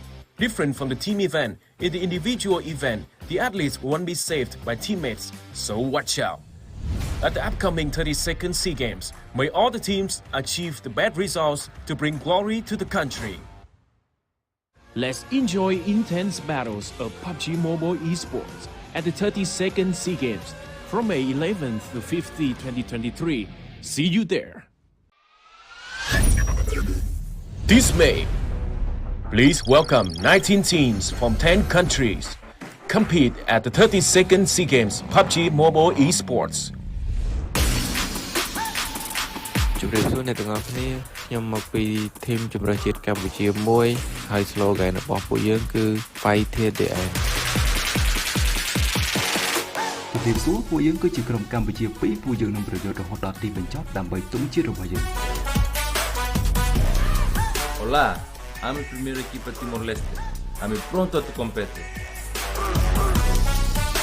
Hola, I'm el segundo equipo de Timor Leste. Luta macam espírito. Hello, kami tim Brunei Darussalam. Brunei, yakin. สบายดีพวกเขาทีมเราหนึ่งพวกเขาพร้อมที่จะได้ไปหับเรียน สวัสดีพวกเราคือลาวสองสโลแกนของพวกเราคือลิ้นแบบบ่เสียใจ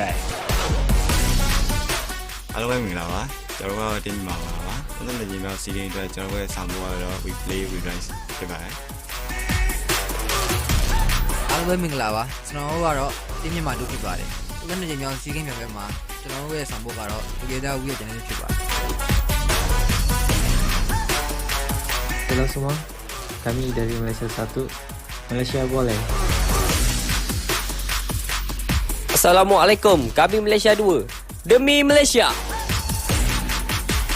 Pilipinas, lakad matatag. Pilipinas, lakad matatag.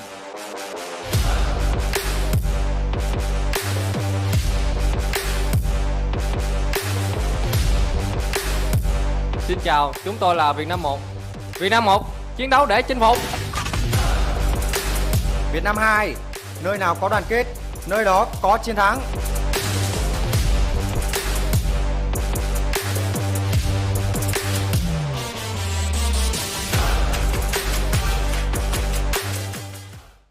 Let's enjoy intense battles of PUBG Mobile Esports at the 32nd SEA Games from May 11th to 15th, 2023. See you there.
Hello, survivors. The 32nd SEA Games. The halfway point is now here as the teams have only 3 maps left. If you guys don't remember, Indonesia did take their first chicken dinner, but not before Vietnam Team 2 managed to grab the first 2. Tashman here alongside Keith, and we are your casters for the 32nd SEA Games for PUBG Mobile. Yeah, this is where we start running the counter. Okay, time is running out for some of these teams here. Remember, bottom 3 teams will not qualify for the next day or the main event itself, which means with 3 maps left to play, who will these 3 teams be down at the bottom? That is where it matters the most. Brunei, the only one from Brunei right now, finds their way in the bottom 3 position. Can they make it above sea level and make it to the grand finals? Your puns are on point tonight, my dude. I really gotta give you that. As we go into the next map here, we're done with Miramar tonight. We're gonna go to the final 3 maps, and it's all just gonna be straight up Erangel. And what's really interesting about this is the fact that this is an OG map where it's gonna be, in terms of understanding, everyone's gonna be a little bit more, more well versed on this map. It's gonna be something more predictable, I hope.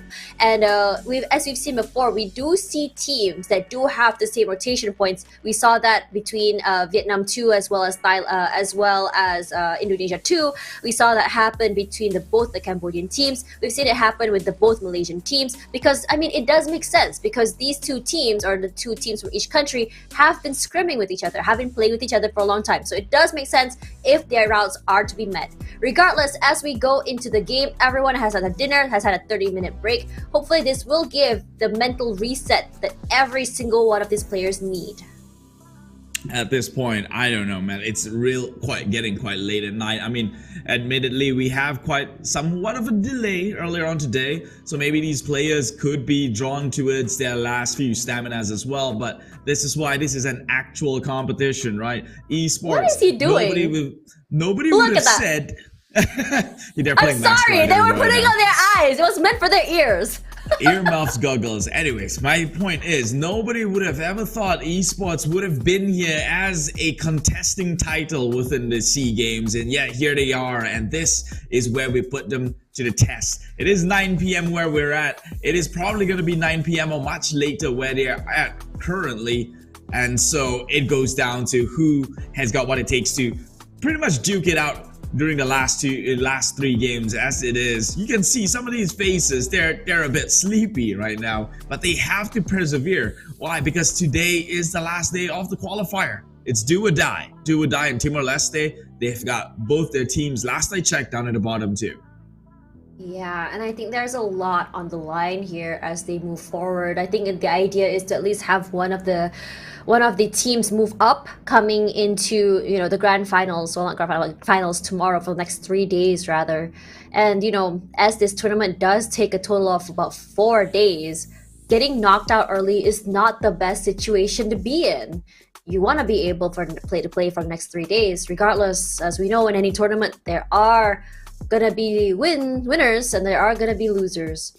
And for Cambodia, both the teams doing extremely well. The home turf buff doing so good. We saw the teams really just get so excited. The crowd gets so excited. It was almost electric seeing them whenever Cambodian team manages to get a wipeout or even a kill so very early. Now coming into this map in particular, which team do you expect to see the most firepower? I know we talked about Thailand a lot, but we didn't really see that today. Yeah, but something tells me they're just sleeping giants right now. It seems like time and time again, they'll be trading smiles, giving high fives. And we all know that this is also, on hindsight, just a qualifier. So it doesn't mean as much anyway, besides keeping within the top 16. And who do I think is going to come out with firepower? Well, for Cambodia's sake, I hope they do. They've got a live crowd and audience waiting to cheer them on. It'd be a shame if they don't make it onto the next round, which is less likely right now. They've been super consistent. As I mentioned, that they can be a very consistent team when given a chance. Mid to long range fight is their battle. CQC maybe not so much. So as long as they can avoid that from happening, I think it's going green for Cambodia. But right now, 15 seconds countdown before we get into the oldest, might I say, the oldest map than PUBG. They were there. Hey, chill Rex. That's your friend right there. Yeah. From its inception, Erangel is now here, and finally we get to kick off this first ever OG map in PUBG Mobile. That is Erangel, where the odds are equal around the map for match number 4. This is going to be very, very interesting situation, especially for the teams that don't have their heads above the water quite yet. This is a do or die situation, especially as the teams only have 1 point or 0 points. But flight path coming from the southern side of Kameshki all the way down to Primosk. This is, I would say, a very alright situation in terms of a flight path, but those going towards Zarki, Georgiapol might have to walk a little bit. Now, if I were to remember the season for PUBG Mobile, there has been a lot of SMB circles coming from the end of last year all the way till now. Not sure why the odds are a little bit more higher, but it does yield the most interesting results when it comes to team fights as well as rotations. But for most of these teams, I'm really curious to see which team will be having their first skirmish early. Especially as we know toward Georgiapol is where a lot of the vehicles are. We do know that previously the Malaysian teams, rather Geek Slate, love going toward the northern side of Georgiapol. Haven't seen that change quite yet. Wonder if that's going to be still a thing, and I think it might be. Well, they are. Well, if they have, then they might have been right on the money here at Circle. Shooting range being in the center of it, Severny, which is a drop spot that they are not foreign to. I've seen Malaysian teams playing on the top side, but hold my thought here because Myanmar come in contact with Cambodia. Boy Sean gets the first blood, takes down West, and well, that would be Smile to join the list here.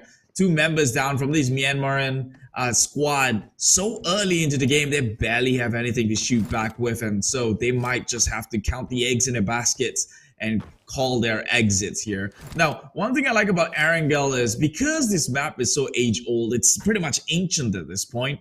You know, you can pretty much tell which teams are feeling the heat, right? Which teams are confident based on the drop spot itself. And it is shown as well, if you notice the map just now, during the flight path, Vietnam dropping onto Yasnaya Poliana. We know that there's a bunch of loot there, but people just seem to avoid that place because you'll have to fight to it, and it's just not beneficial to go out that early for a whole bunch of loot. And so for teams who drops into Pochinki, Yasnaya Poliana, you know they're here to fight. Oh yeah, but sometimes it's a high risk situation where you're kind of like, you know what, let's just go into this very dense area, and we might get lucky and no one drops there. And you know, that's sort of like the case, and I feel like we always see that often happen in Miramar as well, Los Leones area rather, where I would say like, oh, why is everyone avoiding that area? No one drops there because everyone's just too scared. Now, if you look at the bottom 3 here, it's going to be Brunei, as well as TLS and Thailand at the bottom 3. And it's honestly shocking, right? Because when you look at Thailand, we think firepower. We think one of the oldest, I would say, legacy firepowers here in Southeast Asia. But clearly, I mean, as we had our discussion pre-game earlier, we did say that Thailand is one of those teams that they do take a while to really figure it out, gather that information and learn from mistakes. But, you know, clearly, we don't have that time. These teams don't have that time, and they have to really figure it out. Now, if you saw the kill feed just now, Myanmar, lost 2 players already so very early. And Cambodia, once again, with the opening. And I think that it's been happening way too many maps where they're always the first to get that first blood. Yeah, they are one of those teams who love sharing a compound. I don't know. They have got a nick in them to get in under your skin, which isn't a bad thing. I kind of think that the purest form of this game format is to actually contest for compounds and not have gentleman agreements beforehand. Although the Malaysian regions might think that that's a more fun way to play it, but I'm here to see the ultimate victor, and that to get the ultimate victor, you got to put them through the test, and that means from day number 1, from the minute 0, they have to contest for their own spots. And there's no gentleman agreement at all. But Going back to Thailand right now, I am quite worried, to be honest, because although you could say, hey, it's just one good game to secure themselves into the top 16. If you look at both these teams, they're not very far away from the bottom itself.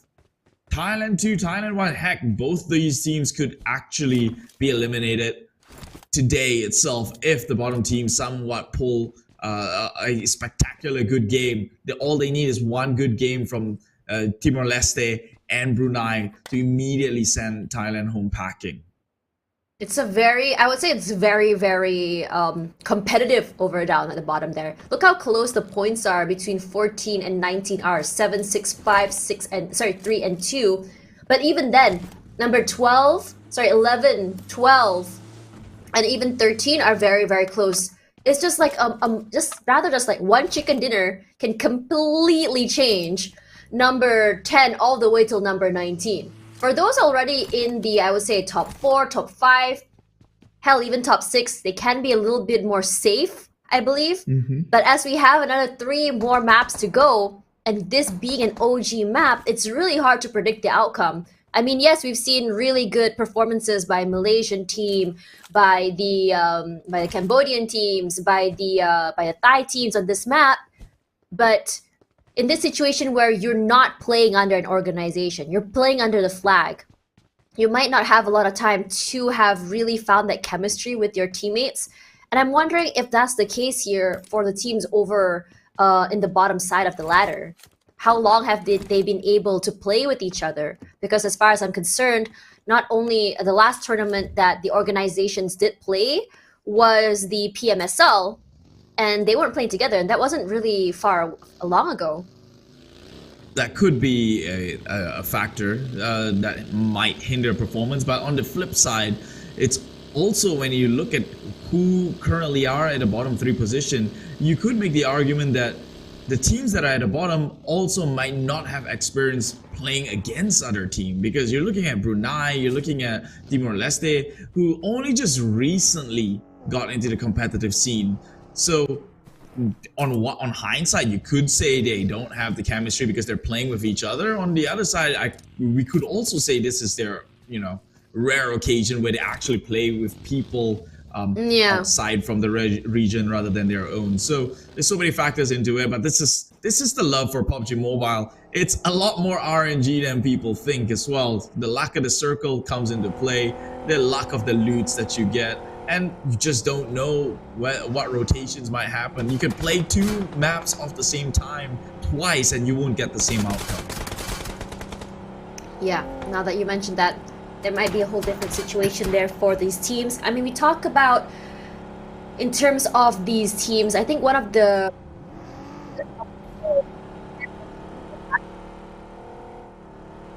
that players who have not played on the big stage do tend to buckle underneath pressure, not able to perform properly. And this is something that they need to do. I mean, they just need to be able to play on the big stage a lot longer. But we have our eyes on the Malaysia 1 team, where they're playing gatekeepers here, trying to catch anyone trying to rotate from SMB all the way up to the mainland. And they're very happy to do so. They want to be able to catch any stragglers, and they're okay to tank. If you look at their resources, they have a lot to be disposed of. But I think for Malaysia 1, their idea is to be able to get as many players as possible unsuspecting, and that will be 1 player from Timor Leste. There's still 1 more. It's going to be William. His teammate is going to try to reposition and try to pick him up, but it's going to be very, very hard. With the blue zone as well as the pressure put in by Mika here, he's going to say, I'm out of here, but does eventually go down. Now, this is the very definition of kicking them while they're down. They're already in 18th place, and immediately Malaysia just wants to get additional pointers onto their way to secure themselves within the top 16 position. They will make sure that Timor Leste's team number 1 will not move on any further. Only have 1 player to play around with right now. Brunei might suffer the same fate though, because they are right smack dab about to go head to head with Vietnam, arguably the strongest today in the battlefield. So this, unless they can pull off a miracle, I don't see how this might end up with a happy ending. This is surprising to me because most teams in the Pro League do tend to avoid the water town, but not Brazil. Sorry, not Brazil. Not Brunei. Sorry, my brain is in another area of the world. But for Indonesia, this might be the situation where sharks are gonna come here and get easy pickings. In Indonesia, they are a team full of firepower. They're not afraid to push. They're not afraid to go aggressive. And playing near the water can be one problem. If you're inside of the water, yes, you can shoot. You can still walk if you're not in the swimming area. But your movement will be slowed. It's going to be so hard to avoid those bullets. It's going to be so hard to rotate out of the area. And for Indonesia, I think that this is exactly what they wanted. Getting these players, or rather their victims, stuck in a situation where they can't get out of. Indonesia's playing it smart. It's true what you say. Water town, nobody likes to go there. All right, moving slow, that creates so many obstacles. Your rotation into support a knock member to maybe go in with the rescue, forget about it, right? Anyone goes down, it's either you get out of there or you die trying to fight. And so Indonesia, they recognize that there's a team within this compound. We will circumvent that. We will play on the outside and shoot on in. What can they do? They can't just easily shift position to kind of flank you at this rate. They are in a water town after all. And so they will pretty much be like vultures and prey upon thee and wait until this long drawn starvation game. Eventually someone has to give. Look at the circle just pulling upwards, and on top of that, with the river in the middle, it's gonna make it even more complicated to really figure out where exactly the circle is gonna go. Is it gonna pull up north, or is it gonna go south, or are we gonna have our situations where we have a bridge circle or even a water circle? Because that is the worst outcome you can have. Regardless, for Indonesia, no movement quite yet. Still trying to figure out how exactly they want to approach coming forward, coming toward these Bruneian players. And newbies will be the first one down. Potato very quick on the engage. We hear shots coming through here as Potato will want to cook up that nade extra hot, coming up forward, drop it like a hot potato. Does it actually hit? Is the question. No, it doesn't. A nice position from Piasau is going to save the day. He's in the waters now. Rosemary trying to get it a little bit of soaked. But it's not going to do too much. Meanwhile, Shako, he's on the rooftop going up against Rosemary and Svavel. He's got to be careful. Svavel is one of the standout player coming out from Indonesia who can work his way across the gun here. It doesn't seem like they understand that they are surrounded. Your red face coming from the back end here. Secures that one kill. Surely can they get a point? But the DBS missed it by that much. The drop shot though. Brunei, you're actually turning this thing around. Already getting two members upon that stunt. All members still alive for Brunei. They're just going to go in with the recovery. Toss some nades immediately. Indonesia, they've looked worse than where right now. Potato right behind this compound. It's a peekaboo moment. Can they go in? He's got the shotgun. Goes in for the blind. Predicted move here. And catches him. Clips him. Before his animation makes it through behind his zinc.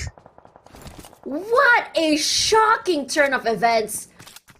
Not sure if Indonesia was in an overheat, but they lost 3 members just like that. And immediately Redface goes down. 18th place to Indonesia right after TLS won. And this was not the outcome I was expecting here, because we saw in terms of firepower, teamwork, Indonesia was on top. But Brunei, they were able to get that isolate, timing not really on the best situation possible. And he was able to take them out one by one. Very sneaky. Started off so good, ended up tragically for Indonesia won. But let's move our eyes to Thailand here. Taiwan, rather. When you look at Schweppes and his teammates here holding down the compound, they aren't moving quite yet. What they're trying to do here is take this compound near the water. And because they're not sure where exactly they want to go, whether it's going to be made the top side, northern side of the area or the southern side. But now for Brunei, they have another threat. It's going to be Vietnam 2. And you remember, Vietnam 2, consistency is key. First 2 maps, chicken dinner. Third map, still consistent with 8 points in terms of placement. Circle pulling toward the western side. And in the middle, full control of the middle side by Thailand 2. I kind of like the position of the Thai squads right now. You've got one of the teams right by the crossing point of this riverbank, and another one playing on the outsides. I think they have a little bit of a shed compound there they can play with. But Brunei, they've got a good start towards recovery. 4 points. Look at how the table shifted. Now down at the bottom, it is Thailand. Thai team number 1 who might even risk eliminations here, so they have to make something work. Schweppes, a standout player, the guy who won the FMVP for CEC 2023. He's been known to make all these clutches time and time again, but this time round during qualifiers, a little bit not enough. They have to pull themselves out of these waters. Thailand, they have got Philippines in sight, but Philippines has got the high ground, so I'm not too sure on how they look to engage this one. Warning shots has been shot towards their way, and actually Philippines, they're just driving downwards, trying to go in with the crash. They have to get the supports on the back end to make sure that Thailand can comfortably go out with the push, but they won't. Eventually, they have to play within compounds to be safe. Honestly, if Schweppes was able to get that pick, it would have been 2 drops. But look at this, how Vietnam won aggression coming forward, just sprays out your Dizzy, just trying to dance away for his life. But that shot to the face takes him out. Immediately, Vietnam 1 pushing forward, unafraid at all. A nice reposition on the other side of the train will give a little bit of breathing space. His teammate for TLS2 was able to get that reset in terms of heals. The spray out, but he doesn't aware. There's still one more on the other side. What a bait and switch moment here for the team. Frankie is there to get him out of the way. Nice little nade just to get out. Some smokes as well for his teammate just for a pickup. And they get 2 new vehicles to take away. As Umabu all alone, what can he do? Brunei look finally at have on the to other bow side. out. Let it go down. Brunei had to bow out. Vietnam monsters ate them all clean in that engagement. They still barely breaking that threshold here. Meanwhile, we'll look back at the fight. That is a bit long drawn. I remember looking at the screen and finding Tony K getting shot by assassins who, much like an assassin, came in from the back end. Thailand was not equipped to deal with that. They were looking at Philippines, and now they've got another trouble in hand. They will try and fend this one off though. Molotovs toss them forward. Schweppes holding this position right by the corner. Nothing too lethal yet, but Newsy understands the assignment. They have to take over this bigger house. They have to push into Laos in order to set themselves up for a more a winnable fight against Philippines. Stone on the outside, ready to give his teammate some cover if he needs to. These smokes give a little bit of space for them. But this 3-way fight is not doing any of these teams any favors other than Cambodia. They're all out of the way. But here's Laos too, putting a lot of pressure onto Vietnam. Technically still very safe, hidden between those 2 rocks. They do have all the cover they need to come forward. But in the middle of the water, you can see Cambodia 1, but look at Laos 2. They're fishing, they're shooting out the Cambodian teams who's into the circle. Laos just trying to get those picks. A little bit hard to see when they dive downwards. He gets one more. It's those really good picks as Laos 2, 5 eliminations in the pocket. There's still one more player to worry about, but they're not worried. They have all the eliminations they need. Uzi, let's get picked off here by Jumper. And then immediately, by Philippines. And Philippines still spraying on the outside. Thailand stuck inside a small little compound. It's so hard for them to move. Philippines and Laos just really choking the Thai team inside of this compound. They're stuck within a 3-way standoff here with Thailand being the meat between the buns.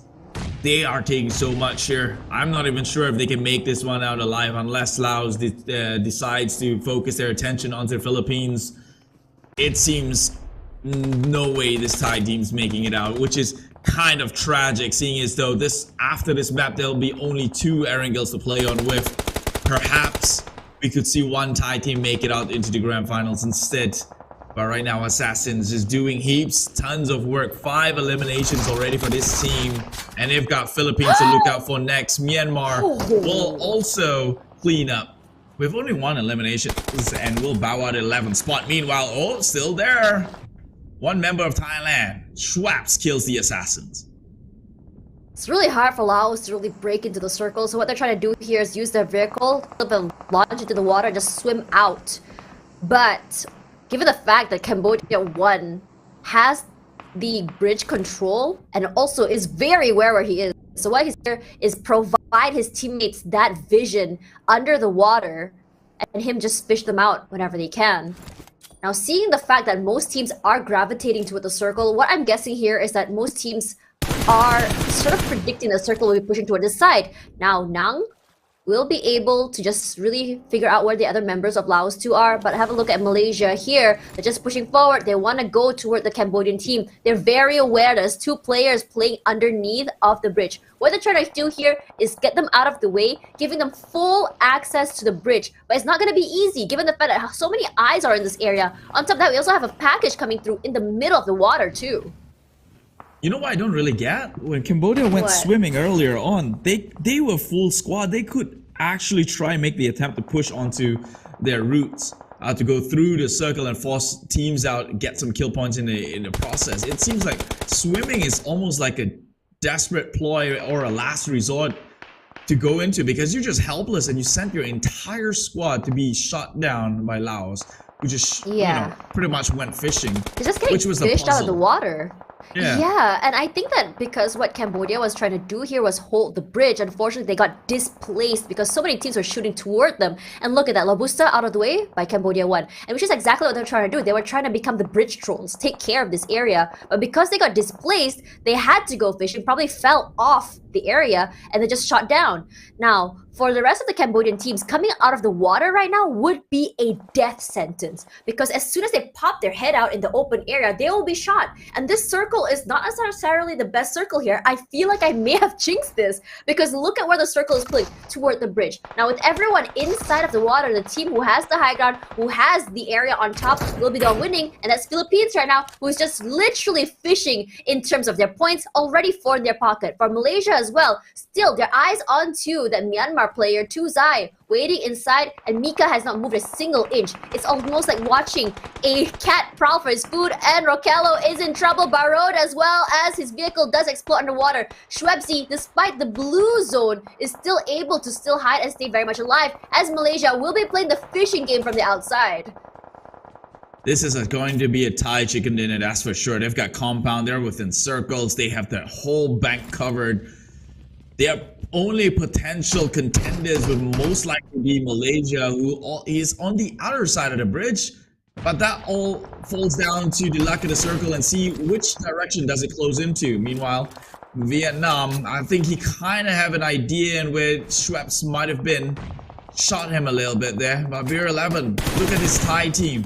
Just sticking the guns of the barrels outside the window, turning that into an impenetrable fortress. Still within the circle itself, and Schweppes will have to bow out at 7th place. Not the best coming out from that team, but perhaps their brothers can carry on right now. 2 kills already, 10 points for Thailand number 2.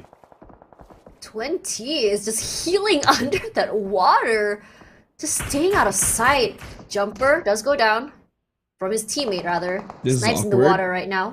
Yeah, a bit awkward, but it's okay. Snipes is in the water, trying to provide some information to his teammates. Beer, the opening, finds a player from Vietnamese team 2.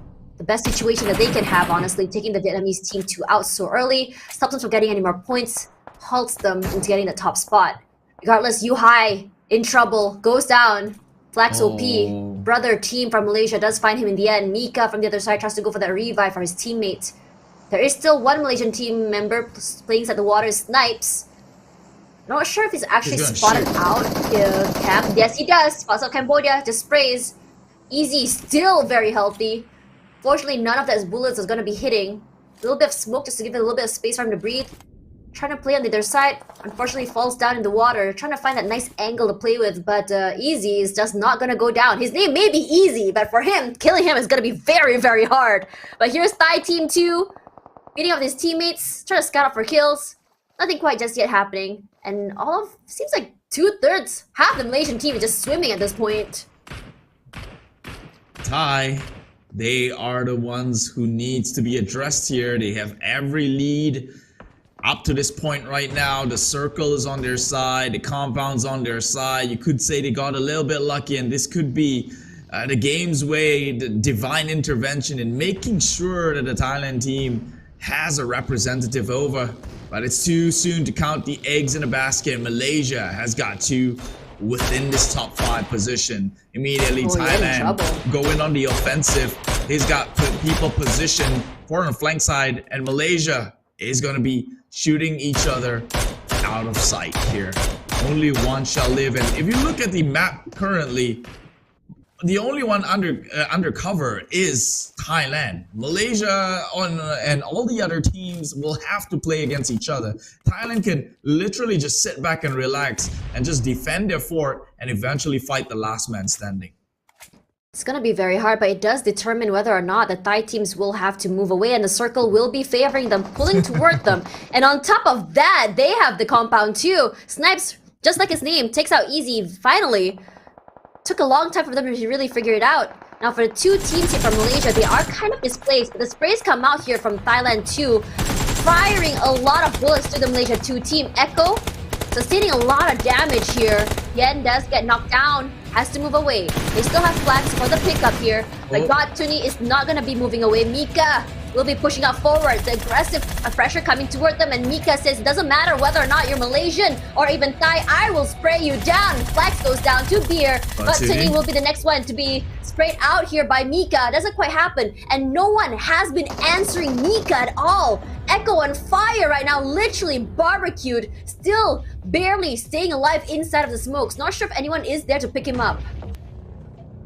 Well, right now it's Thais. It's the Thais to lose at this point, unless they could somewhat come in with a coordinated attack from all angles. There is just no way you're getting through this fortress right now. We're playing for second place, but Yu Haido right under this doorstep for the Thai team. If he could just get one great entry, the rest of the team can come in. They're already in prime position to maybe attack them from the flank side should their members not get stopped in tracks by members of Laos. It is 20 who is still playing the snake in the grass, thorn in the bush. Just shoot him down. He's been marked already, and look at the amount of nades coming out. Goes down to Snipes eventually. That's really good. For Dumb Good, this is the best thing ever, getting those extra supplies. For the Malaysia team, coming to the circle is going to be very, very difficult. Can Echo actually become the kingmaker is also another question itself. Echo staying very still and very quiet, no movement quite yet. But if you noticed earlier, Yuhai actually did mark him on the map. So they are aware that he's there, at least somewhere in the vicinity of that area. But the problem now is, if they were to take this 4-on-4 fight with Thailand, it's most likely they would lose as number 1. And number 2, if Malaysia 1 is not careful, Echo can come in from the backside and just backstab them for the number 2 slot. And this situation, even though 3 and 4 is only 1 point differential, for Malaysia 1, they want to be able to get as many points and kills as they can. They want to really catch up to the top side. But for Thailand, giving up this compound is gonna be another question itself. They're not gonna move. We are not giving you this space. But if the circle moves up to the top side, it might be a whole different story. The sprays come out. Beer, it's a lot of damage from that nade. Logan as well. He's on fire. Gonna get the reset. Got Teddy coming forward, not allowing the push to come inside. Mela as well, moving to a different compound. You can see the nades being cooked. No one cooks in just yet. Mika, the first one inside. The sprays does take one out. Got Tuni displaced. Another one by Mika takes him out. A nice little spray to come forward here. 8 eliminations already. They know where Mela is. They take him down. And Damn Good as well. And winner, chicken dinner. Gonna go to Malaysia 1. How did they even win this one? I had a third scenario in mind, and that is if one team from the back end actually takes a member off, but they did not need external intervention. All they had was a Molotov in hand, and that was all it took. Opened that doorways for Micah to rush on in when Logan was going in for the hill, and like I said, Thailand, they overstepped their boundaries. They took a little bit more than they can handle, and they made that crucial mistake, allowing this team from Malaysia, Geek Slate, on a professional level to rush on in, claiming that first winner with a chicken dinner, denying that one from Thailand. But formidable stuff from Thailand. Oh, they're gonna be kicking themselves in the foot, if I say so myself. I'm shocked because how on earth was Mika was able to breach that compound? He was all the way on the outside, came in undetected at all.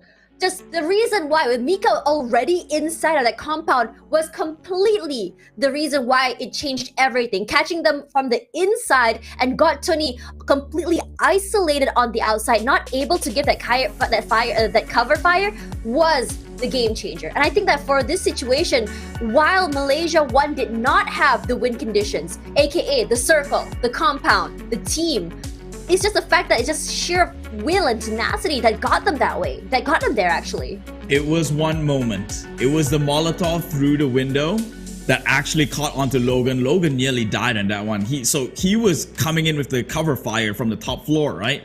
Now that he has to heal, no one is guarding that end. Mika went straight in, and that right there is bravery as a finest. If you needed someone to define the role as a rusher, that guy is it. Just full on bronze, no brains, someone's down, I'll just make your way in. It's that or second place, right? Which was something that was going to happen anyway.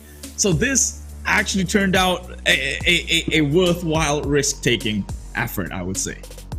I think this is the best outcome for the Malaysian fans as well. I think from a country that has one of the biggest fan bases for PUBG Mobile, this is something that I think a lot of the viewers at home wanted. Now for Thailand, this is actually also their shining moment. We were just talking about how Thailand was at the bottom of the barrel, struggling rather to keep themselves afloat, and getting second place is no, I would say, easy feat coming forward from them. It's as though they took the mentality of what the Vietnamese team did. It's a little bit more slower in terms of how exactly they started their game, but it was more about getting that positioning first before thinking about those eliminations. And I think overall it worked very well in their favor, where it didn't give them the chicken dinner they wanted, but it still gave them the points that they needed to really boost themselves up to the top half of the ladder. Now for the Malaysian team, I think that this very aggressive sort of play, this is something that's, I would say, a standard play style or playbook that we expect from the Malaysian team that we've seen over and over again, but it worked out. Having Mika as a rusher that can just really, as you said before, turn off his brain and go in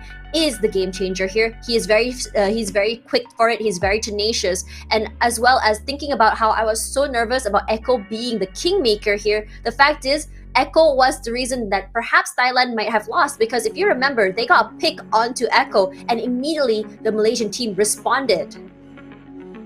That was insane play. I mean, a lot of things happened. Like, you gave out 2 scenarios that would pan out. I gave out one of my own. None of it happened the way we thought it would be. I was not expecting this. This is, I mean, that's why I love the game, right? Like, there's so many things that could be the more obvious as options, and let it be known, like, Thailand could have won that, but it was because of that one Molotov. So now they're gonna be super angry, I think, but in a good way, like in a healthy competitive manner. But first, the match standing so far: Malaysia coming in with that 13 eliminations and a chicken dinner points, 23 in total, is gonna give them a good boost. It's not like they've already qualified onto the next round anyway, but this is going to definitely solidify their lead, and Malaysia's second team is the one that comes in with the second most points, due to the eliminations that they have, even more so than the Thailand at 8, with Thailand team only at 6, which remains only one Thai team down in the bottom, risking elimination.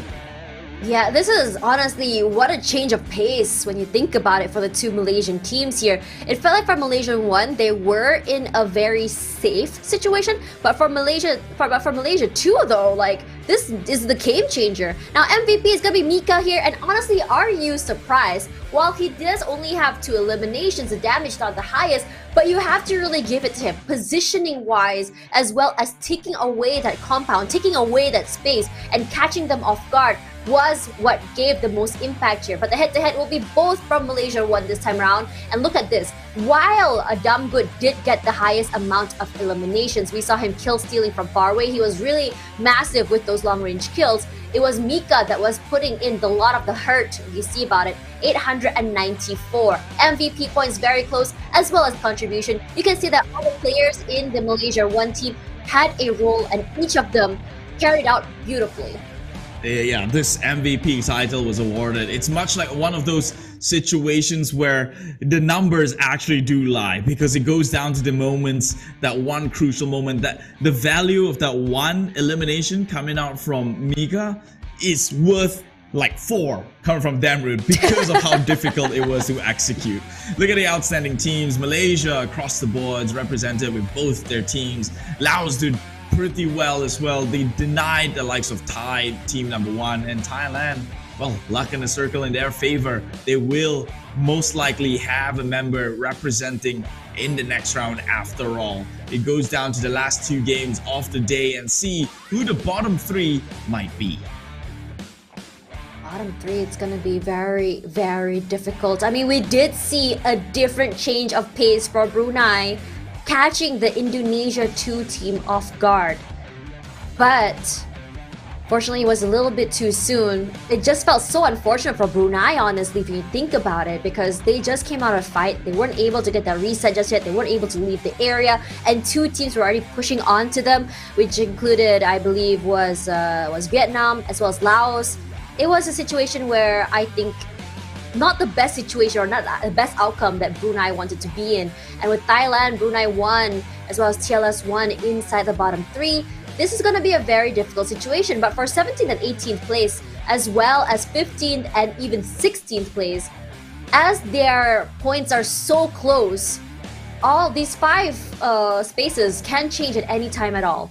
But there's only 2 maps left. We just gotta figure out who gets the 15th and 16th place. But coming down here, Vietnam 2 still holding down the first place spot with 52 points. But Malaysia 1 not too far behind with 42, only a 10-point differential. Now, if I wanted things to be all equal around here, I have to just throw it in there. I want Brunei to make it into the next round. Me too! At the very least, you have flag participation across all participating countries, right? Like, every other team has got spares that they can keep in the back truck. Brunei, that's all they have. I need to see them make it past to the next round. I need to see them in the grand finals. I need to be able to say 10 teams fighting it out to bring the trophy back home. Yeah, regardless as we go. How are you feeling today? Let's have a look. For today, we only happy, but this is not our maximum performance. បាទជាគាត់បាននិយាយថាថ្ងៃនេះគាត់មានចិត្តសប្បាយរីករាយប៉ុន្តែនេះមិនមែនជាអ្វីដែលគាត់អាចធ្វើបានល្អបំផុតនោះទេ I have just a couple of questions for you. Question number 1 is, with you high back into Malaysia 1, what is the expectation in this SEA Game 32nd? You high back in Malaysia 1 is our expectation to be champion because because our gameplay with him much better. Okay. បាទចឹងគាត់បាននិយាយថាជាមួយនឹង You High បានត្រឡប់មកវិញចូលមកក្នុងក្រុម Malaysia មួយគាត់នឹងរំពឹងថាយក champion បាទនៅក្នុងការប្រកួតមួយនេះ The second question for you is, you changed your name. I used to know you as Damroot, and I remember Damroot got a lot of chickens, a lot of kills. You changed because you lost a bet. Do you plan to change it back? Oh yeah. I plan to change my name to Damroot back next season. Next season, not tomorrow? No, next season. បាទអញ្ចឹងគាត់បានធ្វើការផ្លាស់ប្ដូរឈ្មោះរបស់គាត់ដោយសារតែគាត់ចាញ់ bet មួយប៉ុន្តែគាត់ថាគាត់នឹងត្រឡប់មកវិញផ្លាស់ប្ដូរពី Damn Good មក Damroot វិញនៅក្នុងរដូវកាលក្រោយ For the last question is the chicken dinner from Malaysia 1. That was a dominating chicken dinner. You controlled the big bridge, you moved on, you controlled the small bridge, cleared the home teams, went on and cleared one of the powerhouse from Thailand. What do you want to say to everyone who wants to cross your bridge? To others team, just be careful with us because maybe when game final, we will show our true gameplay. You'll never know because if you cross the bridge and Malaysia 1 is there, there's no guarantee you will cross that bridge. You will have to turn around. We have here, Damn Good. It's an amazing chicken dinner. We hope to see more. Back to our casters.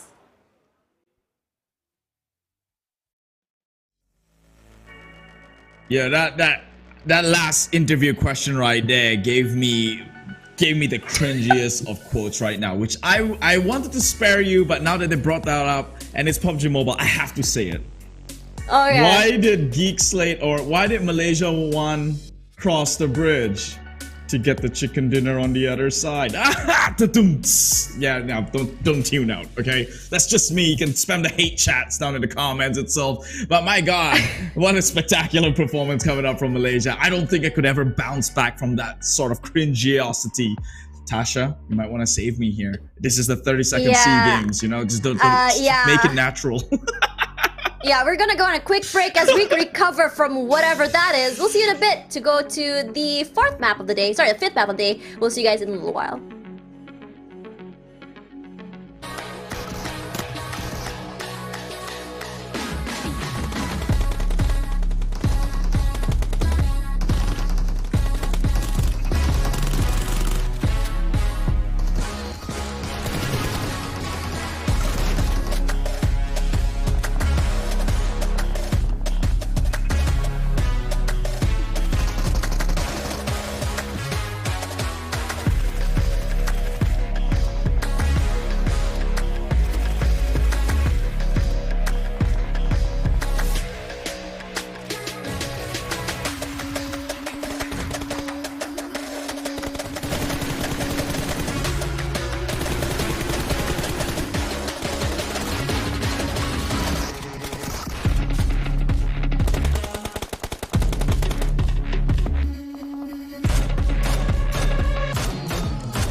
Hello, survivors.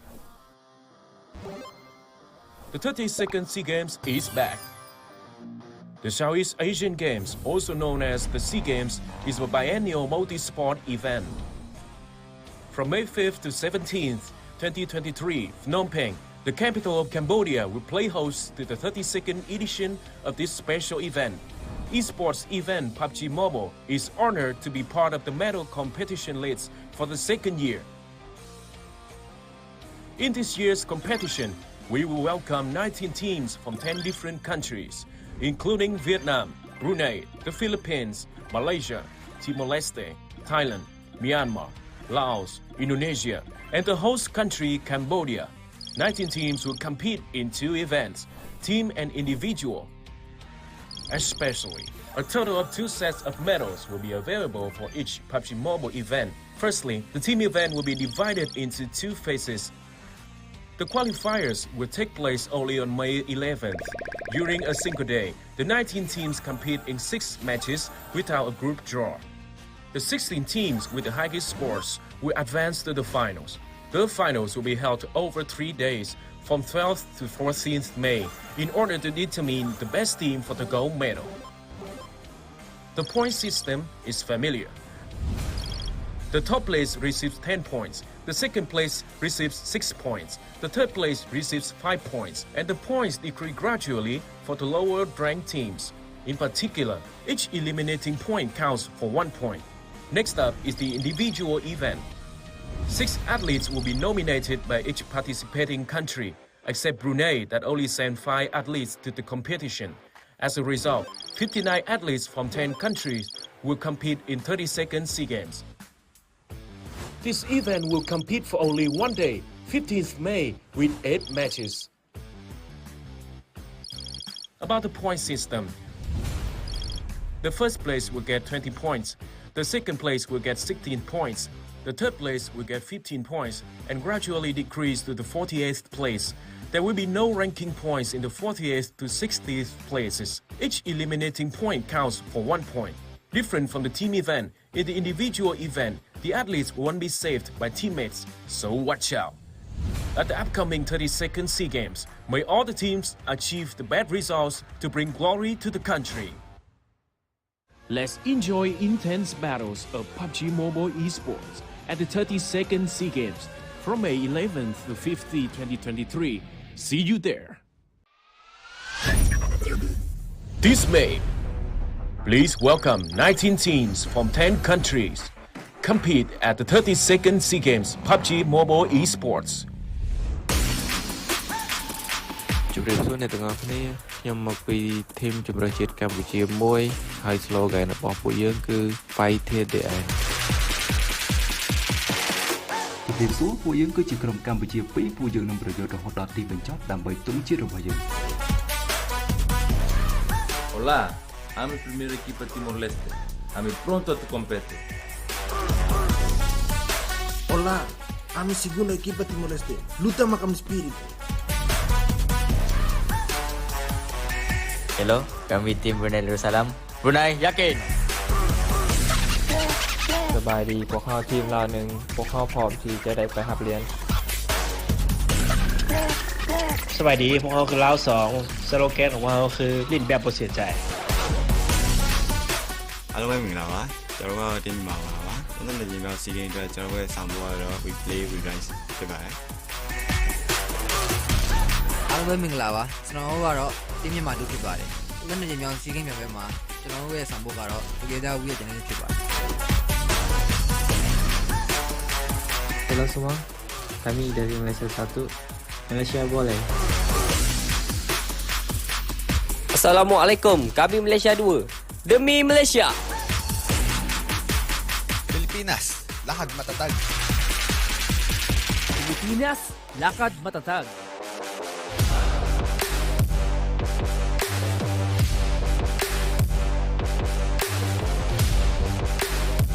Xin chào, chúng tôi là Việt Nam 1.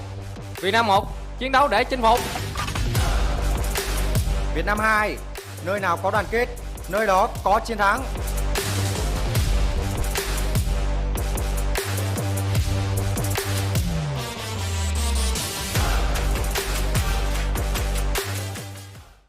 Let's enjoy intense battles of PUBG Mobile Esports at the 32nd SEA Games from May 11th to 15th, 2023. See you there.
Looks like we're down to the last checkpoint before we get to the final game. Already right now down in the bottom three. Who would have thought? But Thailand, one of the team, so many powerhouse in this team, down in the bottom three, risking eliminations, and it's all going to be determined in the next 2 games. But thankfully though, those 2 games is going to be Erangel. So if they fail in one, they can still make up for the another. Right now with me, it's Tash Bunny as the caster throughout the 32 SEA Games, 32nd actually SEA Games happening in Cambodia. My name is Keith, and Tash, which is it going to be? If you had to allow one through, Brunei or Thailand? Personally, I would love to see Brunei. Don't answer that. That was going to start. I'm going to have something to be ugly. honest. No, I'm just like, I think it's more of like wanting to see each nation, you know, having participation across the board. As you said earlier, you want to say 10 teams competing over just saying 9, which is honestly very, very understandable. But seeing the performances of the team today coming forward here from Leste, from Brunei, teams that don't necessarily have that experience playing on the big stage, this might just come with a different pressure altogether. And for Brunei, I think that the pressure is doubled here, because instead of sharing that burden with another team, now they have to carry it on their own. And I think there's a lot of hopes and dreams, a lot of, I would say, pressure coming in for them just trying to make it through. Regardless, putting that aside, as we go into Erangel once again, I think that just now that circle was one of the most difficult ones. And I'm honestly, I don't want to say that it is expected to see Malaysia 1 come through, but I don't know why, but every time it's a sort of a weird circle. Geek Slate does have a history of making it through, which I always question. I asked them during an interview a few months back, like, how do you manage to win when the circles are a little bit more complicated? They said, no, you just play like normal. I don't know. It may be a psychological thing. Regardless, as we go into the next map, I'm kind of hoping for a centralized circle. I really want to see, when you have a centralized circle, you can expect a more, I would say, a more standard sort of rotation, a more standard style of team play, which can really measure, I would say, the strength of a team. But at the same time, you're not going to have all these unexpected plays. So whether you want the more bombastic, fun fights, going to have to come from the difficult circles, but I would say a standard take would be a more centralized circle. Depends on what you define as centralized, right? Because let's be honest, that the area that they played on earlier on, it's pretty central. Because in Erangel, there is a riverbank that crosses in the middle of the map. So it's quite central on that note. But if you meant like equal footings ground, then maybe hooked to equal footing, that's what I meant, yeah. Okay, so we're looking at Yasnaya Poliana, school, maybe Pochinki. Nobody really takes fight in school, I noticed. It's like that place is just a dead zone. I mean, we did have some teams dropping by at school, I think 2 seasons ago, but for some reason, no one prefers that place anymore. I mean, I understand that navigating inside of the compound can be a problem. Taking fights inside of there can be a problem. So there's not really a need to be there. People are more preferring all those compounds with multiple buildings, so it's a lot more easier to play. But coming into this situation here, I am still waiting for that power spike, which is Thailand, to really make it up on top. Yes, we did see them on 2nd place, but we're waiting for that pop-off moment. I mean, if we talk from historical situations or even data. But at the same time, you also want to see the underdogs come through. We want to see one of those bottom 3 teams just really pop off and get 20 points and just really shock the heck out of all of us. Yeah, so for me, we go down to 3 situations again, right? Number 1, Brunei makes it through. We get 10 participations, countries across the board for the grand finals, which is great. At the same time, call me a fanboy, but I kind of want to see Thai's 2nd team make it through, because they're the ones with the stack that I know and love to be like one of the deadliest teams out there within the realm, although they might not look like it right now. Or a 3rd scenario in which both teams suddenly outperforms themselves in the next 2 games. Both of them qualify to the top, sending other teams down into the bottom 3. Which is it going to be? I guess this is where PUBG Mobile really starts to get more interesting down the line, when you know redemption zone, you don't have room for errors, and we're about to get to that point. Honestly, for Timor-Leste, I mean, you can tell that their faces are starting to get to be a little bit more grim. There's a lot of pressure now as we come into the final 2 maps here. And, you know, while you can say like, oh, everyone knows Erangel, But this is where, for the better teams who are a lot more well versed in this map, especially on the competitive play, this is where they really tend to pop off, and we saw that happen. But in the previous map, seeing Brunei show signs of life made me so happy. Seeing them taking out a powerhouse, Indonesia 1, was a pleasant surprise. It really shows that whatever team that's playing here today, you shouldn't underestimate. There's a reason why they've made it here. And for Brunei, they really want this. They want to come through, as I said before. And I really, really hope that this map might be their redemption map. We've already seen signs of life with that victory. Small skirmish against Indonesia. It's all about getting back onto that same momentum and maybe taking on more teams this time around. Remember, to break it into the top 16 isn't hard. To win the championship is, but that's not the objective right now. They just have to bring the flag onto the grand finals. That is their most immediate objectives, and I guess we're gonna see right here, right now, in the next Erangel match of the day. Will Brunei finally make their way into the top 16? This is the 5th match. One more to go after this, but let's take our eyes onto match number 5. This, for the bottom 5 teams, in my opinion, is the do or die moment. Speaking of do or die, this flight path, not necessarily the best, from Stalber all the way up to Novara Noye. All the way, who wants to go to a hospital, Batka Quarry. Ugh. Walk, I guess. Or, Well, you know, fight for the resources. I mean, we've seen it in a lot of leagues. A lot of teams do tend to walk. They prefer to walk. But today, though, we saw a lot of teams prefer to fight for the compound instead.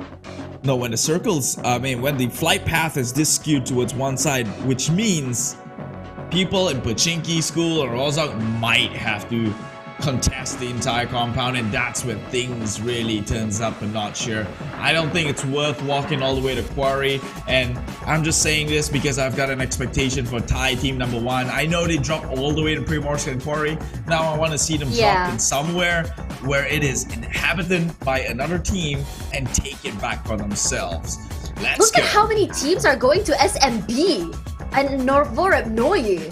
3 teams, I believe? Brunei too. Wow. They ditched the water house. Oh, I mean, they talking about decided Thai.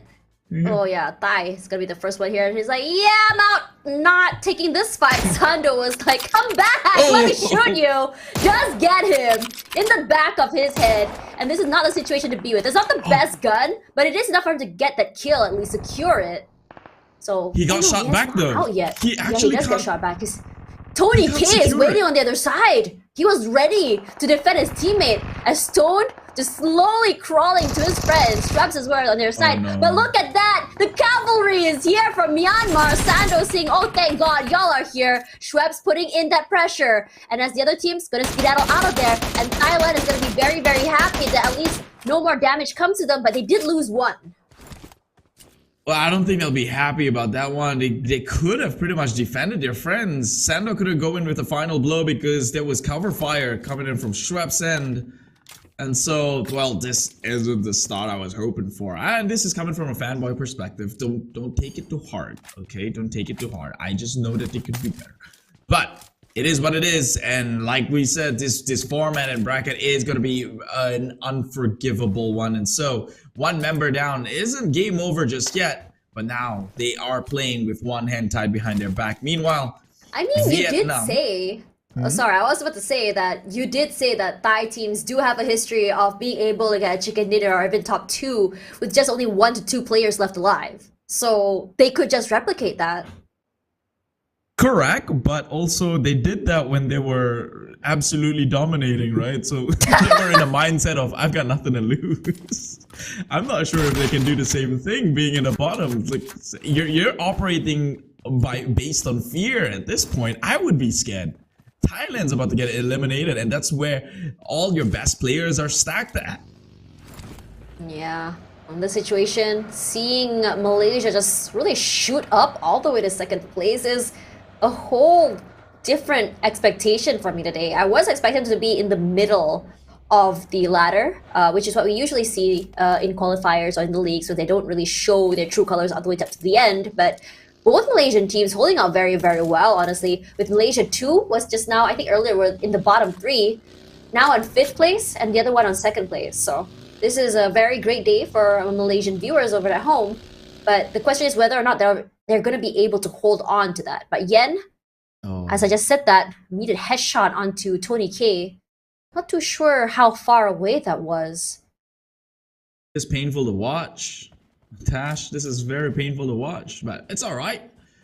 Actually, you called it rightfully so, though. You did say Malaysia with their stack might be able to make it in the top 3 position. Ta-da! Here they are. Top I mean, 3. Might see a different situation if Indonesia comes around, but Smile does clip one out of the way. His teammate does make a U-turn, try to see if he could actually take him out, but not gonna be happening. So Myanmar 2, his name is Smile, and he is definitely smiling right now with one more pick into his pocket. Just an unfortunate situation that they did not realize that he was right there. So it's almost like in Malay saying here, tikus jatuh ke dalam beras, or a rat falling into a bag of rice rather. Not expecting this wealth to happen to him. Wait. Wow. Just go back to that proverb. Is that a bad thing, though? No, it's a good thing. A rat falling into a bag of rice. It's like you fall into... Yeah, it's a good thing, Okay. So I understood it right. I thought it was a Malay version of out of the pan and into the fire. I'm like, wait, don't the rats get free food? No, come on. Makes sense. Yeah, it does make sense. I think for Myanmar here, you know, when we think about Myanmar, I was not expecting this firepower to come through today. And honestly, they have shocked me and again. Them and Cambodia, honestly. I mean, you did mention that the wildcard teams can be very, very, like, you aren't gonna be expecting them to really pop off this way, but Cambodia as well. Both Cambodia and Myanmar have really caught me off guard. They're doing all right, but Philippines is also part wildcard here, and they're playing like what I would have expected from the wildcard. Meanwhile, though, talking about Skynet, this guy used to be one of the best players from Cambodia during his heyday. Made it all the way to top 6, top 8 in the C League here, but Rosemary right goes now, down. Actually going down 2 members. Cambodia is just Joseph and Skynet, and surely he saw it towards the right. He missed that one. Skynet left to play by himself here. Can he hold the rest of them off? Maybe he can. Philippines is here too. Intervention coming in from the back end. Skynet, will he? No, he will go down 0 for the Cambodian squad. But now Philippines going in as the cleanup crew takes down the Indonesians too. That is really good timing for the Philippines, honestly, coming in toward the end of the fight and just sweeping down both teams, getting all those picks. And this is what exactly Philippines wanted, honestly, because they haven't really had the best kind of outcomes when it comes on 1v1s. So let's do what we do best. Third party is a strat, and it's exactly what we'll do. And no one's going to expect it because you don't expect it to happen. And this is the problem with long, drawn-out fights, is that you are going to be inviting these third parties to come out. You are going to be bringing in these teams who are just waiting like vultures to really not only just steal kills, but also take you out before you can go for that reset. Now, for Laos, holding this area inside of the museum hasn't moved quite yet. Very aware that Indonesia is close by. And for Indonesia, I believe in that particular map, Indonesia 2 was a little bit eliminated a little bit too early. They still want to hold on to their points if they can. Because if you look at in terms of points here, Indonesia is only 2 points behind Malaysia 1, and if possible, they want to overtake the neighboring country. Meanwhile, we're taking a look at now the Thai squad here. It is the ones that found a little bit of luck to make it still within the top 16. Surely, I don't think they're going to drift the pot too soon. That's a comfortable lead they've had for themselves here. From the bottom 3 towards 19 points is going to take them pretty much a good game here. But Brunei, they have to crawl still very doable. Make it into the top 15 at the very least, just to ensure and solidify their placements. I wouldn't count them out just yet, as we've seen that they've pulled out wonders up against the Indonesian squad. Can they do so? Right now, looking at the map positioning, Brunei, they are about to get gatekeeped, and they have to make a move fast. Otherwise, Timor-Leste will come in from their rear end and storm them over in a sandwich position. This circle is nasty. Pulling all the way to the east and top, that's some water. Timor-Leste will be the one to play the rich trolls here and will be punished. He was scoped up and Brunei just decided, you know what, scope up as much as you want. Come here, we're gonna even close, take a picture, and you're gonna go out of the way. Dizzy does gonna trade off at least to one member of the Brunei team. Chewy is out at the very least. One team will be revived at least. As Dizzy gonna go for a reposition. He is all alone in this area. His teammates have to be picked up on the other side. Shaco will go for a reset at the very least. Shot out there by Umabu. Chewy's in trouble. Oh my god, Umabu ran out of bullets. Timing, not on his side, clearly.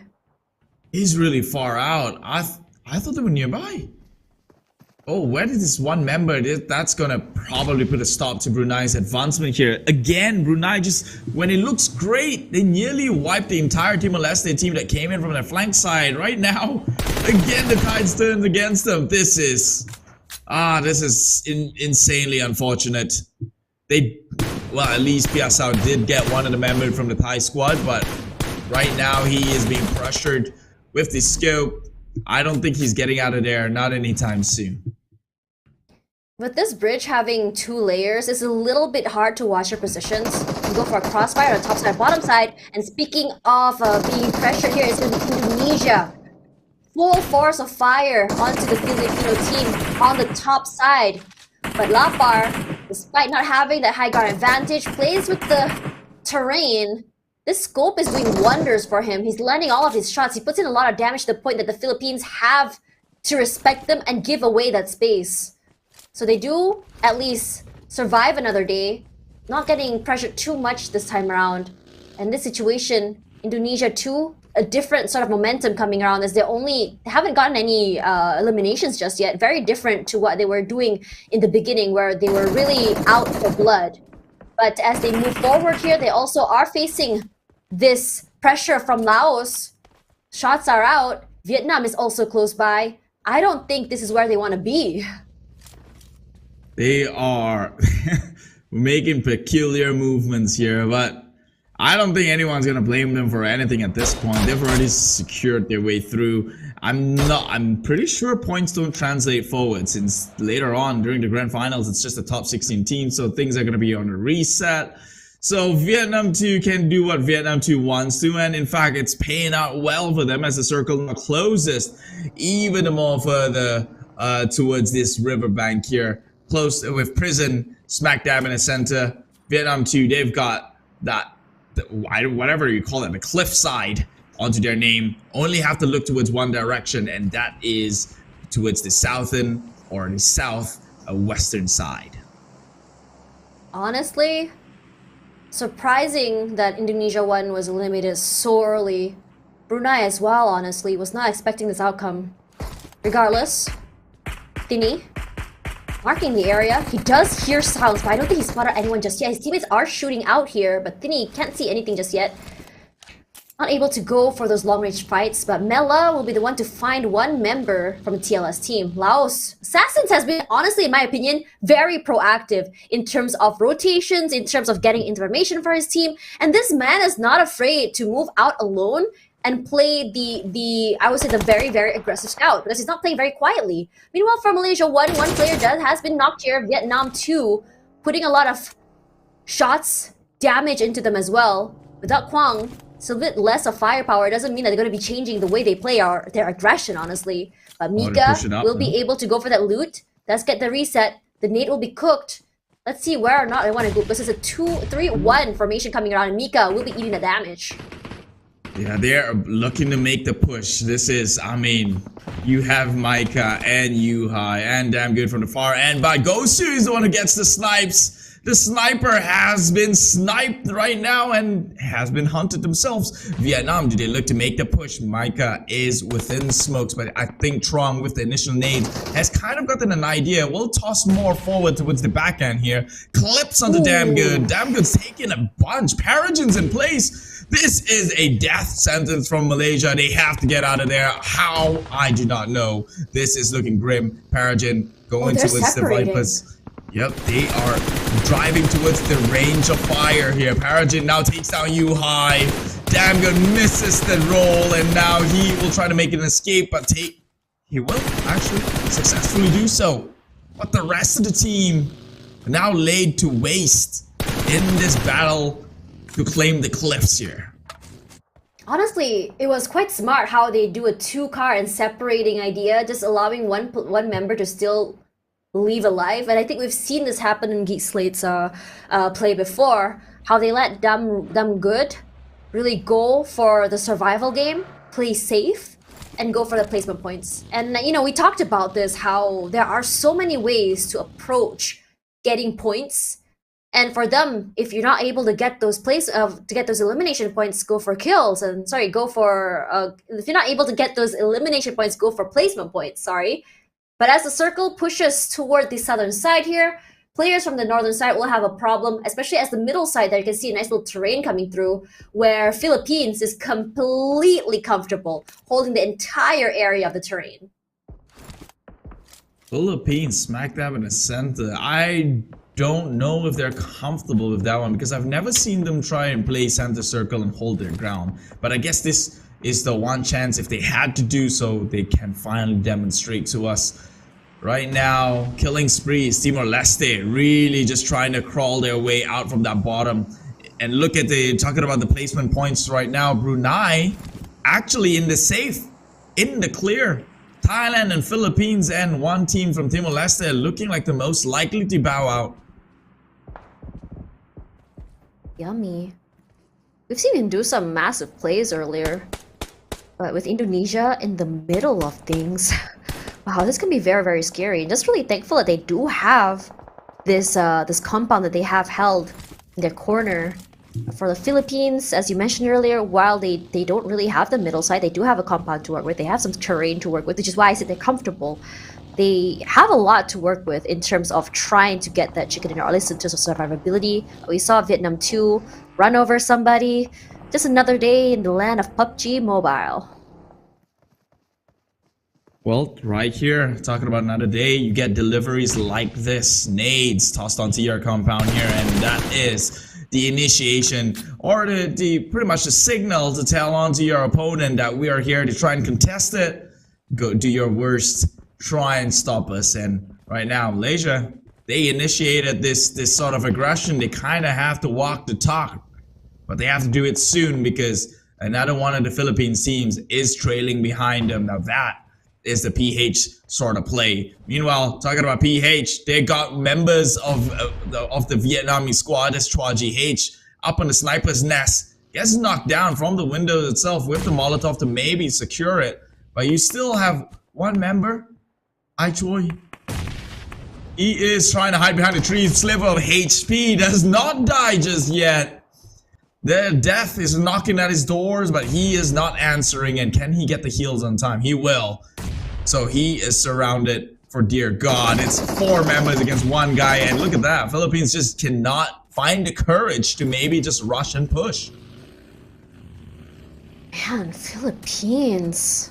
Whole different beast this time around with 6 eliminations in the pocket. Laos playing the corner side of the circle, trying to, I think, wrestle this area away, or rather not allow Philippines to get into the circle at all. They want to try and get these picks, try and get those eliminations if they can. Currently with 0, and this would give a big boost to their points in general. Have an idea where Myanmar are, does shoot up toward it. Now again, back out, still looking, but Jumper, if you saw just now, they did get a pick onto a Thai player, I believe. But Jumper, so separated from his teammates. It is the best situation, if you want to think about it, when it comes to going for that crossfire, circle pulling toward the southern side, and Jumper is just pushing in, putting in all that firepower, that pressure into the other members of the Philippines. Not only do they have to worry about Laos, they have to worry about Malaysia too as well. And we all know Malaysia, they just turned out the knot here. Already top 5 position, occupying both 2 slots within the top 5 at the very least.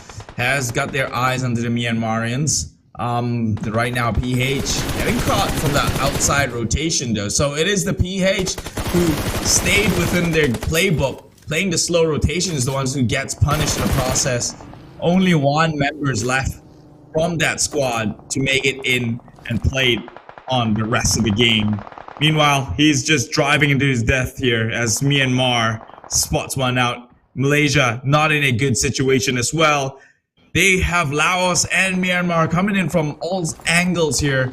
Let's see how they make their way out of this sticky situation. Already gets a kill onto Loki. Honda this time around. Still close by to his teammates. His teammates is very much around. They're going to be very happy with the other team just going out right now. Look at the sprays coming out from back out onto the Malaysia 2 team. Flax OP in trouble. While he did get knocked, he is moving out of the smokes. I don't think Backout did notice that just yet, but Flax is all low. I'm not sure if his teammates will be able to pick him up. But Porza with the sprays into the smokes finds one member of Myanmar. I think he's very aware there's still another one inside. Gonna cook up that nade. Let's see whether or not it actually hits him. Yes, it does. Really sends Loki down to the ground at the same time. Porza, this is a very aggressive stance from him. Not only is he putting in that damage with his bullets, but also those nades. He's very aware that he's on the high ground, and he can use that positioning in terms of the knowledge or information to his advantage. Right now, Laos, again, they have been the ones who really came in as an underdog surprise, to be honest. I knew what Cambodia was capable of in terms of how consistent they can play, but Laos coming in 7 kills already, and this isn't the first game that they've got this many on the board. Time and time again, and they've eliminated one of the top 5. It's Malaysia's second team eliminated. Cheers on from the audience. The clap is there. I'm guessing, oh, no more Cambodian teams are left or right. They do. Cambodia 2 still living. Something for them to cheer on. But Laos seemingly stealing the spotlight. 7 eliminations already. Man, Laos survival game is the name of the game. 10th place for them. And for Rosello, I'm not sure if he knows there is a Myanmar player inside there. Not really. I'm very concerned for his positioning. It's very, very open. And Honda as well. You can see the Molotov, he was switching to it. And he was wondering, should I really open up onto this Filipino team? And I feel like for the Philippines in this particular match, even though they're in 6th place right now, their positioning, I would say the condition has been giving them the momentum to really move forward. They have not moved an inch from this high ground at all. And the circle will be moving to the southern side, but it still favors them. They're still inside of circle. They still have the high ground area, but look at how many teams are going to have to be rotating toward the southern side. And it's going to be a massacre as the big migration happens toward the south side. Now Chi, all on the inside, a nade comes out. He eats that damage, but does not react to it. And now suddenly Rosilio was like, I wonder if there's anyone actually in there. As Yummy eats a lot of damage again. It seems like a common theme here for Philippines to just throw nades at Myanmar. I don't know. Do you not see it? Like they cannot handle close quarter combat. They will not push. They will throw a bunch of nades before even bothering trying to check and peek to see if anyone's in there. And yeah, it's taken a lot of their resources and time, to be honest. But we'll see how things pan out for them. Right now, don't have to worry too much, as this Philippine team has got 7 eliminations already. Meanwhile, Laos raking more across the board already. 9. Dizzy is now on his knees. Can still be picked up though. So this team is still pretty much unstoppable towards this last few positioning. 10 kills across the board for this Laos team number 1. Oh, no, shot down. Could this be their kryptonite? It is Indonesia coming in from the low ground, which in theory shouldn't have happened, but this is Indonesia and they are being the capitalists in this situation. Look at the split. Pawnbit taking on the high end with the rest of them going in from the low end, splitting these attention, splitting the resources. Laos will have to weather the storm. Okay, Indonesia, despite not having the high ground advantage, they're slowly clawing themselves to the top. Pawnbit in a 1v1 here with Honda. Spray and pray from both sides, but Pawnbit is understanding that he has to respect his opponent. Throws out the nade, does pop it, takes a little bit of damage for Honda. Honda trying to go for the resets, but it'll be a little bit hard for the Indonesian team to come forward. Backup here comes Lapar running forward, just rushing onto the areas. Honda is still hiding out of the way. Pawnbit does find Dizzy at the end of the day, and Honda from the top side, Spray from the top side, but it's a crossfire from the Indonesian team. Lapar does go down. Yummy from the other side. A nice little swing out of the smoke catches them off guard as Laos gets eliminated in 5th place, but not without 10 eliminations. Talking about 10 eliminations, Philippines doing one better at 12. This team snoozing. They've got 12 kills and, well, all members up and running.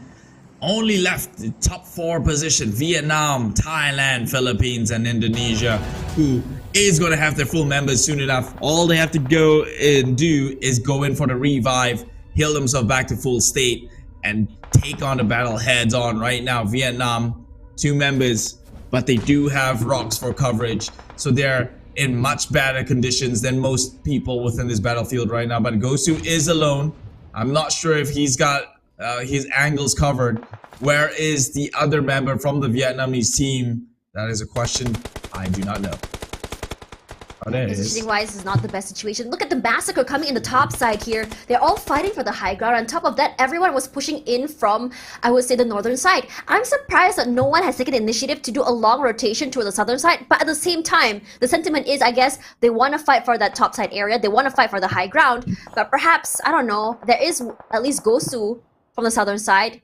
There are some Thai teams there as well. And I think the idea for these 2 teams, perhaps just to wait it out. Weather the storm, which is the massacre happening on the northern side, and then slowly push into the circle. And on top of that, the blue zone will take some time to push out from the bottom side. But look at this sprays here from Rosello, and I feel like for today, he has been very, very aggressive.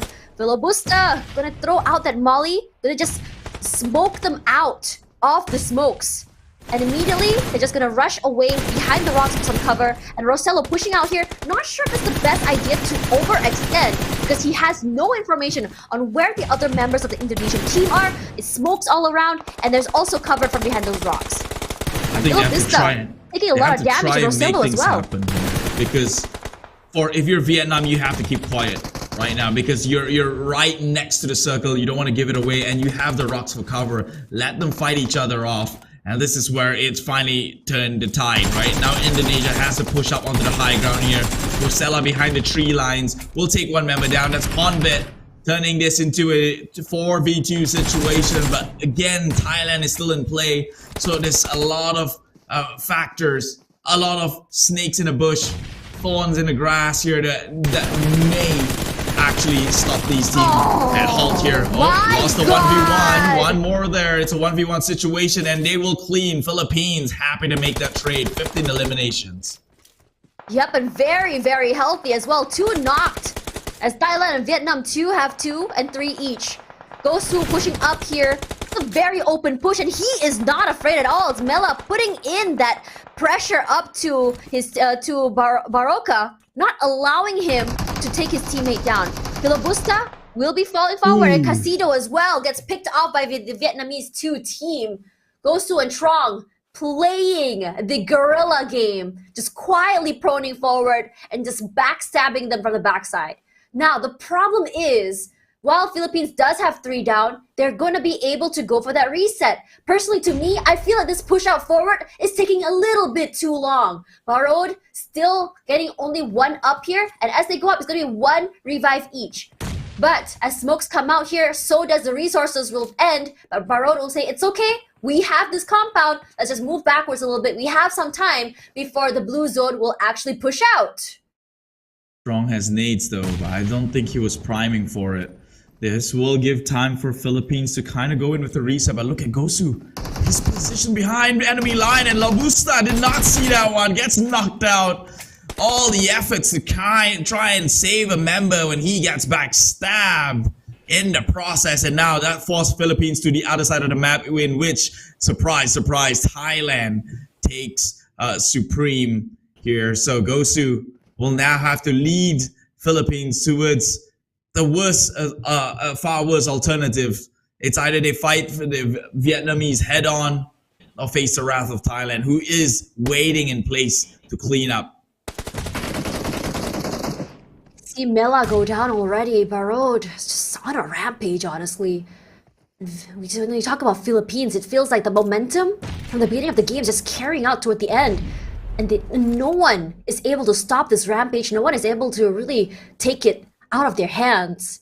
But for the Vietnamese 2 team, they know what they're doing. Survivability wise, I think that they've not only shown consistency, but they're very smart about how exactly they want to approach a fight. Mela in trouble right now. Casido did throw out a molly. gonna flush him out of the areas. Logan wants to move forward, some smokes out as well, but they are gonna get inserted for 2 different areas. It's gonna be so very hard. What can they do with the DBS here? They're too far away. These long range fights a little bit too much for them to handle. As we come down to the final 2 teams, Vietnam 2 and Philippines 1, 3 versus 2.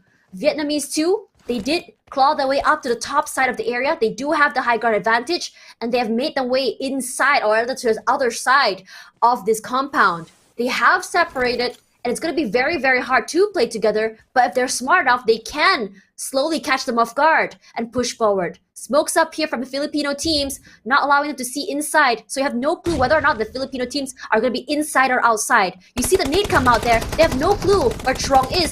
The shots are out, Gosu takes a lot of damage, Trong comes forward to eat the bulk. They do drop one player out of the way, Baron tries to put in the pain. He does get one with the DPS from that far. How on earth is he able to do that? Oh, nice try. Vietnamese trying to play it super tactical, playing with their food for the longest of time until they bit back. Philippines takes home a big chicken dinner, might I say, close to a 20 kills, if not breaching that numbers already. Look at Vietnam. A little disappointed the way it ended, but man, they've drawn that outcome for as long as they could. They were up against the high ground. They were up against outnumbered guns, and yet here they are at second place. A real fantastic stuff. Philippines, this team has solidified themselves for the next round. It's looking so good for them. From the beginning, I was questioning, I mean, you were questioning as well, how they were never ever able to really play toward the middle of the circle for so long. And they did that. And I was just like, okay, they do have the win conditions, but how many teams will it take for them to give out that location they were holding? The answer is none. They did exactly what the Vietnamese 2 team did in the second map. But I think this looks so good for them because as a team in the middle of the ladder and also a team that has never gotten a chicken dinner yet, this is honestly going to be the best of the situations for the Seaball team when you think about it. Regardless, for them, not only was their performance very, very dominating, but they were alive or surviving as a 4 throughout the most of the match. The question is this: why aren't they doing more of this sort of aggressive movements? Why aren't they capitalizing center circle more often? Clearly they got what it takes, and when they were forced into that sort of situations, they delivered.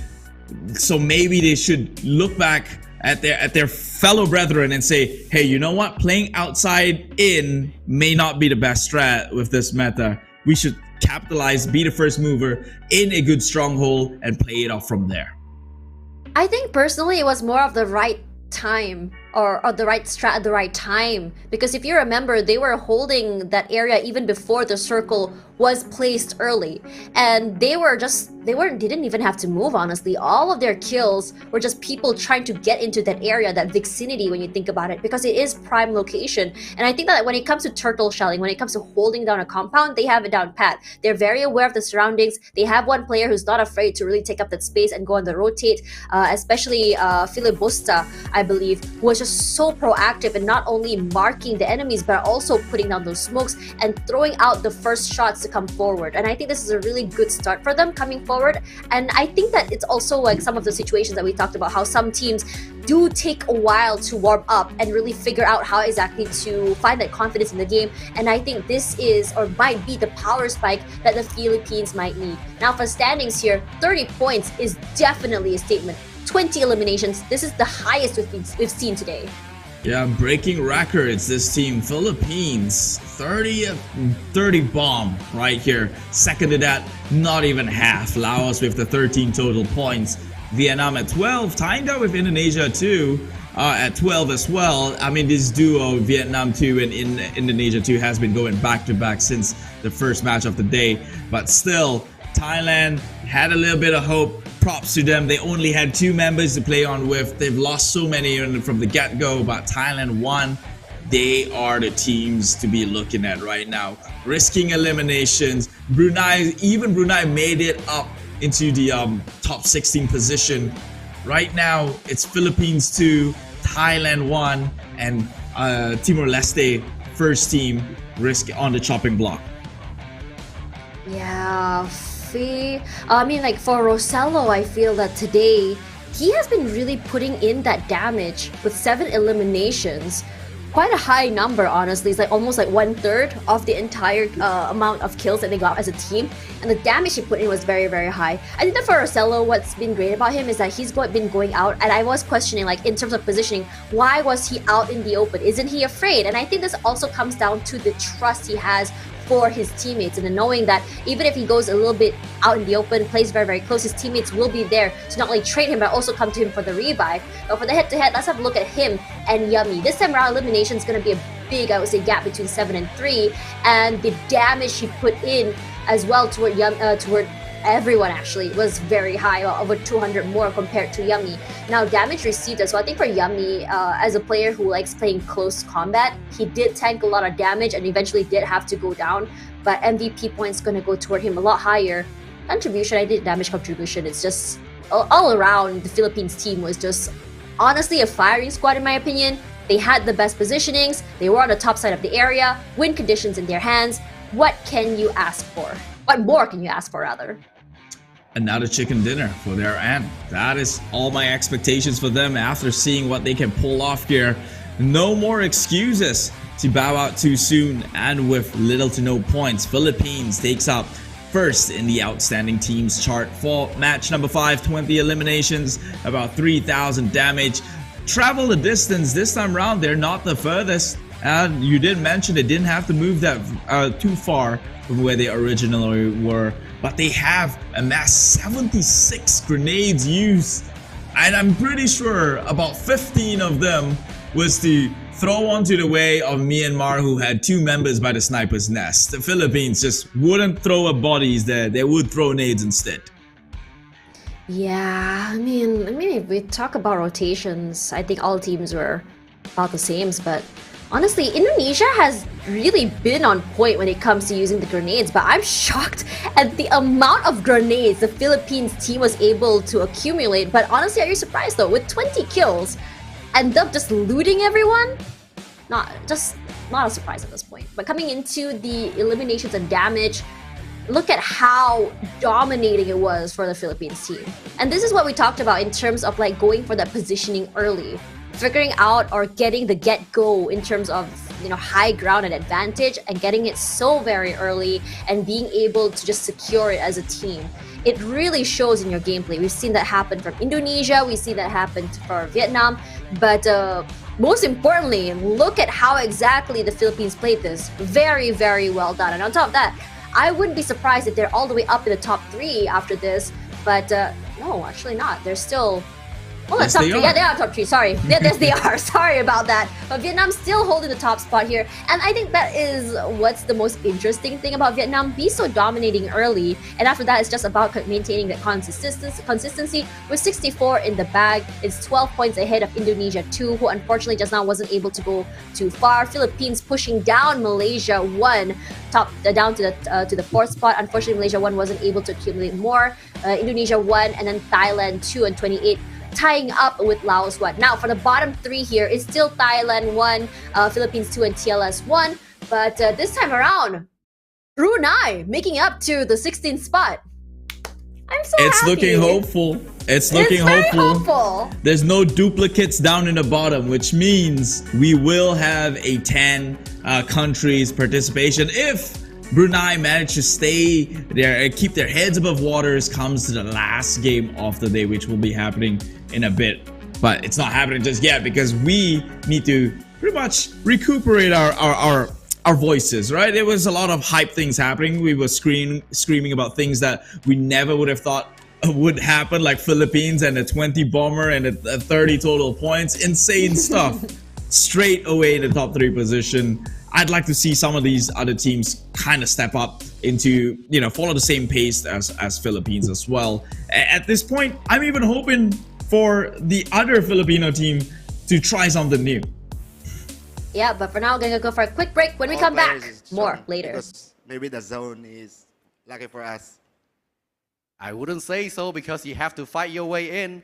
vàគាត់ថា20 kill chicken dinner របស់គាត់ហ្នឹងគឺគាត់ត្រូវវាគាត់បាន zone បានអីចឹងប៉ុន្តែនេះគ្រាន់តែជាការនិយាយដើម្បីកុំឲ្យថាគាត់រំនួតទេប៉ុន្តែជាស្ដាយគាត់បាញ់ច្រើនខ្លាំងមែនទែន 20 kills. That is, I think, the highest so far for today. Let's see if we can keep it until the end of the tournament. But I also want to ask about Dragon, aka Labusta. He's a new member in your team, right? How is he doing so far? He doing good. He listening to us. Oh, listening? Yeah. You're telling him what to do? Yeah. So what do you tell him to do? Like anything, like how to be playing like nice, or I don't know, how to... Go kill people, get points. Like that. បាទអញ្ចឹងដូចគ្នាដែរគឺជាមួយនឹងសមាជិកថ្មីរបស់គាត់ Dragon aka Labusta គាត់គឺជាសមាជិកថ្មីប៉ុន្តែគាត់លេងតាមអ្វីដែលក្រុមបានដាក់ឲ្យជាប់គឺលក្ខណៈថាគាត់លេងសហការគ្នាជាក្រុមបានល្អខ្លាំងមែនទែន Okay, so for the last questions, the very last team fight, that was a very scary one. You got knocked all three. You're the last man alive. What was going through your head until the moment you got a chicken dinner? Maybe I cannot say anything that. Maybe that time my hand is shaking. You were shaking? Yeah. And then at the very end, the DBS from almost 80 meters away, what were you doing while you're shooting it? Oh, I was just stripping. You were just stripping? You were laughing? Yeah, stripping, like I want to try the DBS, like... You just want to try? like AWM or AR. I just want to try. Okay. The DBS 80 meters. 80 meters DBS មកអញ្ចឹងដូចគ្នានេះជាមួយនឹងករណីចុងក្រោយឃើញថាគាត់ knock អស់3នាក់សល់តែម្នាក់ឯងចុងក្រោយទេគាត់បាននិយាយថាគាត់ពងភ័យដែរញ័រដៃរហូតដល់ reset ចុងក្រោយបំផុតគ្នា3ទល់នឹង2គាត់រៀនសប្បាយចិត្តវិញបាញ់ DBS បដាល់សើចបដាល់ចង់សាកល្បងថាតើ DBS ហ្នឹងបាញ់បានជាមួយនឹង80ម៉ែត្រឬមួយក៏អត់ Okay, last questions and your suggestions from you. We've seen your DBS from 80 meters away. Do you recommend it to all the players here? I think don't use DBS. Don't use DBS. I hope the DBS gonna be back in the airdrop. Please. Please, PUBG Mobile. DBS request to be put back into the airdrop by Barodi. I hope this will put into your consideration. អញ្ចឹងបាទ Barodi ក៏បានស្នើសុំឲ្យដាក់ DBS ចូល PUBG ចូលនៅក្នុង crate វិញដោយសារតែ DBS នេះគឺសាហាវខ្លាំងពេក That is all. Your first chicken dinner, hopefully not your last. We still have one more game to go. Will you try to get that chicken or you just gonna have fun? We're just gonna be fun, but quietly serious. Okay, បាទគាត់នឹងសប្បាយប៉ុន្តែក៏លេងជាមួយនឹងការខិតខំប្រឹងប្រែងដែរបាទអញ្ចឹងជាមួយប៉ុណ្្នឹងទេពីខាង Philippines មួយម្ចាស់ Chicken Dinner game ទី 5 Back to our casters. I agree.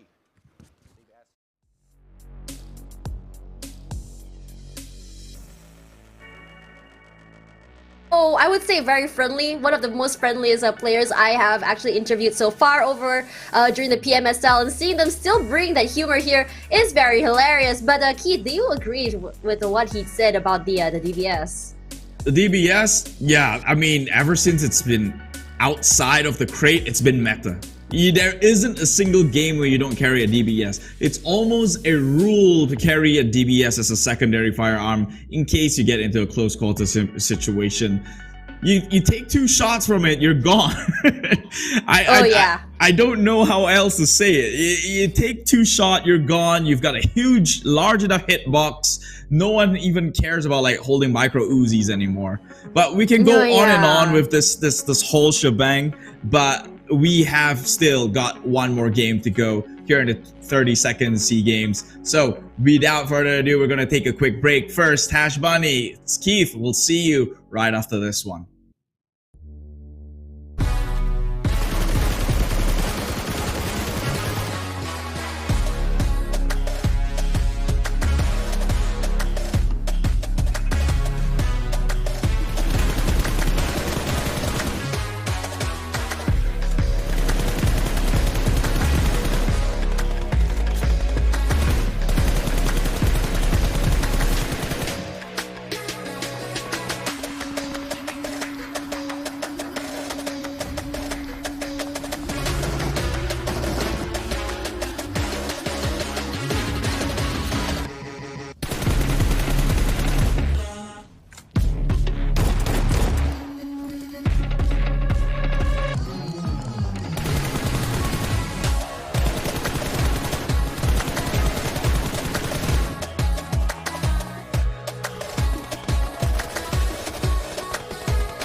Hello, survivors.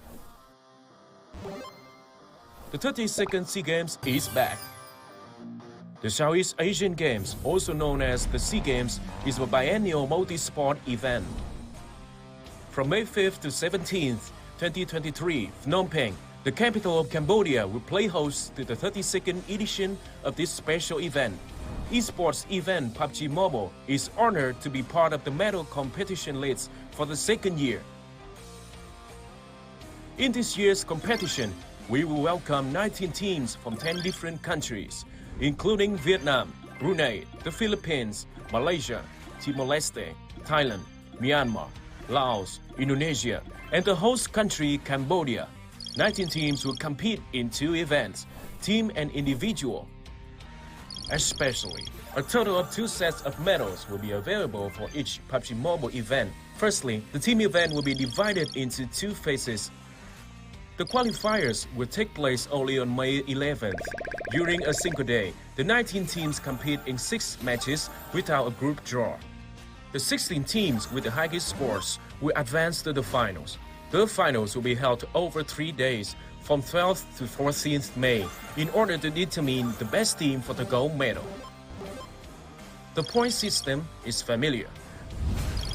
The top place receives 10 points, the second place receives 6 points, the third place receives 5 points, and the points decrease gradually for the lower ranked teams. In particular, each eliminating point counts for 1 point. Next up is the individual event. 6 athletes will be nominated by each participating country, except Brunei that only sent 5 athletes to the competition. As a result, 59 athletes from 10 countries will compete in 32nd SEA Games. This event will compete for only 1 day, 15th May, with 8 matches. About the point system. The first place will get 20 points, the second place will get 16 points, the third place will get 15 points, and gradually decrease to the 48th place. There will be no ranking points in the 48th to 60th places. Each eliminating point counts for 1 point. Different from the team event, in the individual event, the athletes won't be saved by teammates, so watch out. At the upcoming 32nd SEA Games, may all the teams achieve the best results to bring glory to the country. Let's enjoy intense battles of PUBG Mobile Esports at the 32nd SEA Games from May 11th to 15th, 2023. See you there. This May, please welcome 19 teams from 10 countries. Compete at the 32nd SEA Games PUBG Mobile Esports. ជម្រាបសួរអ្នកទាំងអស់គ្នាខ្ញុំមកពីធីមជម្រើសជាតិកម្ពុជាមួយហើយ slogan របស់ពួកយើងគឺ Fight to the end ជម្រាបសួរពួកយើងគឺជាក្រុមកម្ពុជា2ពួកយើងនឹងប្រយុទ្ធរហូតដល់ទីបញ្ចប់ដើម្បីទង់ជាតិរបស់យើង Hola, I'm el primer equipo de Timor Leste. I'm pronto a competir. Hola, I'm el segundo equipo de Timor Leste. Luta macam spirit. Hello, kami tim Brunei Darussalam. Brunei yakin. สบายดีพวกเขาทีมเราหนึ่งพวกเขาพร้อมที่จะได้ไปหับเรียนสบายดีพวกเขาคือลาว2สโลแกนของเราคือลิ้นแบบบ่เสียใจ အားလုံးပဲမင်္ဂလာပါကျွန်တော်ကတင်ပါပါကျွန်တော်လည်းညီမစီးရင်အတွက်ကျွန်တော်ရဲ့ဆောင်မှုကတော့ we play we rise ဖြစ်ပါတယ်အားလုံးပဲမင်္ဂလာပါကျွန်တော်ကတော့တင်းမြန်မာတို့ဖြစ်ပါတယ်ကျွန်တော်ညီမြောင်စီးကင်းမြောင်ပဲမှာကျွန်တော်ရဲ့ဆောင်ဖို့ကတော့ together we ရဲ့ channel ဖြစ်ပါတယ် Halo semua, kami dari Malaysia 1, Malaysia boleh. Assalamualaikum, kami Malaysia 2. Demi Malaysia. Pilipinas, lakad matatag. Pilipinas, lakad matatag.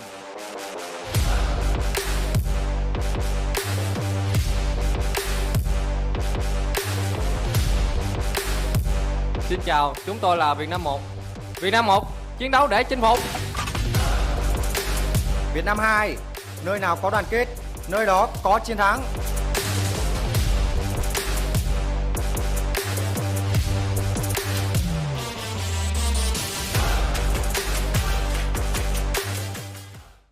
Let's enjoy intense battles of PUBG Mobile Esports at the 32nd SEA Games from May 11th to 15th, 2023. See you there.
The Philippines grabbed their first chicken dinner in the previous map, showing us 4 teams already that have gotten a chicken dinner tonight. Tash Bunny here alongside Keith, and we're your casters for the 32nd SEA Games for PUBG Mobile. Now, as we go into the 5th map, it will be the second Erangel map for the night. And honestly, Keith, what are you expecting?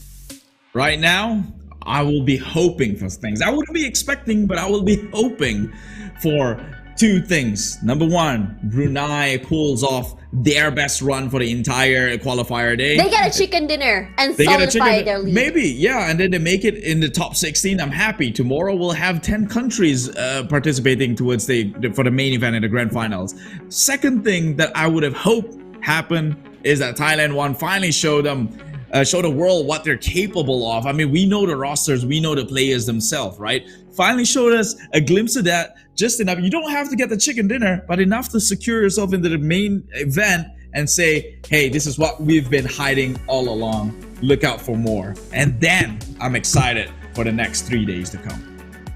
Oh yeah, coming into the next 3 days, the finals, and it would be the battle actually to see which country is the best of the best here in these SEA Games. Now, as we move forward, there are a little bit of a shuffle because it's kerfuffle happening on the top 4, where we're seeing a change between Philippines, Malaysia, Indonesia, and Vietnam's not moving. I think the second till 4th place, honestly. Vietnam is a little bit too far ahead with their consistency. And also a kerfuffle between 14th place all the way down till 19th place. It's gonna be very heated now as we hit the final 2 maps here, when as Brunei show signs of life. We're still waiting for Thailand 1 to wake up, especially as we've seen the performances of these big name players in the big leagues. And we also want to see as well TLS, Timor Leste as well, really show us what they're made of. Now, there are still a few more minutes as we go into the map, and I'm really hoping to see, like, I mean, we were still expecting like a more centralized circle, or rather an even circle, where everyone will be able to get into that circle safely. But so far, it's been a more Western circle, a little bit of water here and there, so not necessarily the best of rotations for most of these teams. Well, they gotta make the best of it. So that's the funny thing about PUBG Mobile. No matter what the cards you're dealt, you kind of have to make the best of it. I mean, we've seen it today itself. Was it match number 3 where Thailand seemingly having all the help they could get, a circle, a compound, you know, nobody to kind of push them out of there until Malaysia came in and take it from them, that chicken dinner right there. I think that definitely crushed some morals. They look a little bit disappointed towards the end, but hey, you kind of have to make the best of it. If Malaysia did it, so can you. And Philippines did it in the previous match too. So looking forward to see what the future holds, especially with some of the highlighted teams. Brunei, Timor Leste team number 1, and Thailand team number 1 right now on the chopping block. It's so scary when you think about it, especially as there's a lot of pressure and hopes riding on the shoulders of the Brunei team, especially as how close these teams are in terms of points. But we still got a good show though. I mean, there was a great showing by Philippines in the previous map, getting a 20 bomb. That's insane when you think about it. The highest amount of kills so far we've seen tonight. We've seen Brunei show signs of life in the map before last one, where we were like, wow, they took down Indonesia 1, holy! And we also saw... What? Sorry, the dude was hugging somewhat of a Doraemon, but the face, there's something wrong with it. Can I also show my hug toy later? Before we go into the match. Yeah, I'm really excited to show mine. Like, you know, just because these players get to flex, I as a caster also want to as well. As manly as I am, I have one too. Oh, you know, everyone needs a hug buddy. You know, everyone needs to have an outlet where they're able to share their tender emotions to. Whether it be a pillow, or a snuggle toy, or a best friend. That's what we want here. These players, they look like they're about to camp here the whole night. Where did they get these pillows from? Did they like expect themselves to be here the entire evening? Surely they did not see the delay. No, I mean, you know what? Sometimes you just want to be comfortable. You just want to be comfortable. It's been a very long day for these players, honestly, given the fact that, you know, prior to this, there are other teams playing in this arena, so they had to wait a little bit before this tournament started. For them, not only are they trying to be comfy, but they're hunkering it down. On top of that, we can see the heat there. As we all know, right now in Southeast Asia, there is a bit of a heat wave coming through. Between the heat and the rain is honestly insane. So big props to these players for just, you know, withstanding the heat. With big props to the host. We saw him sweating on the big stage as he was talking to the players. Just really hoping for the best for these teams, and hopefully they stay hydrated. They have a lot of water there, so hopefully they remember to drink. It doesn't seem open. It seems like they're not even touching these things. They're putting themselves They're in so this distracted with the game, right? Yeah, but yeah, I mean, on that note as well, it's been insane. I feel feverish right now, even so. I don't know if it was raining where you're casting at, but it was in mine. It was I thought he was sad. Nah, it was a I peekaboo. thought he was sad. I was like, are you okay, my friend? But he decided to play peekaboo with us. But honestly, I'm really liking the spirit coming in here from the teams. you know, especially as you can see, you know, all the people coming through. It's a full house, honestly, when you think about it. You can definitely hear the roar of the crowd. But coming back, you know, even though things are getting very tense, these players are still able to smile, still able to play around the camera, show some good spirits, and you know, we love to see it. And I think this has always been the embodiment of PUBG Mobile as a community. Because I remember at PMSL, despite the fact some teams were not doing so great, they were still very, very okay with making sure that their mental is still intact. And I think this is something that's not being talked about in terms of being a player. The pressure that comes in from being a player, as well as some, you know, communities that can be very, very toxic, especially when these players don't perform. And I always wondered, like, how do they take all of this negative energy and turn it into something good with their performance in their game? Oh, well, by giving us a wave and telling us it'll all be fine. Look at that, Yuhai with the green hair. Was he thinking the Joker? Because he's giving me that vibes right now. Green hair, comb, yeah, for sure. The slick back. It's the modern take of a Joker right there. Is that a sign? Is he asking for help? Does he need us to extract him out of Malaysia and back to Indonesia? Oh no, look at how Fafel is playing with that. Yes! Wave that Indonesian flag. Love to see it.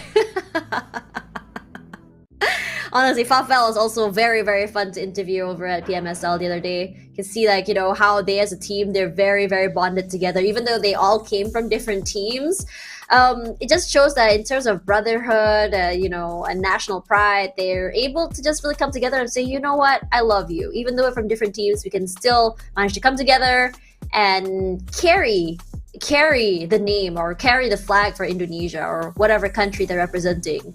Just show us what they're made of over on the big stage here. And if you remember, most of these teams, most of the players throughout so many different titles for the 32nd SEA Games Esports division, rather, they are pro players who are playing so many leagues and so many franchise tournaments that's happening right now. Because if you guys don't know, we are currently at the peak of esports season for so many of these titles. So a lot of them did take a break to be here, took a break from training, took a break from you know, practicing for the big leagues to, you know, to really in Malay they say mengharumkan nama negara, or in English what's the word?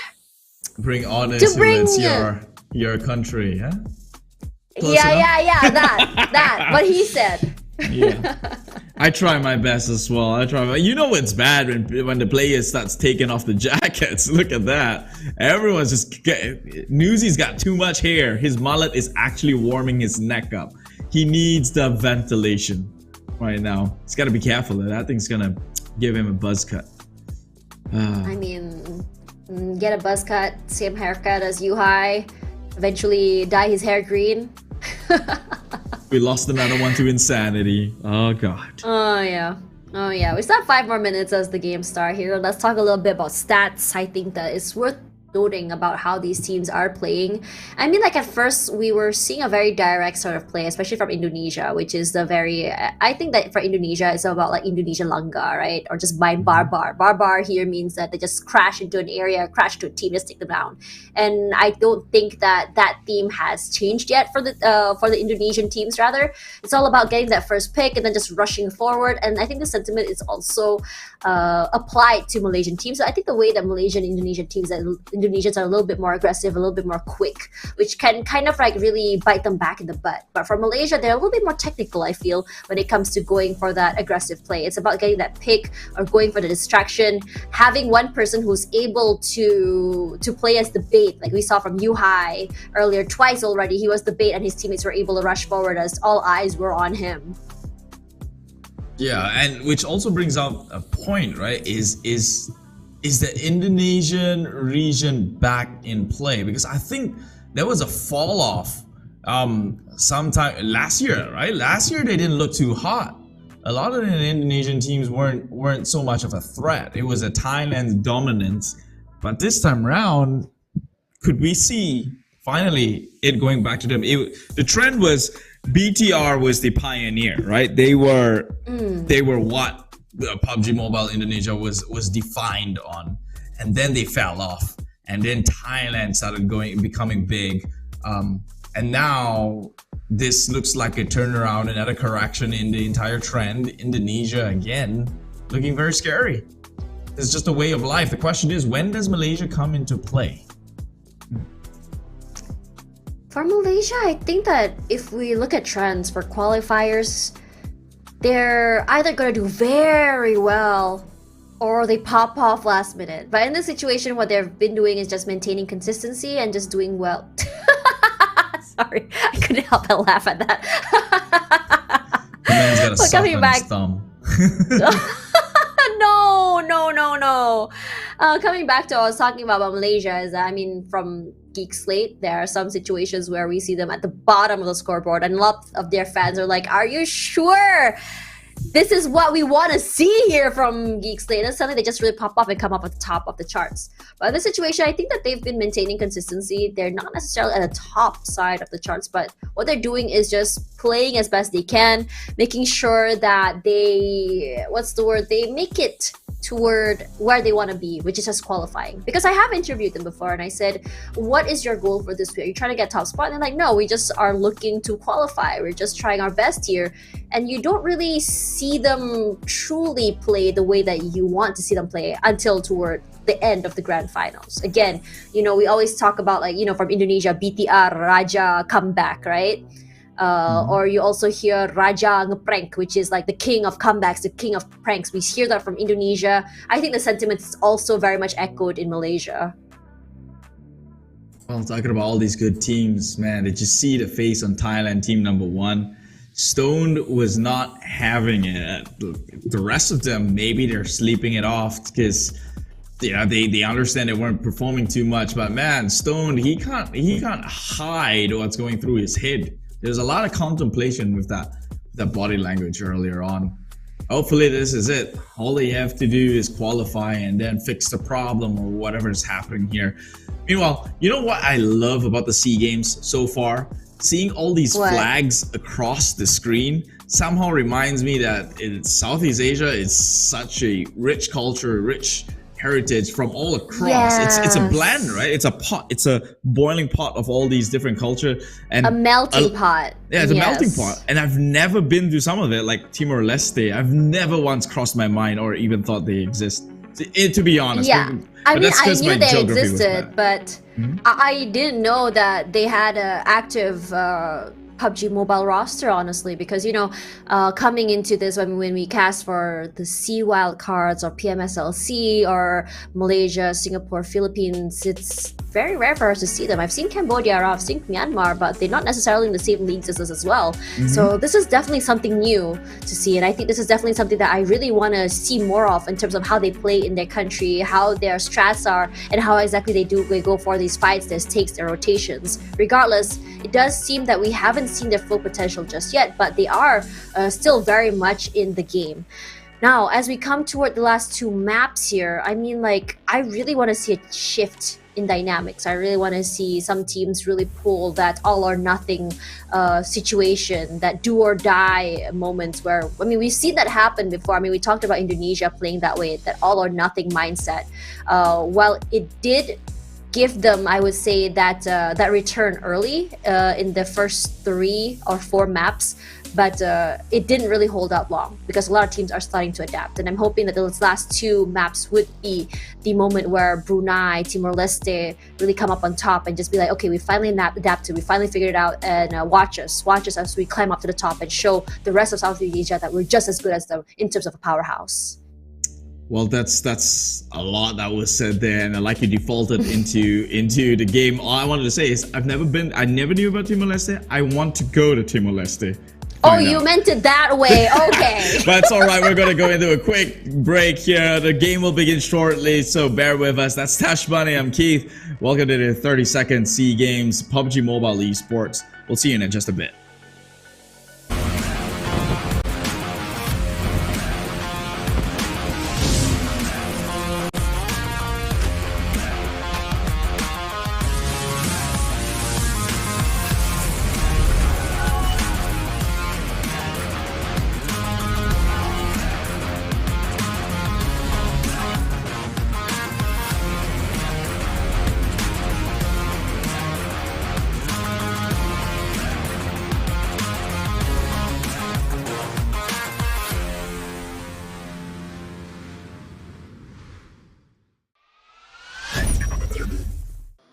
Hello, survivors. The 32nd SEA Games is back. The Southeast Asian Games, also known as the SEA Games, is a biennial multi-sport event. From May 5th to 17th, 2023, Phnom Penh, the capital of Cambodia, will play host to the 32nd edition of this special event. Esports event PUBG Mobile is honored to be part of the medal competition list for the second year. In this year's competition, we will welcome 19 teams from 10 different countries, including Vietnam, Brunei, the Philippines, Malaysia, Timor Leste, Thailand, Myanmar, Laos, Indonesia, and the host country Cambodia. 19 teams will compete in 2 events, team and individual. Especially, a total of 2 sets of medals will be available for each PUBG Mobile event. Firstly, the team event will be divided into 2 phases. The qualifiers will take place only on May 11th. During a single day, the 19 teams compete in 6 matches without a group draw. The 16 teams with the highest scores will advance to the finals. The finals will be held over 3 days, from 12th to 14th May, in order to determine the best team for the gold medal. The point system is familiar. The top place receives 10 points, the second place receives 6 points, the third place receives 5 points, and the points decrease gradually for the lower ranked teams. In particular, each eliminating point counts for 1 point. Next up is the individual event. 6 athletes will be nominated by each participating country, except Brunei that only sent 5 athletes to the competition. As a result, 59 athletes from 10 countries will compete in 32nd SEA Games. This event will compete for only 1 day, 15th May, with 8 matches. About the point system, the first place will get 20 points, the second place will get 16 points, the third place will get 15 points and gradually decrease to the 48th place. There will be no ranking points in the 48th to 60th places. Each eliminating point counts for 1 point. Different from the team event, in the individual event, the athletes won't be saved by teammates, so watch out. At the upcoming 32nd SEA Games, may all the teams achieve the best results to bring glory to the country. Let's enjoy intense battles of PUBG Mobile Esports at the 32nd SEA Games from May 11th to 15th, 2023. See you there. This May, please welcome 19 teams from 10 countries. Compete at the 32nd SEA Games PUBG Mobile Esports. ជម្រាបសួរអ្នកទាំងអស់គ្នាខ្ញុំមកពីធីមជម្រើសជាតិកម្ពុជាមួយហើយ slogan របស់ពួកយើងគឺ Fight to the end ជំរាបសួរពួកយើងគឺជាក្រុមកម្ពុជា2ពួកយើងនឹងប្រយុទ្ធរហូតដល់ទីបញ្ចប់ដើម្បីទង់ជាតិរបស់យើង Hola, I'm el primer equipo de Timor Leste. I'm pronto a competir. Hola, I'm el segundo equipo de Timor Leste. Luta con mi espíritu. Hello, kami tim Brunei Darussalam. Brunei, yakin. សប្បាយดีพวกเขาทีมเราหนึ่งพวกเขาพร้อมที่จะได้ไปหับเรียน สวัสดีพวกเราคือลาว2สโลแกนของเราคือลิ้นแบบบ่เสียใจ အားလုံးပဲမင်္ဂလာပါကျွန်တော်ကတင်ပါပါပါအဲ့ဒါလည်းဒီမှာစီးကင်းအတွက်ကျွန်တော်ရဲ့ဆမ်ဘောကတော့ we play with guys ဖြစ်ပါတယ် အားလုံးပဲမင်္ဂလာပါကျွန်တော်တို့ကတော့တင်းမြန်မာတို့ဖြစ်ပါတယ်လက်နေမြောင်စီးကင်းမြောင်ပဲမှာကျွန်တော်တို့ရဲ့ဆောင်ဖို့ကတော့ Together We ရဲ့ channel ဖြစ်ပါတယ် Halo semua, kami dari Malaysia 1, Malaysia boleh. Assalamualaikum, kami Malaysia 2. Demi Malaysia. Pilipinas, lakad matatag. Pilipinas, lakad matatag.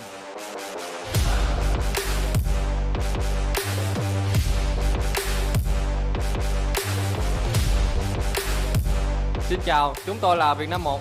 Việt Nam 1, chiến đấu để chinh phục. Việt Nam 2, nơi nào có đoàn kết, nơi đó có chiến thắng.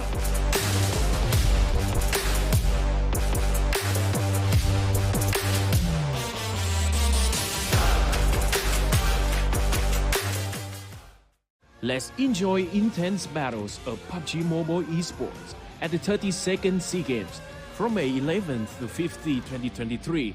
See you there.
Sorry, I muted that. Let's try again here. Anyone's welcome back to the 32nd SEA Games here for PUBG Mobile. Tashmani here alongside Keith, and we are seeing a melting pot of 1,000 flavors here in Southeast Asia come together as all of these teams are fighting for the bragging rights, the title as the best of the best here for PUBG Mobile.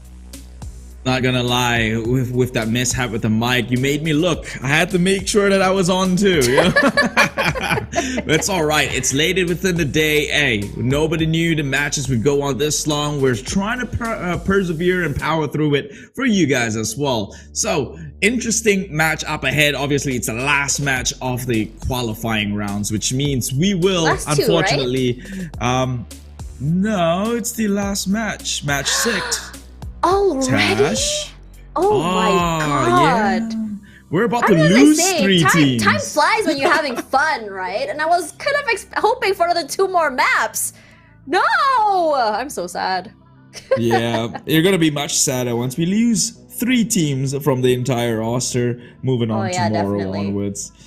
You know what I really like about this area, the setup? It's kind of like being in the plane. As the games start, the whole arena darkens, just like when a plane takes off on air. Now, as we get into Erangel for the final match of the night here, wow, I don't know what that symbol meant, but that's very cool.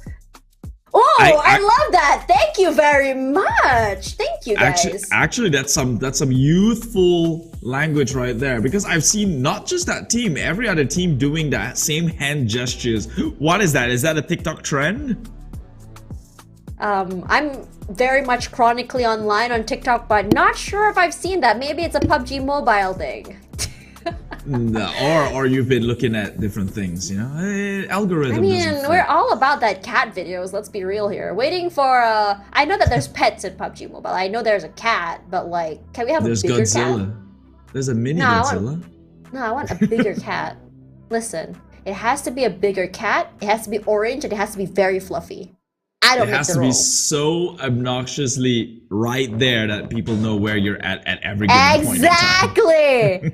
You read my mind. I love that, Keith. Now as you fly into the last map of the night, ladies and gentlemen, hold on to your seats, hold on to your friends, because 3 teams are going home. Whether or not it's gonna be a team that might not be represented here, or your favorite team, we might not know at all, but the flight path in the southern side from Milta Power to Primos is already showing a foreshadowing of bad news to most of these teams. Oh yeah, you're gonna have to saturate themselves either on the northern end or so North their base, which honestly sounds like suicide. But hey, if it's the last game of the day, you might as well go out with a bang. Give it your all. If we may not be able to see Timor Leste Team 1, maybe even Thailand, or another one of the Philippines 1. They are the ones on the chopping block, so really they've got nothing to lose. They might as well come in, put on the best performance they could ever think of, and call it a day, pat themselves on the shoulder, and maybe even enjoy Cambodia itself. Honestly, when you think about it, only 2 teams coming down to SMB, one toward Brunei and one toward SMB, and the rest are all just skedaddling, trying to make themselves toward the northern side. Now, we talked about drop spots and how some teams like to walk up here. I don't think it's gonna be close to SMB personally. Okay, let's do a bet here, Keith. I really think the circle is gonna be a Gatka circle. Really? You really don't want to hope that it goes Pachinki? That's what you want, right? Equal playing field, centered circle? I mean, if you want Pochinki, we're gonna have to think about more of a modern warfare. But you know, a Rozak circle sounds really fun too, honestly, when you think about it. Yeah, but we have something close to Rozak with that water banks and all. So maybe we want to stray something out of that one. I mean, it's the last match. It's do or die for some of these teams. Give them the even playing field. Maybe give them the one last chance to maybe try and prove themselves. Talking about proving themselves though, this time and time again, Cambodia proved themselves whenever landing in the same spot with Myanmar, always getting the first blood. But this time round, Parajin gets knocked out. Yeah, Parajin just got ran over. Roadkill, if you may. Not the best gun to work with. We saw Parajin already not picked up here, and Gosu just now was left behind. He wasn't able to grab the vehicle fast enough. So we just saw him like, hey, that's my car. Not gonna happen, but for Timor Leste, this is definitely a win in their books. Taking out one of the biggest, I would say, players for Vietnam 2, one of the biggest firepowers in Parajin. And he's just gonna be taken out and just bled to death. 1 point already for TLS 2. As for the rest of the Vietnam team, this is definitely gonna cripple them a little bit. I mean, we talked about consistency for the Vietnamese team. And this is gonna be very, very difficult as the other Vietnamese members will be putting in the damage, will be answering, will be retaliating. For TLS, they're like, nah, we're out of here, suckers. This TLS is the one that's performing, so they're Gucci. They can risk to lose a little bit now and then, but they're... Gosu as well is already down again. What happened there? Who's shooting at them? Is it Dizzy? Well, you did say go out in style, and I guess they took that literally ending their slot here within the qualifying rounds, but they are safe, so they can do whatever they want. Meanwhile, this team, Thailand, this one's on a chopping block, and who would have known names like Stone and Tony K risking elimination? It's like when the Luxy and Zuxi twins didn't even qualify for their country league. For Thailand, I mean, I think there's a lot of pressure for Thailand 1 especially. I mean, both Thailand teams actually, when you think about it. They are big names from big organizations, a lot of supporters at home watching clearly. And I think for them, they just haven't found the sweet spot. They haven't found the momentum. They haven't found that opening for the team to ride. We talked about how Thai teams take a while to find their footing into this game. And I think for Thailand, momentum has been the name of the game. And this fight has been going on for so long. Mubu just gets punished for playing all the way out there in the open, as Nameless will at least get the pick off in terms of their damage. Will try to pick up his teammate, but not gonna happen, as Strong from one side gonna try to put in the hurt. You lose 1 for 1. But for Brunei this time around, they are trying to go for those picks. Joseph inside the mushroom house all alone. We have another member from TLS on the other side, but for Newbie, I think it's best to wait for the teammates. And here comes the cavalry from Cambodia. Newbie has to be careful. Not quite sure if he's actually been spotted out quite yet. I don't think they know he's there. He's hiding behind a bush, but if they do go and rendezvous towards the sniper's nest, then that would be information gathered if the entire team is there. But no, there will be just one player, that is Joseph, in the sniper's nest right now. Maybe how Hako could try and bait them out and Newbies can go in with the kill. But they have Shaco's to only execute half this HP. one right. Yeah, he's pretty low. I think what they can do, I mean, the best case scenario is bait Shaco, and then Newbies will be able to just rush into the area. But they also have no information where the other members of Cambodia are, and that's exactly what I was talking about. Immediately picked off there will be Shaco. It's gonna be so hard to pick him up because he's over there in the open. There's no cover to work with, and Joseph will be sprayed straight in the face as Newbie's patience will be rewarded. But look at Nam pushing up, moving out of the way. Newbies does send a few shots, warning rather, but it does give Newbie a little bit more space to play with inside of the sniper's nest. That turned out pretty well for Brunei. Now they can actually go, oh no, as I say that, immediately you spoke too Skynet. soon, my friend. Spoke too soon, Brunei. You are 50% through and probably not making it into the top spot. Wait, but were they even in a shopping block at this point? No, they weren't, right? Brunei was at least top 16. But maybe them coming out this early might just put an end to their advancement here. I don't know. If they go out right now. Yeah, I really wish you can see what's going on because we can see they got pickup there, but must be a Mexican standoff, honestly, when you think about it. Now, for Malaysia 1, this team has been doing really well today. I think that with that chicken dinner as well as their consistency is really good. Here is Newbie stuck inside of the mushroom house alone. And he barely gets hit by the Molotov. Runs out from the other side. Now caught off guard. A nice little shot from one side. Sprays out. Still has Easy coming up forward here. Wants to push out. Has to be careful. Has no clue which side is going to come from. Bring around the Rosie.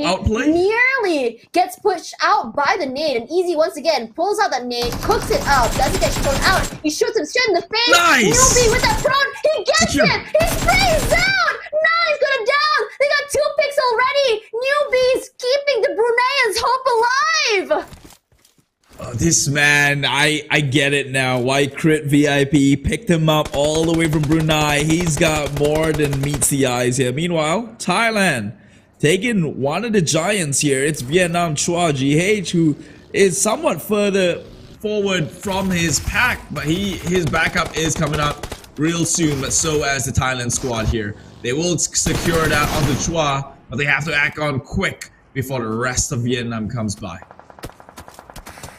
For Thailand too, they want to stay in the game. They want to also maintain this consistency. And Vietnam, look at the amount of firepower is coming through. I'm not sure if they are aware they're getting pincered from 2 different areas here. As Vikoi cooking up that nade, gonna throw it out here. But look at Beer running for his life already. Unfortunately, for Tuni, he goes out, just like pops on his head just a little bit wrong time. Takes a lot of damage, will be clipped. Got Tuni. Barely makes it out alive. Gets the reset. Running out of the way. Bit of a reposition for the car. But look at the circle here. It's coming straight to the middle side here. It might be exactly where you want the circle to be over in Pachinki. Modern Warfare. Let it bears its ugly head right now. Well, Thai, team number 1. They're within the area. They don't have anyone behind them. Only on the left and right. And so 1v1 with a nade battle too. So this one's an interesting one. As we say that, backups already within this vicinity. Smile will have to end it quick, otherwise he wouldn't be smiling as there are sharks infested waters downstairs. There's no way he's gonna make the jump close. down. Yeah, and he will get blown up eventually. This was set in stone. It was only a matter of time, and Smile will have to turn that into a frown and upside down. The only smile he's doing is smile in pain, honestly. But if you think about it, for Smile, I think that he already knew that he might be alone here in 1v1. He wasn't quick enough to win that fight. Indonesia is just very quick with the rotations and the backups as well. Another point in the pocket is Philippines just gunning down the Bruneians, unfortunately too soon, but not without a fight. 3 points in the pockets put them at a total of 15 points. Not the end of the world, but let's see how the 17th, 18th, and 19th spot teams perform in this last map. For the Philippines, they're still feeling it. They're still feeling it, the heat or momentum from that last map. And they're still bringing it forward. You can see the aggression coming through as he had his teammate, and all he has to do is just spray out with the car. But they're still in the blue zone, though. Just looking grim, though. Look, the point to beat is 15. I'm sure any one of these teams down bottom can do that. Come on. Kick it up a notch. Hey, Thailand, we're referring to you. But they are at the precipice of getting eliminations. Brunei, right now, although they are out the first, they still stand within the ether. And it's all going to boil down to what happens to the rest of the teams below them. Will they make an advancement above? Or will they finally succumb and fall flat in terms of luck at the very least and let Brunei have their way through into the grand finals? I hate this. This is outside of what the Brunei squad can do. At this point, it's just a waiting game. Yeah, they can only hope that whatever benchmark they have set will not be met by the other teams. But this time around over at Pochinki, Cambodia too and Myanmar too, they're neighbors, just fighting for the real estate. But Cambodia too, I think that if say someone were to rush them, they're gonna have to be quick in trying to make sure that teammates are able to follow up and go for the pickup here, as the circle will be pushing up toward the northern side of Pochinki. Now, toward the northern side of Pochinki, I think the biggest problem will be the area. It's not necessarily the place with the highest area, not necessarily the place with the most in terms of buildings. So we might be seeing a very, very open circle. But let's cross that bridge when we come to it, as Boy Chill this time will be one round come forward. We heard shots come forward, just short toward him, but no follow-up just yet, as the other members of Indonesia, they're saying, you know what? We're gonna get you, Laos. We're gonna come for you. Right now, Timor-Leste, this is the one team who has to make the difference. Currently at 3 points. Can they close the gap and maybe getting 12? What? That's a great start. That's a great start to raking up 12 points. That's all they need to be on the top side. And just do another 12 more of that and you call yourself a day. Yeah, I wasn't sure. I thought that they didn't spot out Vietnam. I was gonna say there's a very open area. He's staying very safe, but clearly they knew where he was. They made roadkill out of him. But look at that. We have so many skirmishes and fights coming around. There's fights happening all around from different countries in all different areas, as Indonesia will be going forward here. No more stalemates, they said, as they rush into the area of Myanmar. We saw one player all alone in the compound, and Boy Chill, he wants to take up that space. He wants to go on the aggressive is possible. His teammate is behind him, not too far, ready for that trade. But with Yummy out of the way already, it might be a little bit hard. Beer all alone inside of that crater, inside of that area. No one to pick him up. His teammate wants to push forward. There will be Mela to come through. Have to be careful, but they do have to cover.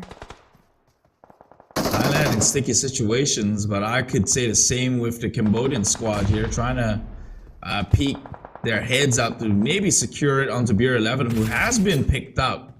So they will live for the time being here. Meanwhile, Yu high up and above, he has eyes across Myanmar, who is right now well within smoke. So we'll be just warning shots at this point, trying to hopefully get something to click. but nothing too lethal so far. More teammates getting picked up. Malaysia still in full force. Malaysia, that's a pretty good location in my opinion. While they are pretty low, high ground, a nice big compound to watch out for, you can place toward the top side of the church as well to gain information. We know that Mika has always been the player to rush out forward, play a little bit more in your face. Praise out to Boychill, gets a pick there. Be beautifully done. Actually, it was Myanmar that put in the hurt. It's Indonesia. Ooh. Malaysia was just assisting, honestly, at that point. Myanmar taking down the Indonesian team so early. Not the best outcome for them. But look at that. Indonesia too as well. Down to their last final player.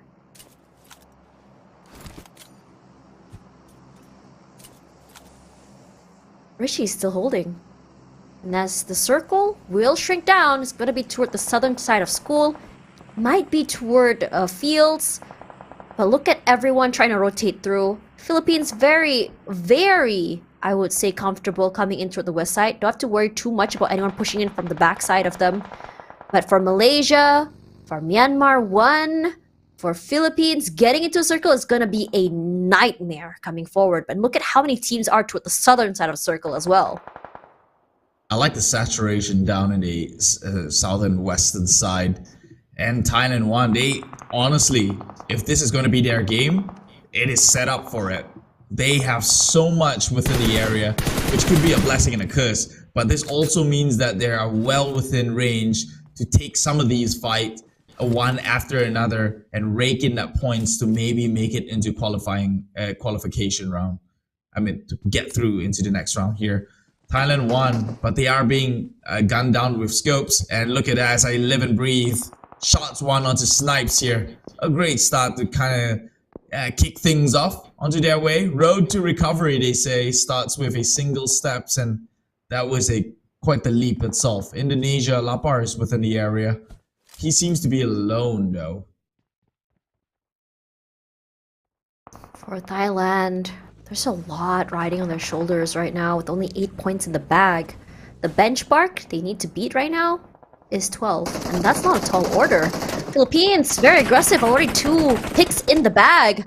Fortunately for TLS, gonna be meeting with their brother team. That's got a pick off here. For Malaysia, they want to go aggressive on Laos. Porza now in trouble, will be picked off. Did see another person knocked down by a vehicle over on the other side and back out, making sure that everyone will be feeling it rain from above. Unfortunately for Myanmar 1, will be eliminated. No elimination points. Not the best outcome for them. And Got Tunny will be finding another Thailand team and taking out, and Malaysia 2 will be getting one more. For Malaysia, here's Flax OP pushing up. Here's with Snipes will be his first victim. He wants to push forward, wants to secure those kills. 2 nades cooked up by both players. Not sure if the other players from Malaysia 1 can pick him up. Snipes still very much alive, in the backside at least. So Jumper will at least be surviving another day. He will be surviving, but I won't say he would be leaving. That one is subjective, you know what they say. Life is more than just breathing. They have to be able to make something of it right now. Although they can get just a pickup, but it seems like just time and time again, you'll just find members falling down to the ground here. Yuhai to fall on as well. Jumper and his teammates will keep resuscitating for the time being. Nothing too lethal just yet, but from the low ground is their brothers from Malaysia. And let's take a look at where the next circle might close onto. Oh, right that's now. dangerous. Oh, look at this open field. But Malaysia going through with the DBS. Catches 2. Eliminate Malaysian first team with only 2 eliminations at 14th place. This is the second time these 2 teams have been meeting up in terms of their rotations. It's just so unlucky, honestly, when you think about it, because the last thing you want to see is taking down your brother team. Now for Backout today, I think that he's been really delivering these nades, these mollies. He's just been collecting so many, but he's down to his last 3. He wants to go and put in more damage toward the Malaysian team on the top side. But for Olio, he's still very much healthy and very much alive. You see Philippines now in trouble, meeting up with the Thai team. Thai team 1 is the ones to look at. Thai team 2, sure. they could be a hindrance, but this is the team that's risking eliminations, and right now they're up against Cambodia from the home ground. Will this home ground buff actually keep Thailand in place and hinder them from actually moving on forward into the next round? They have got one member. They will need to go in with the revive here. It is Schweppes now on his knees.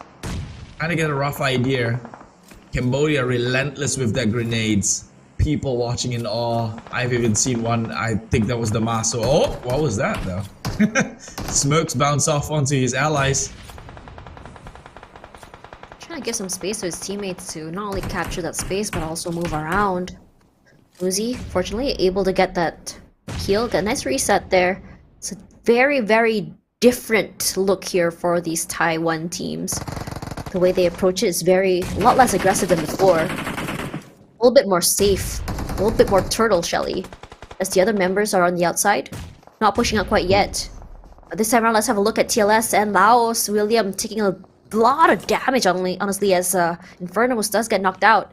Nengs, very happy with the package that he got. Nice little gift if you think about it. Gives him a lot of advantage. Fogesho again caught in the open, not aware of the Laos team on top side here. It's not Laos, honestly, it's Philippines.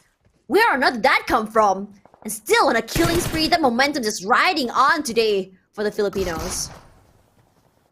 Right now, back at Thai number 1. This time around, switching target. No longer Cambodia inside. It is Myanmar. Newsies broken into this safe haven, chasing them out, but they're going in from the B line here. Finds themselves in quite of a struggle between two. Cambodia up on their front, Myanmar from the side. He saw that one. That movement right there gets punished. Cambodia takes the shot. Thailand, Thai team number 1, they cannot crumble right now. This would be the end of it. Only 2 members left to play. They barely got anything onto their way besides one single kill, but they did go in with the revive, so they will have manpower to play. But they're not looking healthy. Tony K will have to make the entry of his life here. Toss one out. He could catch us on the 2, but they don't fall. It goes in with the spray. The drop shot, they're not enough. Stone having to clutch things out, and they will bow out. Thailand, best team, eliminated as the crowd cheers. The biggest block is off the way.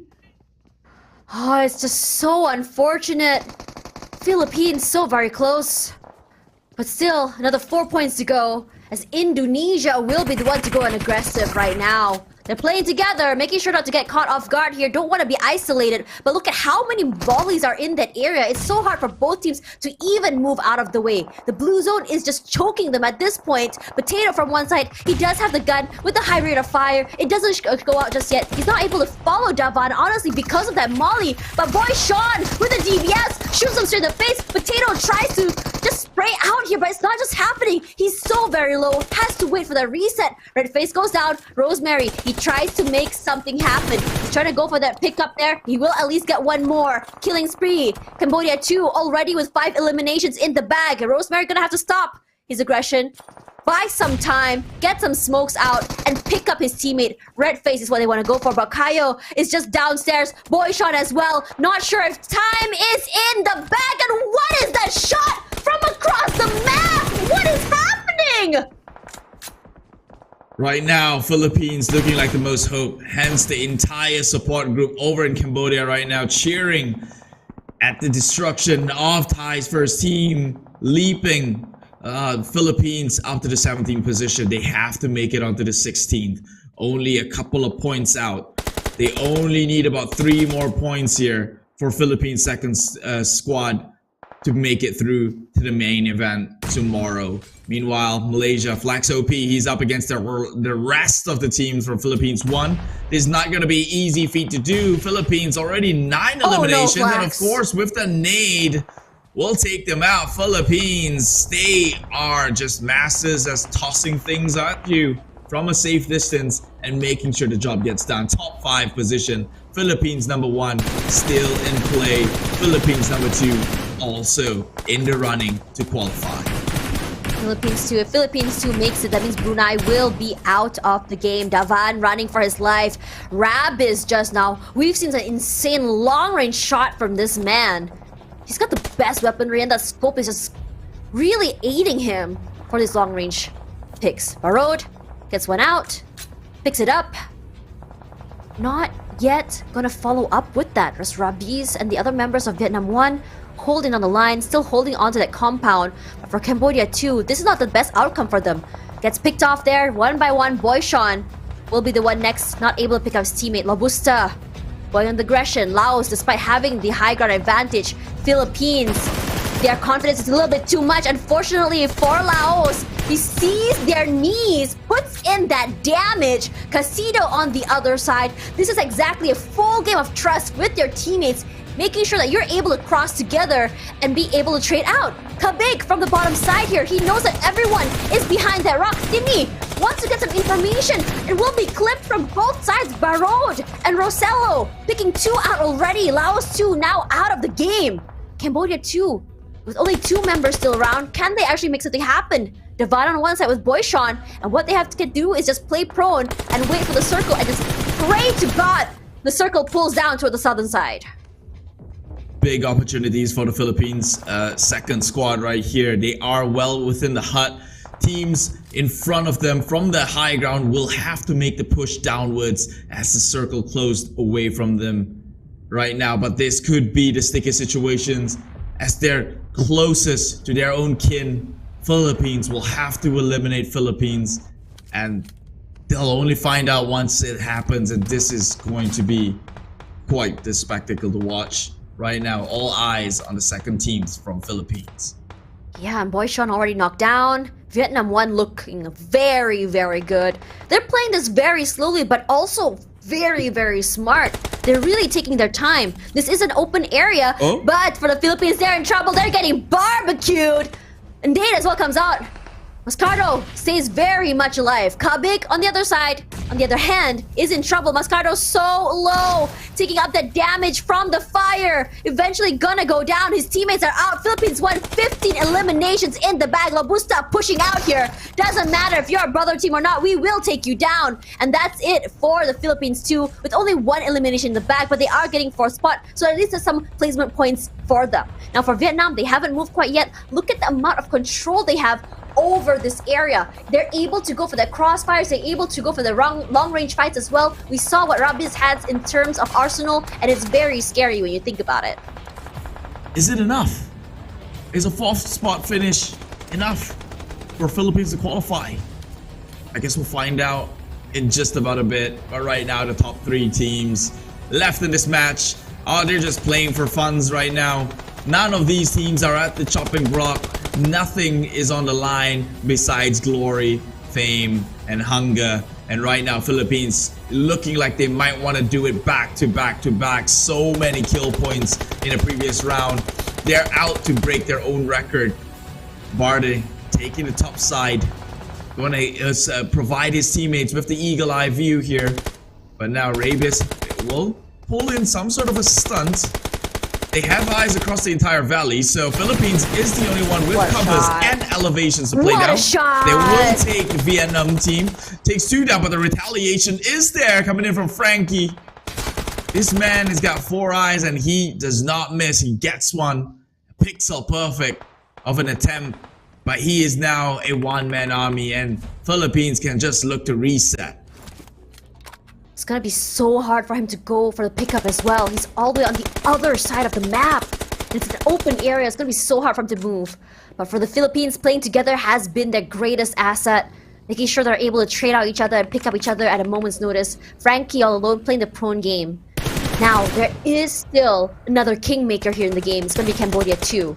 If Cambodia is able to go for that backstab, is able to go for the long range picks, it might be a whole different story, but Davan does find Rabiz at the end of the day. Davan all alone, but it does give away his position. Baron moving forward, shooting them straight in the face, does get punished. They answer back. Cambodia 2, 7 eliminations in the back. Frankie does pick up 1. Abosta as well will be picked up. Frankie now will be run over! But what a statement! What a play by Philippines 1 tonight! Doing so very good toward the last few maps, honestly. They played history all over, and man, it is sealed within the bag. You know, people doubt you on the first attempt, but when you can do things back to back at similar fashion, then it is undeniable of what you're made of. It is the same scenario in the top 2 position. Vietnam trying to go up against Philippines for the chicken dinner, and Philippines once again outplaying, outsmarting the likes of the competitors, getting another chicken dinner here for this team. Definitely phenomenal. Only saddened by the fact that they eliminated their own kin from actually advancing forward. But congratulations. Truly ending the game in style. Philippines won. I was a bit concerned there that Frankie might be able to pull off a miracle, given the fact that he was able to isolate his fights, but then we see this man just run them over. I was like, God, move out of the way, dude! Got a car coming through. Turn them straight into roadkill. What a way to end the night. And I think for Philippines, not only was it a statement play, but also a way of saying that we are definitely here from Southeast Asia. We are doing very, very well. Let us show you what we can bring from Seaball and just style on people. The style is the word. I bet this guy's gonna get interviewed again, and his answers is pretty much gonna be similar. Why did he choose to use the car? He was tripping. He was just tripping at the end, and he just wanted to do it. His last interview was completely hilarious if you think about it. I definitely think that's definitely one of my favorite interviews. And you know, as a host and also shoutcaster for the PMSL, so the Pro League as well, it's always very exciting when you interview a player with so much personality, because it adds so much color. It really shows to the fans as well that they are definitely someone that's more than just a pro player. They are also someone that's very, very charismatic. It's just so fun to watch. But coming back into Philippines, like, it was very, very quiet at first. It was definitely very uncharacteristic as opposed to how they were playing earlier. But they really had an idea in mind, which is really to make sure that they can survive together as a four toward the end of the game before they really move on to those executes. And even then, even though they were quiet, they weren't necessarily the most quiet, because their names did still come out on the kill feed now and then. They do. They, unlike their counterparts, they knew how to take risks, and it was a calculated risk. They had kills across the board, although they were not actively engaging in it. You could argue that was third partying a lot, but hey, if you gave me a house in an open field and a rooftop to perch out of it, I'm gonna make the most of it, and that's exactly what they did. Again, congratulations. This team has shown it back to back in similar fashion against Vietnam, a strong contender. Only saddened with the fact that if they were to go down to their kin would have been able to make it onto the next round. Obviously, they wouldn't know that they were up against their own kind, but unfortunate they were this close. But we don't know. Actually, they went off in 4th place. The points could be enough to maybe breach the gap. I honestly think so, but I'm just really hoping that at least Brunei still makes it through, and I'm sure that all of the Brunei fans at home watching are praying that Brunei makes it, because, you know, being the only team with only one team is, as I said before, it's double the pressure. It's double the, I would say, the expectations from your countrymen. And also on top of that, they are a team that we never really see have been playing on the big stage quite yet. So it definitely is new territory, new waters for them. But I'm really hoping that they'll make it out in the end. But at the end of the day, there's always going to be winners and there's always going to be losers. It's going to be where we will be saying goodbye to the last 3 teams. We're just still waiting for production to tally the points, and I think it's about to happen right now. Where the match standings is Philippines this time around with 19 eliminations. They are on a roll. Previously 20, now 19, 29 points. And I think for all the teams here in Southeast Asia, despite being powerhouses, they really have to be careful of these teams. Surely this is enough to pretty much rocket them onto the #1 spot in the overalls, right? What was the number again? Vietnam had, was it 65? What? Nah, can't be. I can't recall. My math is bad and memory even worse. but we will see where they are towards the end of the overall standings, because this back-to-back of 30 plus 29, 59 points, they were already in the top 3 position. I wouldn't be surprised if they make it onto the top 1. Honestly, Vietnam too was holding the top spot for so long, and now in this final map, they got 17th place with only 1 placement point. But Rossello once again will be in the spotlight here as the MVP with 6 eliminations in the bag. And honestly, are you surprised with how aggressive he is? Again, he's doing the same thing from the last map as well, making sure he can put trust on his teammates as he pushes out forward, making sure his teammates can give him the support as he faces all these teams head on. And he's not afraid to take up that space, he's not afraid to push out. And survival point as well, all the way till the end, 27 minutes in total. And I think that for the Philippines, I think they are one of those teams that have managed to survive as a 4 for so very long, especially in the last 3 maps. And I am confident enough to say that the Philippines, at least for the Philippines, for this particular Philippines team, they are definitely the kings of Erangel. Yeah, however do they do it? And not fair you're putting him right next to Frankie as well, just to rub it in. He's got 6 kills against Frankie's 0. Just putting that one out there. Damage of 1,000, 1.1 thousand to Frankie's 800. Damage received though, he's been dodging bullets, so I don't know what his training is, but if he's peeking, taking shots and not getting shot back, this guy is just on a whole other level in terms of the mechanics. Now let's take a look at the outstanding teams here, where Philippines 1, Indonesia 1, Cambodia 2, and Malaysia 2 will be the teams that will be highlighted here. And I think that it's great that we're seeing Malaysia 2 highlighted, because for a while it's been Malaysia 1. But now in terms of eliminations, you really cannot hold a candle to the eliminations picked out by the Philippines. They have been playing very, very aggressively. While we did say they weren't as aggressive early, again, third party has been their strat. How many times do we see a full-on fight happening for so very long, and they're just drawn to the sounds of gunfire, coming forward and just playing cleanup at this point, and no team can come close to them in terms of damage and eliminations. If you put the Philippines in this lobby, it's as though they have wiped off, I would say maybe 3, 4 teams if you think about it. It's honestly insane, almost 5 actually when you think about it. I can't math. But coming into this tournament this aggressively, I mean, just how we talked about how Frankie didn't have any kills, but Frankie was also the person that could have had 3 if only he didn't get run down by the final Philippines player. That was a tough one, but look at that across the board. Number 1 right now, it is the Filipinos from the first squad of at the very least from Philippines. They're Sibol. so far ahead. 79 total points. This is why you can never be complacent in a game like PUBG Mobile, where every single map matters. Vietnam, they were a rabbit in the tortoise race, right? Philippines, they came online towards the last 2 maps. Vietnam, what were they doing? Taking a nap, and they got overtaken from the number 1 spot. Look at that, believe it, 79 total points. Honestly, it's so heartbreaking for the Bruneians, being only 1 point behind Philippines 2.